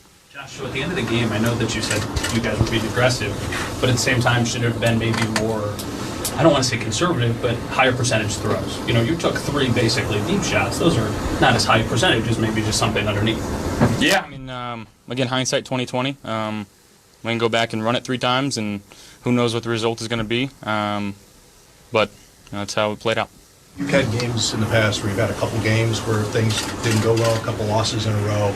Is there anything about this stretch here that feels familiar in the sense of adds to your belief, or maybe any concern about figuring things out? No, we got to keep working hard. Good week of practice this week. Learn from this one, wash it, and move on. And that's what we're going to do. Thanks, everybody. Yes. Josh Allen and the Bills lose to Houston at the gun, predicting, like he knows, that the media will go wild this week. Of course, he wouldn't know because he's not listening. He tells us to anything. Of course not. I wouldn't know what you're saying. I just know what it's going to be. Bills 3-2 at the Jets next Monday night. Mike Shope and the Bulldog here to your calls, and to Sean McDermott as we continue on post-game coverage. This is the Buffalo Bills Radio Network. Derrick Henry goes 51 yards, and now the Ravens are at the doorstep of celebration, when a moment ago they were at the doorstep of desperation. The play clock is down to 1, and the Ravens will have to take one of their 2 timeouts. Timeout. Baltimore. Oh, my goodness. 30-second timeout. How about that? Derrick Henry. The longest run of the night for him. He had been held in check all afternoon, and now he's got 15 carries, 91 yards. And most importantly, he puts the Ravens in position to win. Somebody had a kick-out block, and I could not see who it was. Tyler Wallace. He knocked the linebacker out of the way. Take a look. If they play the replay, which they're not playing the replay. What a wild afternoon. This day's had so many twists and turns, and the Ravens are bringing Justin Tucker on to attempt the game-winning field goal. This will be a 24-yard try from the left hash mark after the 51-yard run by Derrick Henry. Justin Tucker from 24 yards to win it. Tucker's kick is up. It is good! And the Ravens have won in overtime in Cincinnati. Overtime is over. The hay's in the barn. And the Ravens have defeated the Bengals in the wildest of ways. Oh, my gosh. That is entertainment. That is a great game to watch. How many ways can a game twist and turn? The ups and downs, the ebbs and flows. It's like a roller coaster. And it's the end of the day. The Ravens win for a third straight week. The Bengals fall to 1-4. In a day where the Ravens defense could not stop the Bengals at all in the second half, Marlon Humphrey gets the interception. That puts the Ravens in position for Justin Tucker, who had struggled mightily from beyond 50 of late, to hit a 56-yard field goal that sent the game to overtime. Lamar fumbles a shotgun snap. The Bengals recover at the Ravens 38. In short position to win, their holder, the rookie punter, drops the snap, and the sure-footed Evan McPherson misses a 53-yard field goal. The Ravens take the possession. Derrick Henry rumbles 51 yards down the sideline. He sets up Justin Tucker for the game-winning kick, and the Ravens have done it again as they beat the Bengals for a third consecutive time in the wildest of ways. Our final score in Cincinnati, Ravens 41, Bengals 38 on the Ravens Game Day Network. Touchdown, Ravens! Ravens fans, get more of the great content you crave right now on the Sirius XM app. Just search Baltimore Ravens on the app and tap the favorite star. You not only hear the game with your hometown announcers, but you'll also get access to the pre- and post-game shows. And come back during the week for extra Ravens content, including coach and player press conferences, special team-specific shows, interviews, and much more. It's all on the Sirius XM app. Download it and search Baltimore Ravens today. Hey, football fans, this is Jim Miller. And I'm Pat Kerwin. Be sure to join us tomorrow for Moving the Chains at 3 p.m. Eastern on NFL Radio. We'll be breaking down all the action from Sunday and getting you ready for Monday Night Football as the Saints head to Kansas City to take on the Chiefs. Plus, we'll talk to both Falcons coach Raheem Morris and Bucs coach Todd Bowles while also keeping you updated on all the latest injury news. So come talk some ball with us tomorrow at 3 p.m. Eastern on Moving the Chains, Sirius XM, NFL Radio, Channel 88, and the all-new Sirius XM app. Nobody covers the National Football League. They give Mahomes time for the end zone. He throws it. It's caught. Touchdown! Like Sirius XM NFL Radio, Channel 88. Our team.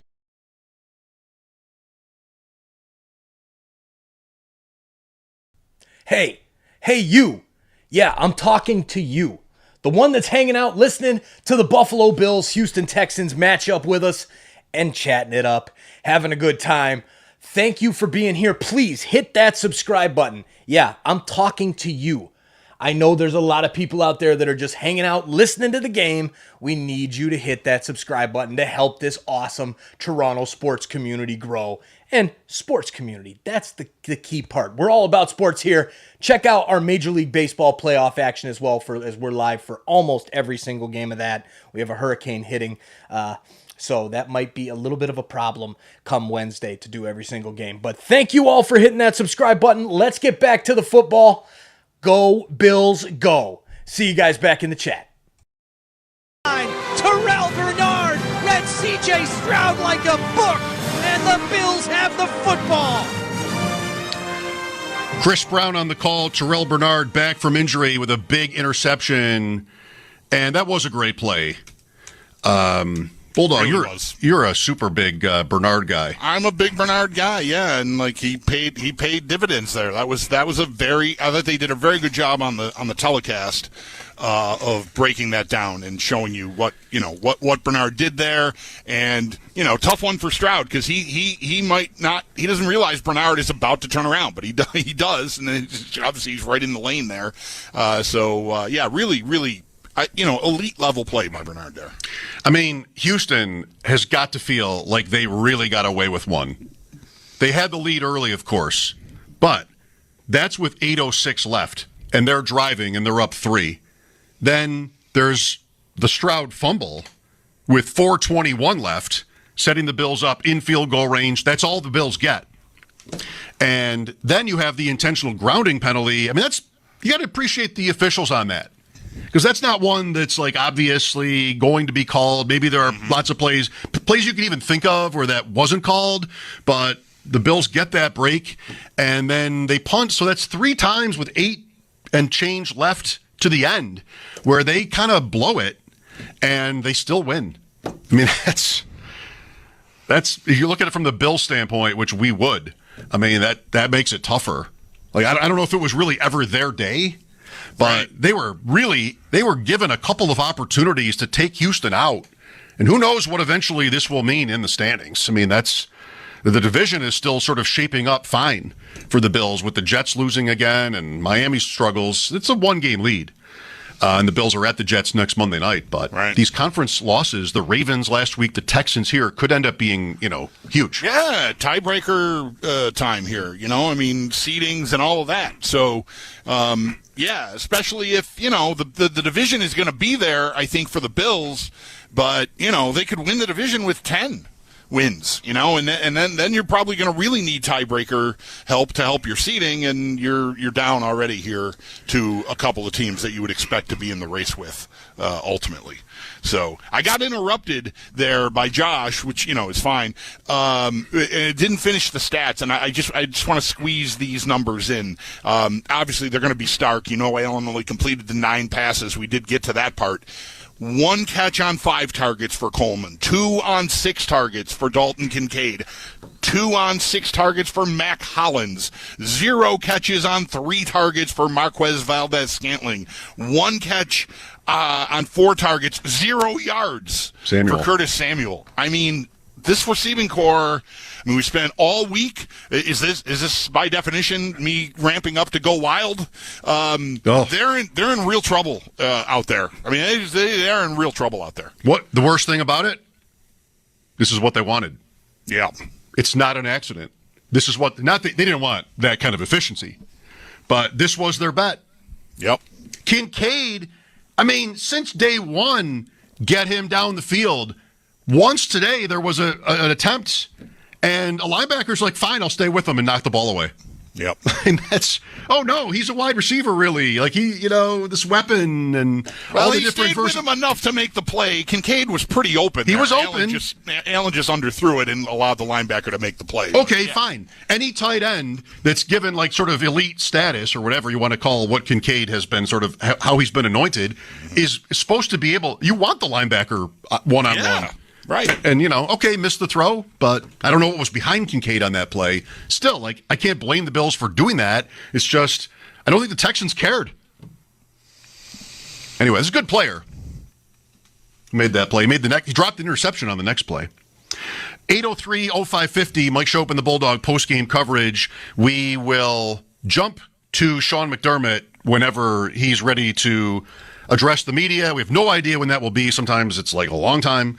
Sometimes it's immediate. I'd want to get on the plane, but who knows? So just anybody especially calling in, be prepared. We might end up just sort of having to stop our conversation with you and go to him. Those are the rules. Let's go to Ben here. Hi, Ben. Hey, I just think it's very difficult with seeing McDermott running, not having the audacity to tell Brady, we have to run it 3 times. We have to run it 3 times and then go there to overtime, because the analytics just say it. It's ridiculous how he gets out of this, and he does it constantly. What do the numbers say? Because I would love to know. If you were down there with the timing left, if you ran it 3 times and then gave the ball back, he would have had maybe 5 seconds. I disagree. It would have been about the same amount of time left, maybe even less. I don't think so. Well, do the math. It was 32 seconds when they took over and 21 when they punted. And they had all 3 of their timeouts. That's right, which they would have probably used. They would have used on defense. So exactly, they would have used all 3. And we were running the ball at 4 yards a carry. Yes, they would have thought we were going to bring the run. But the fact that they brought the pass and didn't even make them take their timeouts is just kind of it's idiotic to me. Well, okay.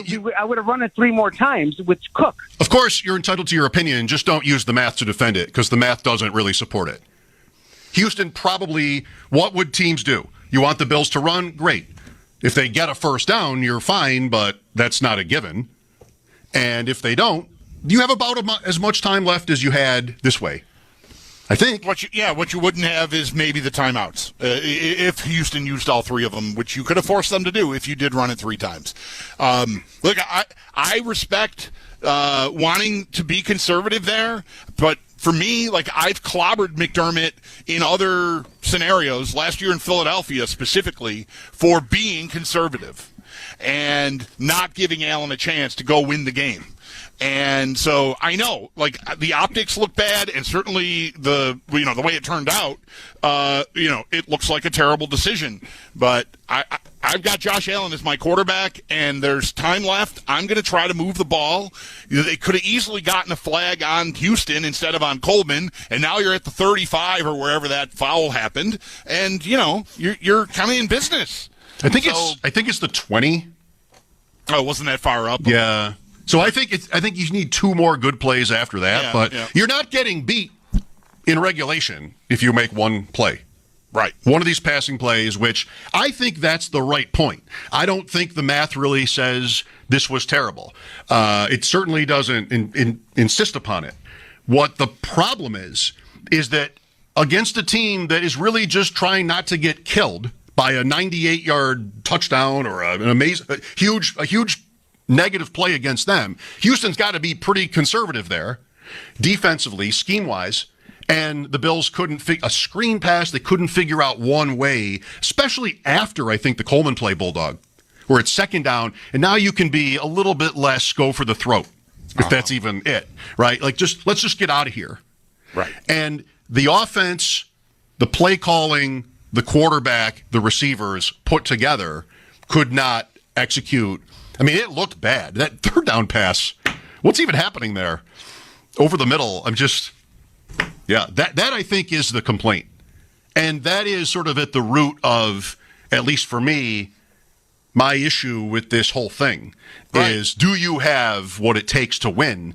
And right there, like, I know it doesn't have to be Diggs, right? I'm not trying to pick a scab, but like, Diggs is your guy there if he's on your team, and then you're home. I mean, you're not home. You're to overtime. I want to think so with a guy like that, and the Bills don't have a guy like that. I mean, I think, look, again, I think it's entirely valid, considering how they looked all day on offense, to think that you're probably not going to be successful throwing it out of your end zone there. I was very nervous about a holding penalty back there, honestly. Yeah. During that, because that could have cost them the game right there. No need for a game-winning kick. Because that's an automatic safety if it's flagged in the end zone, which it would have been. I mean, they were lined up, they were at the 3-yard line. So I get not wanting to be aggressive. Think about the light that would have shined on their team, on their offense, on their skill players. You've got Josh Allen at quarterback. I know you're at the 3-yard line, but I think if they turtle and just punt there, and we go to overtime and whatever happens, maybe they escape and nobody cares. But if they lose this game off of turtling there, I think we're screaming about being conservative, and you built a team with no go-to receivers when you needed them, when Josh Allen is your quarterback. So they were damned if they did and damned if they didn't there, I think. That's every coaching decision, isn't it? Yeah, pretty much. If your guys are good enough, you have a faction of the fan base that blames McDermott for everything the Bills do wrong or every time they lose, and it's not always wrong to do that, I think. But, a lot of these times it could have been the same thing, but they executed, Allen bailed them out, whatever, and like you said, a key thing there in that we don't even remember the play calls and the mistakes in games the Bills win, which easily could have been one of those games. But it wasn't, so here we are. John is next. Hello, John. Hey, guys. I got to agree with the last caller. I just don't think in that moment that was the right call. I know that there's analytics, but I don't know if the analytics took into consideration the fact that a lot of our receivers weren't catching the ball all day.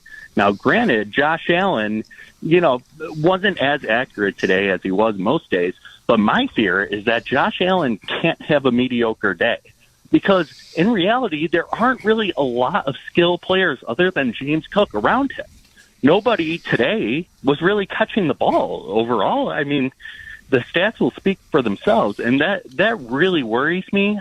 I just think that with everything considered, going into the fourth quarter, you have to hand the ball off there. You have to, because nobody is really catching the ball.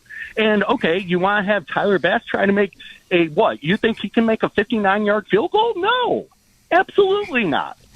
Absolutely not. You got to bank on James Cook because he's giving you all those rushing yards. He's his average rush, he's getting 4 yards per carry. Why are you not handing off the ball right there? Because that's not that good. It's common sense.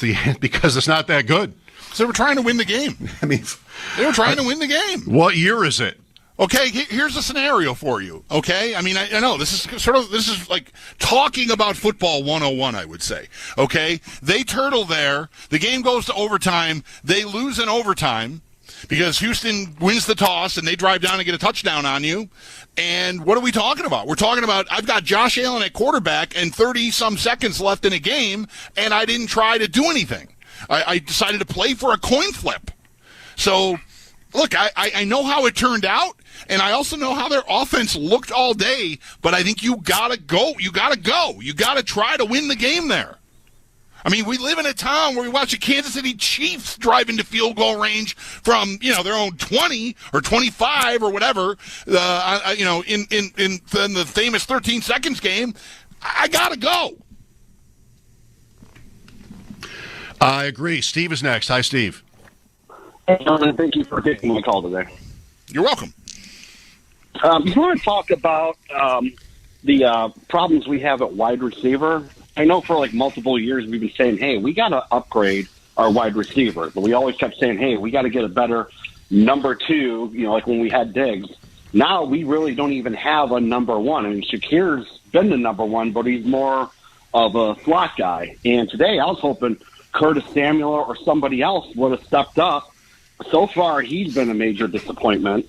Matt Collins has been a major downgrade over Gabe Davis, which is hard to believe. I mean, Gabe and Mac, yeah, sure, they're both great blockers, but at least Gabe is catching a lot more balls. I mean, we should start calling Matt Collins hands of stone. It's not hard to believe, Steve. There's no non-Bills fan that would be surprised.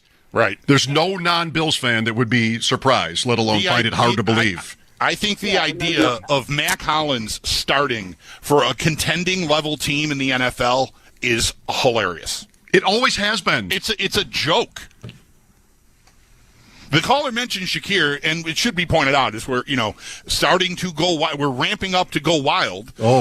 Here about the receivers that Shakir did miss the game, and I think it's safe to say they missed him because he catches everything that's thrown his way, and maybe that would have been the case today. And maybe those are the easy button throws that we're missing, and so it's 3rd and 10, and I'm throwing it to Marquez Valdez-Scantling on a back shoulder at the sticks, a guy that has a reputation for having spotty hands. That's my go-to?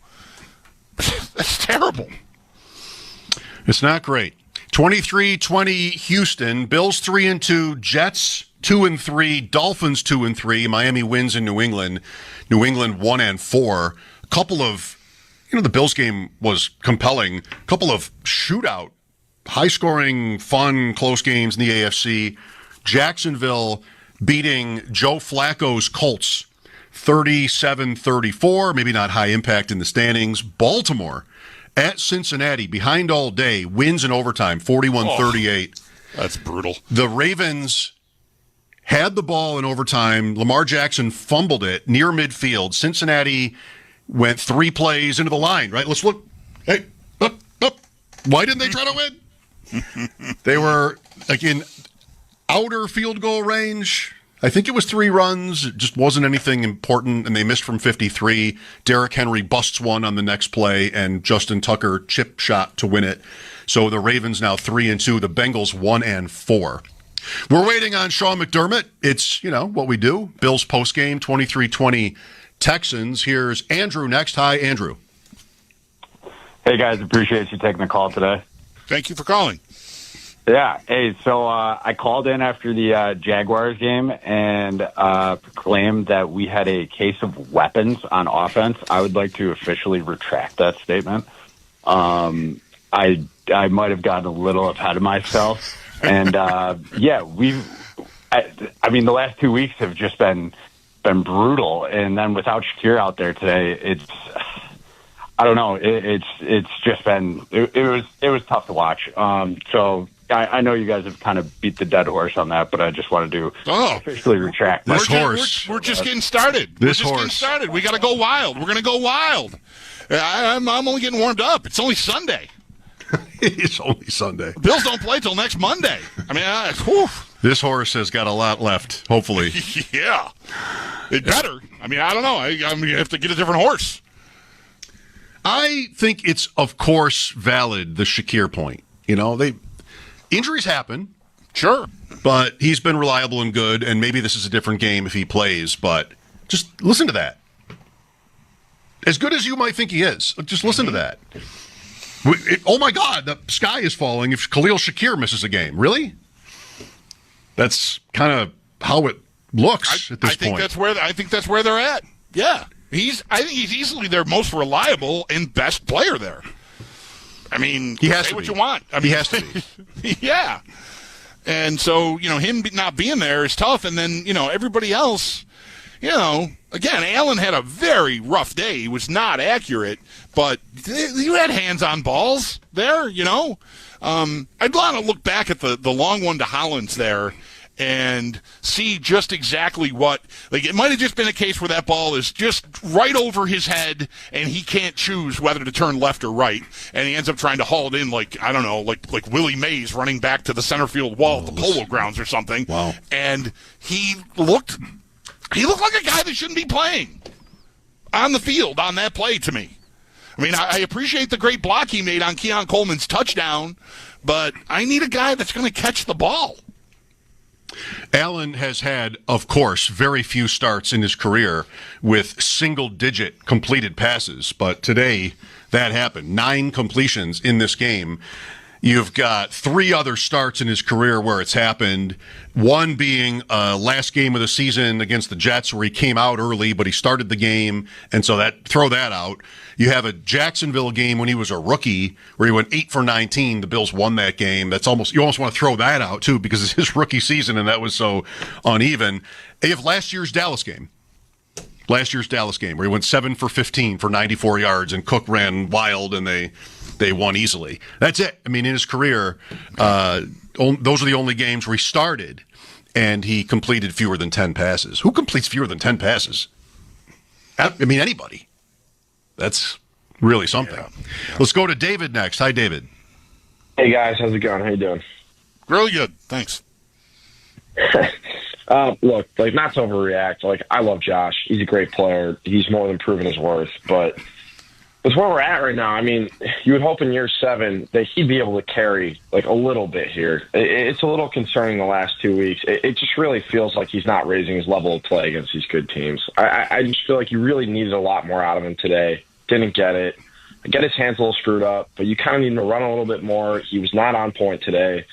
Really just, I don't know. I just don't feel like he's meeting the moment right now. I'll hang up, listen. I get the receivers aren't playing well. I get Brady had a bad game, but just really wish we got a lot more out of Josh there. It was a little concerning. Okay, I accept that. I mean, I think he did not have a good day. But it's awfully tough when you've got a field full of guys who can't really separate and get open. It's going to be tough. So the idea here is that he's going to be able to make that work because he's so good. That's the bet, I think, that they're that's the experiment. Can we get by with this receiving core because this guy is so good? I mean, today he's in the boat with everybody else. He wasn't good enough. It's tough. It's a tough ask. But he should, he warrants being criticized for that performance. Getting connected with the fans, powered by Verizon. Get to your local Verizon store today. Next up is Jim. Hi, Jim. Oh, I thought you said Sam.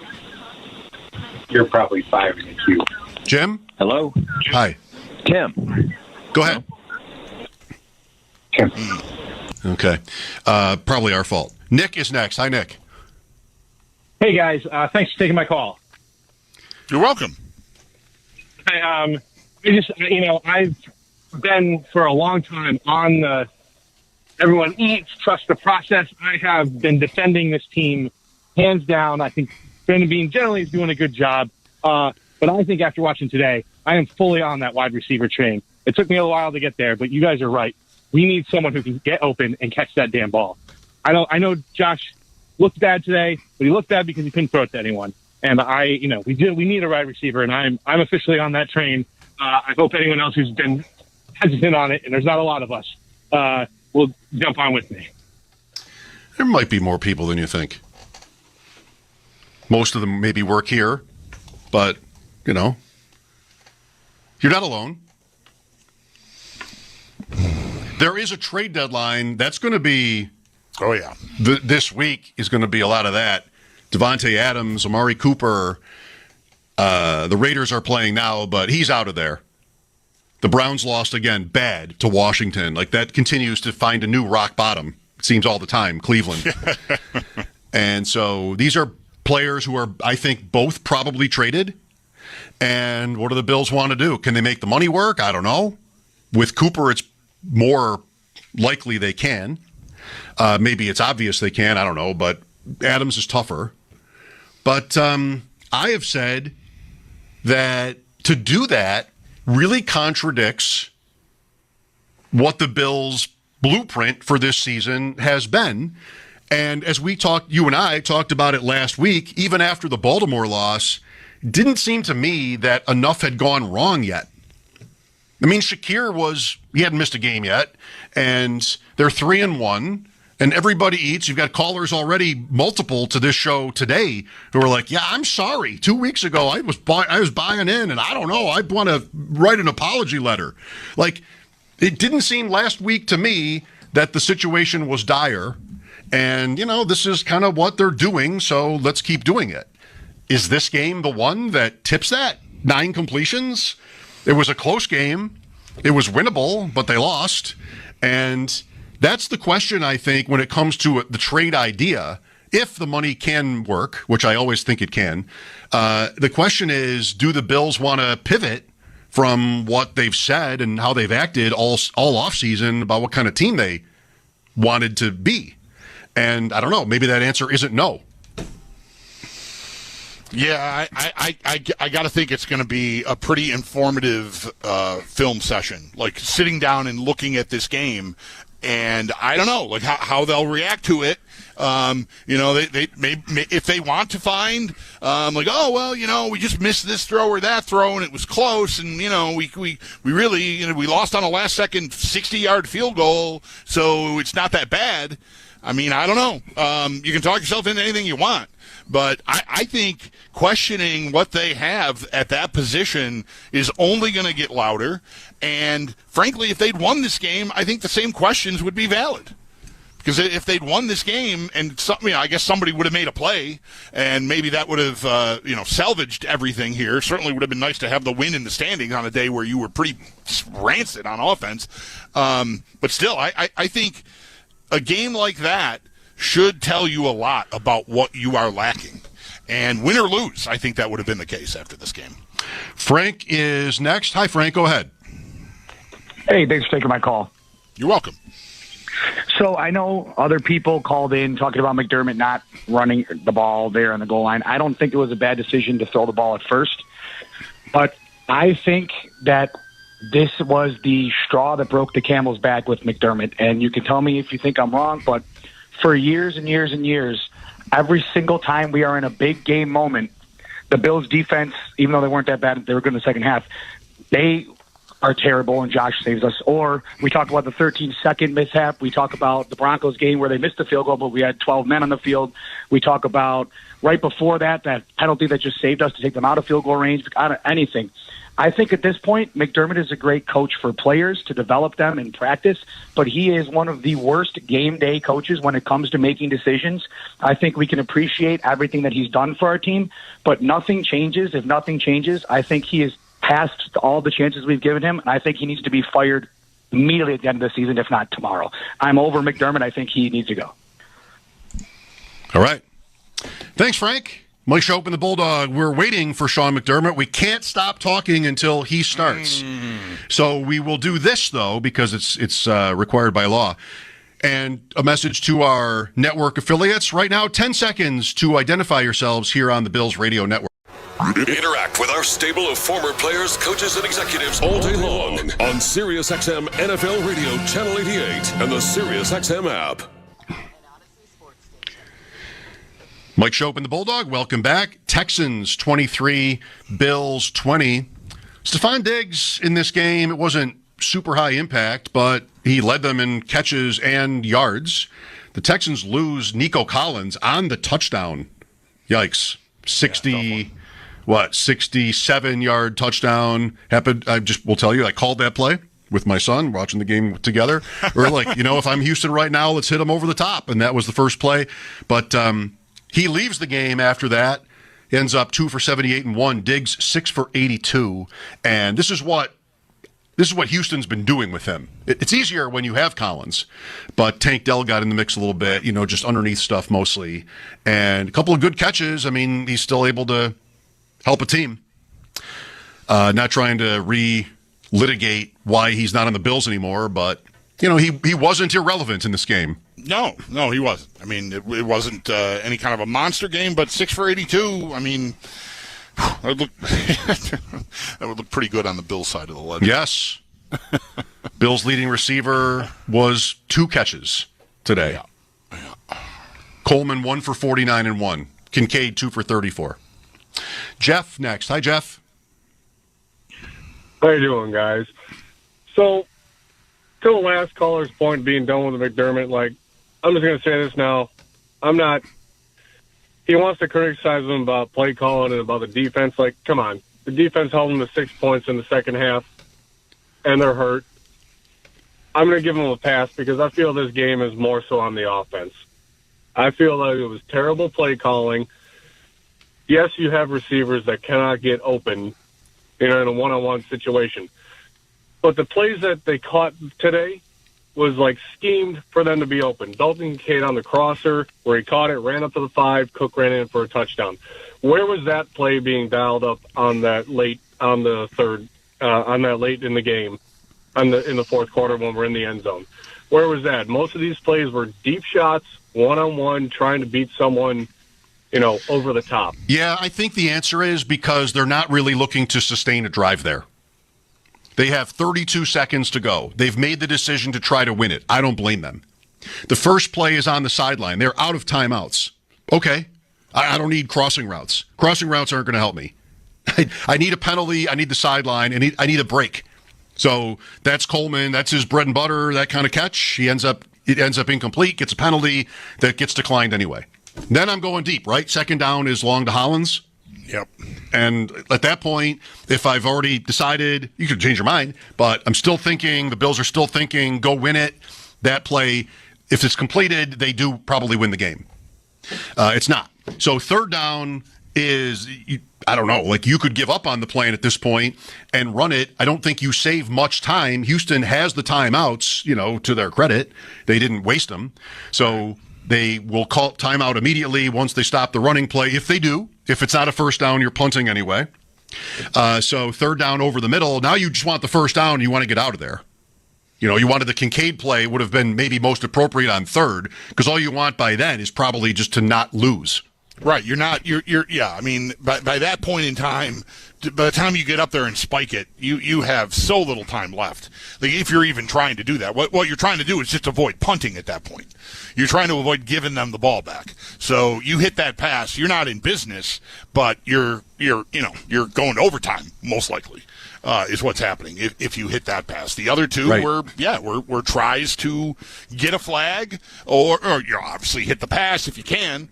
And look, I don't think it's preposterous at all, just so it's clear here, to argue that they should have knelt or just, whatever. I said it as turtling, right? Not tried to move the ball and just run it and kicked and hope that Houston runs out of time. There's merit to that. But again, with that quarterback and letting the game come down to a coin flip, I'm going to try to move the ball. And once I throw it once, I think I think you're pretty much pot committed. Because if you were going to run it to try to run clock and make them burn timeouts, you got to do it all 3 downs. And so, you can support that idea and be critical of them for going for it. I just think it's interesting that it's like the reverse criticism that we usually hear about McDermott. And the Bills in general, or really it's him specifically, that he has too much faith in his defense and not enough faith in his offense and not enough faith in his quarterback, and that he isn't going to be aggressive in a situation like that, and he's gotten beat doing that. So he got beat today doing the other thing. And, again, I appreciate that being, a criticism. I support what they did, but I'm not blind to it. I mean, especially the way the game had gone to that point. I mean, I've already said, I wanted them to do it, but I wasn't optimistic about it working because I didn't know who was going to get open. Right. Let's go to Jesse next. Hi, Jesse. Hey, how you doing, guys? Welcome to the longest radio segment in history. Listen. You're a part of history. Well, I'm glad I could help out. Listen, I've been thinking about this for a little while, and I want you to tell me if I'm crazy or not. So I think we're all hoodwinked here by the Buffalo Bills PR team. I think that being by, we lost all these guys because of salary cap madness, and now the PR team comes out, and they convince us that all these guys are probably practice squad guys, but all of a sudden we think that there are starting guys and we think we're going to win the AFC. Who are a couple of these players? Oh, my God. All the wide receivers. DeMar Hamlin is not a starter. DeMar Hamlin is a practice squad guy. Well, he's a backup. Most of these guys are. Balin Spector shouldn't be on the field. He should be filling the water. He's also a backup. Right. He's also a backup. Am I crazy? Please help me. I don't think you're crazy. I mean, you can't really mean the PR team, because what is their job? I don't consider myself hoodwinked. I thought exactly kind of the same way about what you're talking about. Maybe your friends didn't, but yeah, I mean, the overall narrative outside of the Bills, or outside of the fan base, at least, not entirely, a lot of fans feel the same way, like yourself, is that they're asking a lot from their receiver core, which is not an accomplished group. And really, you're talking about Hamlin or Spector, that's more out of necessity. They had turnover on defense. They've had injuries on defense. So that happens to teams, and it's not their fault. So I don't really blame the Bills for that. And 2 weeks ago, everybody was in love with how they seemed injury-proof because Trevor Lawrence couldn't complete a pass. And, right. They were Hamlin's picking off Lawrence. They're doing fine. It's, this is the NFL. This is what happens, sort of. So, yeah, your backups probably should get you in trouble. And at receiver, I mean, what did I say all summer? They have 6 slot receivers, and their best guy missed the game. And they don't know what to do with Kincaid. I mean, even on their good days, he's not even running as many routes as Knox. So they haven't figured out, 2 offensive coordinators, and they haven't figured out what to do with him. And, there are varying degrees of blame here when it comes to these kind of situations. That's one where that's more organizational, this should have been. Kincaid was advertised as Ken Dorsey's pick. And then he was fired because the Bills had too many men on the field for a field goal. Does that have to work? Does that have to work? Yep. I don't know. I'm not blaming Kincaid. I feel like I still want to say I think he's good, but they're not getting anything out of him that justifies being picked in the 4th round. They have not figured out how to spring him at all yet. No, that's absolutely right. It's nice to see him running downfield routes. It'd be even nicer if Allen could have put that ball in a spot where it could have been an easy touchdown, maybe. But, instead, the linebacker's close enough to get a hand on it, and that's that. Yeah, look, they had the start to this game was obviously really tough. And Cole Bishop was absolutely torched on the long touchdown. I mean, it's an elite player, but you saw Douglas react the way Douglas reacted when that play got, to its conclusion. He's looking around like, where were you, dude? What happened to you? You're supposed to be here. At least that's the way I read it. I could be mistaken. Maybe Bishop was asked to do something else on that, but it sure looked like he blew it. He had a tough start. The whole defense had a tough start, but they also allowed 3 field goals after the first quarter. Yeah. That's a pretty good job. Good point. I hate to be human, but I actually need a break. So Sean McDermott's going to start talking whenever, and so let's risk it. What do you think? I say go for it. You stick around, Bulldog, just in case. I'll hurry back. 40 minutes. 23-20 Texans. Mike Shope and the Bulldog with post-game coverage continuing. This is Buffalo Bills football. Touchdown, Buffalo! Bills fans, get more of the great content you crave right now on the Sirius XM app. Just search Buffalo Bills on the app and tap the favorite star. You not only hear the game with your hometown announcers, but you'll also get access to the pre- and post-game shows. And come back during the week for extra Bills content, including coach and player press conferences, special team-specific shows, interviews, and much more. It's all on the Sirius XM app. Download it and search Buffalo Bills today. Hey, football fans, this is Jim Miller. And I'm Pat Kerwin. Be sure to join us tomorrow for Moving the Chains at 3 p.m. Eastern on NFL Radio. We'll be breaking down all the action from Sunday and getting you ready for Monday Night Football as the Saints head to Kansas City to take on the Chiefs. Plus, we'll talk to both Falcons coach Raheem Morris and Bucs coach Todd Bowles while also keeping you updated on all the latest injury news. So come talk some ball with us tomorrow at 3 p.m. Eastern on Moving the Chains, Sirius XM, NFL Radio, Channel 88, and the all-new Sirius XM app. Share magical moments with your little ones on Disney Junior Radio. From the sky, it's time to fly with Tots, to the sea, come with me,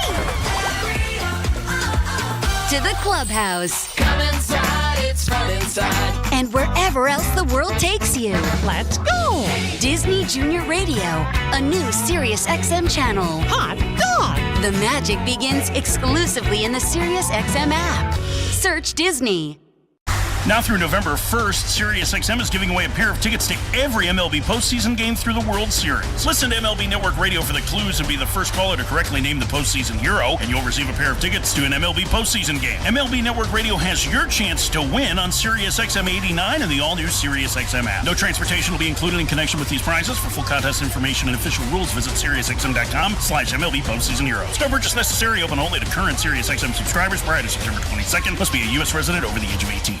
Hi, this is Will Arnett from Smartless, a podcast I do with my pals Sean Hayes and Jason Bateman, with special guests from Howard Stern, Trevor Noah, David Beckham, Kelly Clarkson, to a few presidents. It's an unscripted, unrehearsed, but hopefully not unprepared podcast. We'll cover topics like doing limbo for self-esteem, skydiving hungover to world affairs. And now, you can hear every new episode a full week early on the SiriusXM app. Just search Smartless to join the fun. No one knows football like Howard Stern. Every time I get excited about a team, they lose. Hard-hitting analysis. It's not like me to try anything athletic. And detailed play-by-play of who scored last night. Hi, this is Travis Kelce's agent. He's going to be bigger than The Rock. I'm not kidding. Fumble! Catch the Howard Stern Show. Today is Fan Appreciation Day. Live at 7 a.m. Eastern on Howard 100 and the SiriusXM app. Nobody covers the National Football League. They give Mahomes time for the end zone. He throws it. It's caught. Touchdown! Like SiriusXM NFL Radio, Channel 88. Our team of former players, coaches, and front office executives like Pat Kerwin, Jim Miller, Rich Gannon, Alex Smith, and Hall of Famer Bill Polian brings you closer to the game. If it's happening, we are there. Live from the Scouting Combine in March to the Draft in April. And in the summer, SiriusXM NFL Radio takes you to all 32 training camps. We connect you with the history of the game on stage for Hall of Fame weekend. Hear all the primetime play-by-play action from opening night through the Super Bowl. Spectacular in every way. Confetti flying in the air. Your 24/7 home for the NFL all year long. SiriusXM NFL Radio, Channel 88. Interact with our stable of former players, coaches, and executives all day long on SiriusXM NFL Radio, Channel 88, and the SiriusXM app. Do the Bills have it? Yes, they do, says the referee. Dorian Williams all over the football. DeJuan Smoot forced the fumble. That was a strip sack of C.J. Stroud that put the Bills in great shape late in this game, deep in Houston territory with an opportunity to take a lead there, down 3 points at the time, and they ended up having to settle for a field goal. They took over at the Houston 15 after that turnover. Great job by Smoot to get a hand on that, and of course Williams, right there to